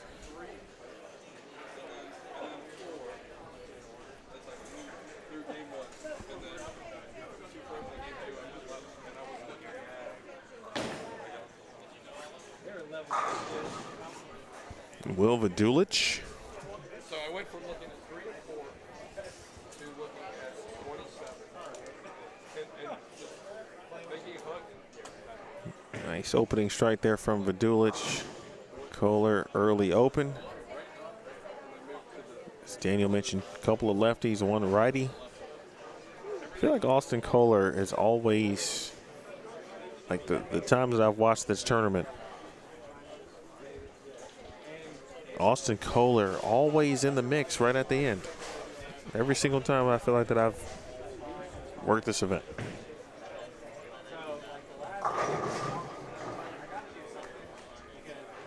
What was his first frame? I had stepped away. He missed the head pin right with the 1-2-4 and took off the 2-4. Ah.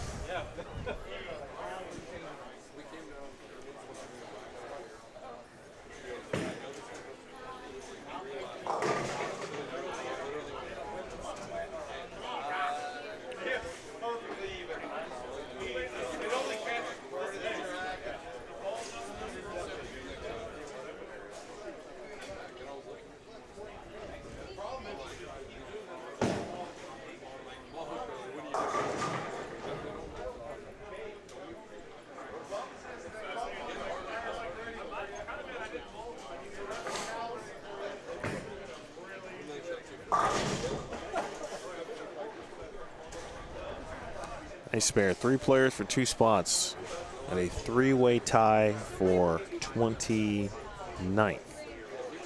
If there was a 2-way tie for 29th, we would not have to have a roll-off. Correct. That's what we had in the Desperado. There was a 2-way tie for 7th, but 7th and 8th both advanced.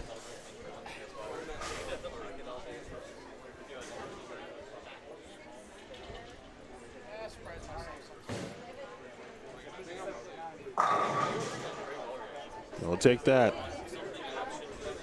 Do you have an early pick for this this match? No, but I mean, the left looks okay so far. Yeah, I mean, I kind of recapped how they got to this situation. Both Austin and Zach shot 2-0 the last game. Will had that 188.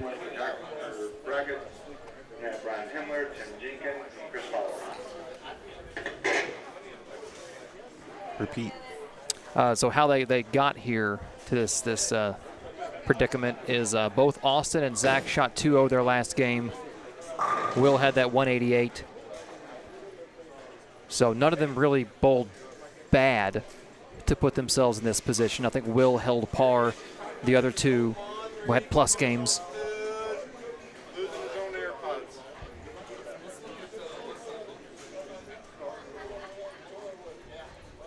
Just caught John McCarthy's highlight.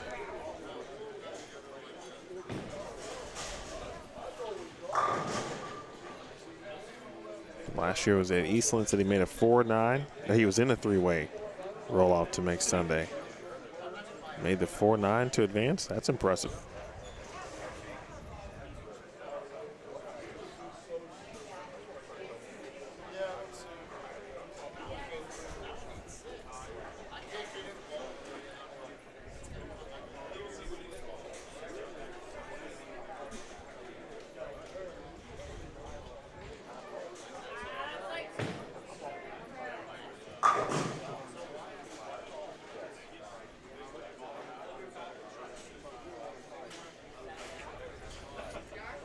It's interesting in a three-player match. Yeah, the pace seems quick.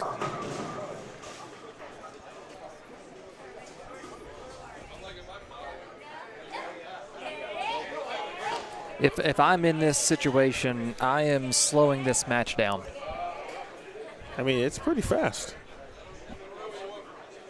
And no one obviously has to be in a rush. Like, people can be upset with you if you but you don't have to bowl as fast as the pace suggests that you should.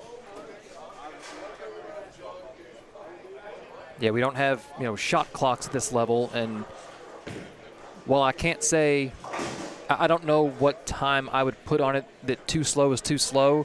You kind of would know it when you feel it. But I would try to slow this match down, not only to collect my own thoughts, but if you slow it down beyond the comfortable pace of your opponents, it's something they got to think about.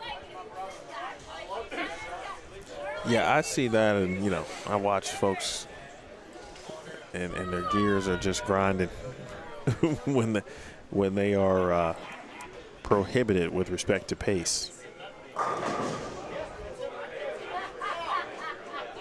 When I was younger, in my 20s, there was a guy back in Louisville, Jim Glazer, was notorious for it. Jim was also one of the better players in the city.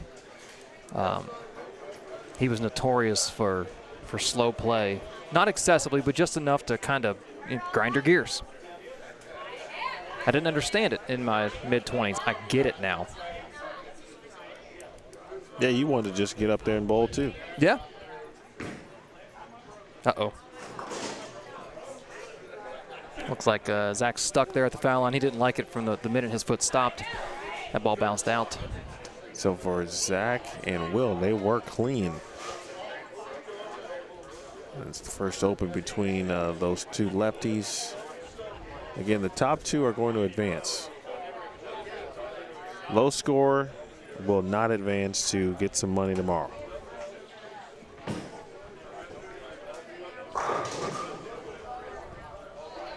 Here comes Austin.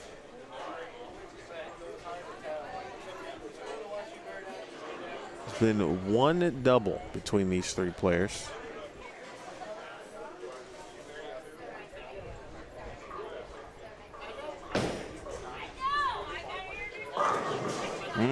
Fortuitous carry.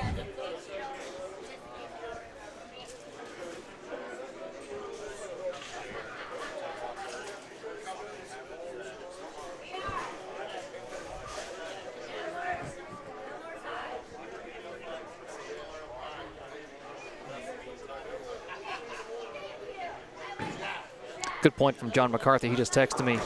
Vinny Atria, also known for. Is he? Oh, yeah. Oh, Vinny was. I hadn't even thought about it. Vinny was notorious for that.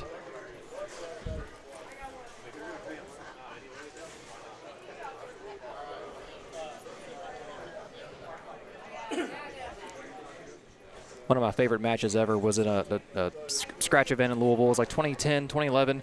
Cameron Doyle came up from Brentwood, Tennessee to bowl. Cameron was 14 maybe at the time.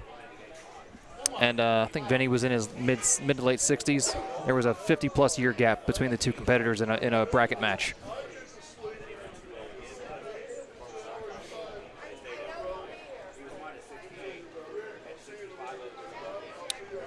Did the sweep? Yes. Okay.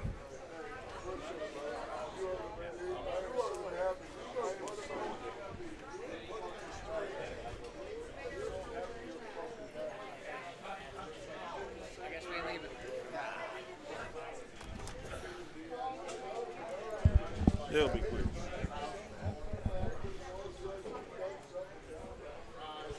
Perfect opportunity as we wait for a two-pin to be reset to briefly chat with our leader today, Jerry Mars. Great bowling. First of all, sir, you handled business. What was what went through the process and the game plan for you tonight, and certainly based on maybe what you learned earlier today? Earlier today, going into qualifying, I think I put too much surface on a couple bowling balls, and I just basically went in the same game plan that I had from the first squad coming into tonight. And then just watching everybody on the pair move, and got the chance to go down to the next pair to watch them bowl, see where they were playing, and make the adjustments from there. There was a couple times we were following guys that had 5 on a pair, so it gave us the time to sit and get done with our game, go down there and watch them bowl, and then come back to our pair and get our stuff and move down. I was about to say, look at you having time to scout. Yeah. Chad Roberts actually helped a lot because I was watching him, and every time I kept seeing him move left, I kept moving left, and it was kind of nice. It was it's nice to, after the week I had last week, to come in here this week and bowl as well as I did. I'm very happy with today. What happened last week? Bowled in Waterloo for the Winter Classic, and first round I went minus 11, and I felt like I bowled really well. I just couldn't strike, and I got a re-entry spot and couldn't hit the broadside of a barn. And then game 3, I went to go throw the ball and felt pinching in my wrist. So I was like, you know what? I got the Bradley next week, taking a week off. Went to just basically relaxed the rest of the weekend. Bowled league on Monday, bowled league on Wednesday, and everything seemed fine. So we said, you know what? We're going to go. Came out here for it. And go you went. Yep. So tomorrow, obviously different animal, so to speak, but we know what the pattern is. Yep. New day. Yep. And you're in a position that everybody would like to be in. All right, so how do you approach the next 6 games? I'm going in tomorrow morning the same way I came in today. I'm going to hit some surface on some bowling balls, and I didn't use too much. I think the most I used was 360. My phase 2, which is what I used the last 3 games today, I only had 500 on it, so I didn't, go overboard with it. Last year at the Masters, was talking with Tim Mack, and he had told me that sometimes too much surface is just going to hurt you. And ever since he's told me that, I've cut back on surface and not damaging bowling balls or putting too much on there, and it's actually helped me a lot lately. Excellent. Well, I know you got to get some rest and maybe a little bite to eat. Yes. Congrats, man. Great bowling today. Thank you. And we'll see you in the morning. Appreciate it. That's your leader, Jerry Mars. He is in the booth. Now he is headed to the crib. We will see him in the morning.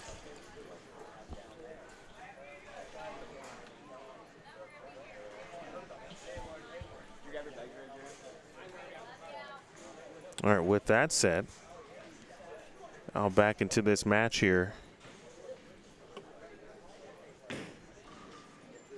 3 for 2. So Marlowe now with his second open. Both have come now on the right lane. They're letting Zach Kohler. Why did I just call him Zach Kohler? I have no idea.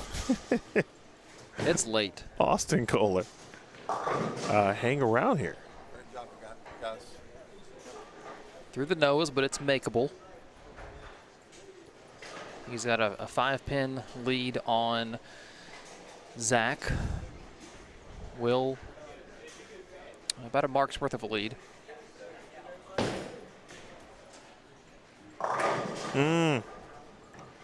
Garrett it twice on that lane. Yes, he has.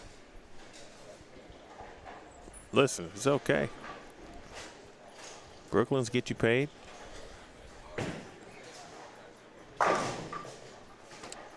Brooklyn's win national championships is what I Yes, I remember somebody saying. Yes, they do. This kind of feels like that 4 for 3 match, like the Masters and Queens final match. Mm-hmm. It feels just like that, and this is developing now into a Kohler versus Marlowe situation.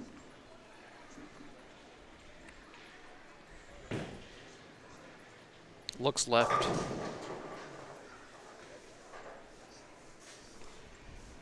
Boy, you hope, the time that Zach had to wait, that's why I called him Zach. Got it, because Zach Marlowe. Anyway, that time, waiting for his pin to be reset. Good spare. You never want to feel like you're being iced. It certainly wasn't intentional.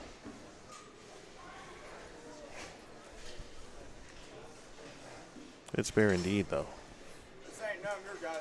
He trails Kohler by 5. Brooklyn 9-pin.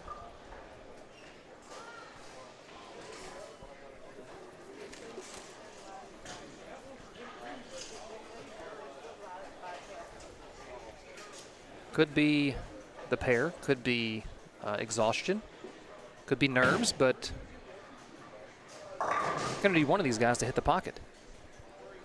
I mean, maybe not.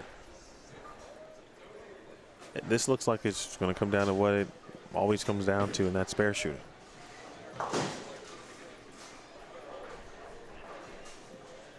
Now, with that said, for Zach Marlowe specifically, because he is trailing, he would like a double. Yes. You know, the odds. Even a strike. The odds of your opponent helping you with an open are greater in this event than anywhere else, but you don't want to bank on that. You'd rather, you know, do it on your own terms. That looks better. Closer. Appreciate the folks who have hung around to watch this tonight. We got some troopers in the chat. Great viewership.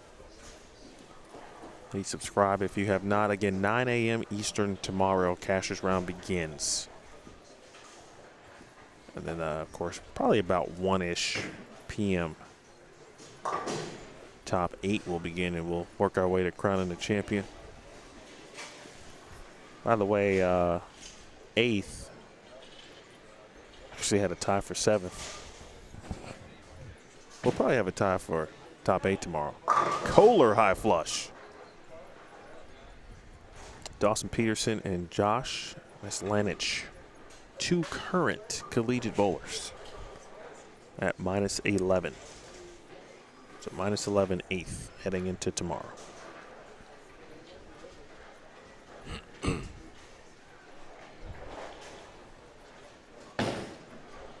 Will's just got to stay out of trouble. Oh boy.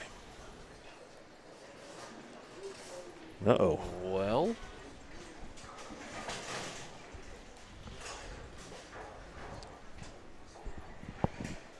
Those who may not be able to see that, it's 156 in the 8th for Will. Zach's got to hit the 1-2 here.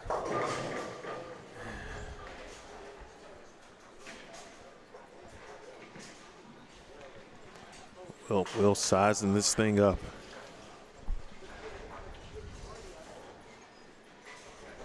One, 3, 7, 9. Uh-oh, good one. He did.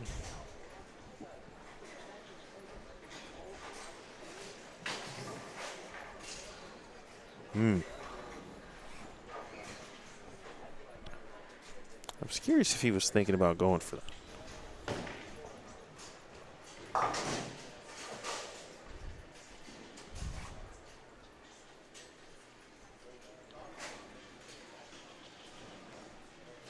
I think this is too, when we were talking about pace before, like, there were definitely some moments for either player to just kind of relax. Strike here and he's good. But Kohler, talking about getting it together. Missing the head pin a couple of times his first few shots. And with high flush the last 2.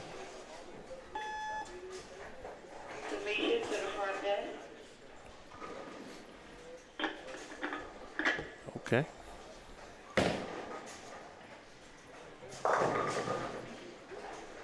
Is that a 2-8? That is a 2-8. Oh boy.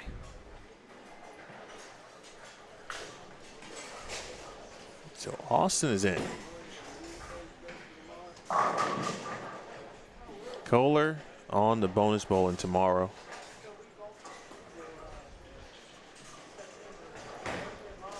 Look out. Oh my goodness. Oh. Yowza. Wow. That was inches away from being 172. Now he's at least got to fill 7 here Oh my. to put him at 180. That would force a double from Zach.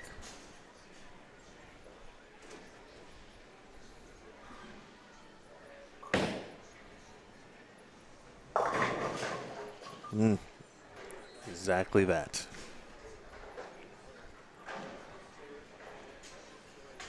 What a way to end this adventures round. Yes, it is. All right, Zach Marlowe, here it is. Dig deep.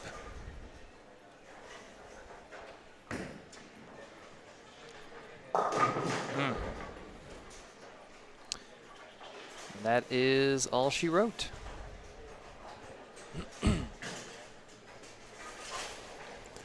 intrigue all around here at the Advancers round today, all day, but specifically tonight.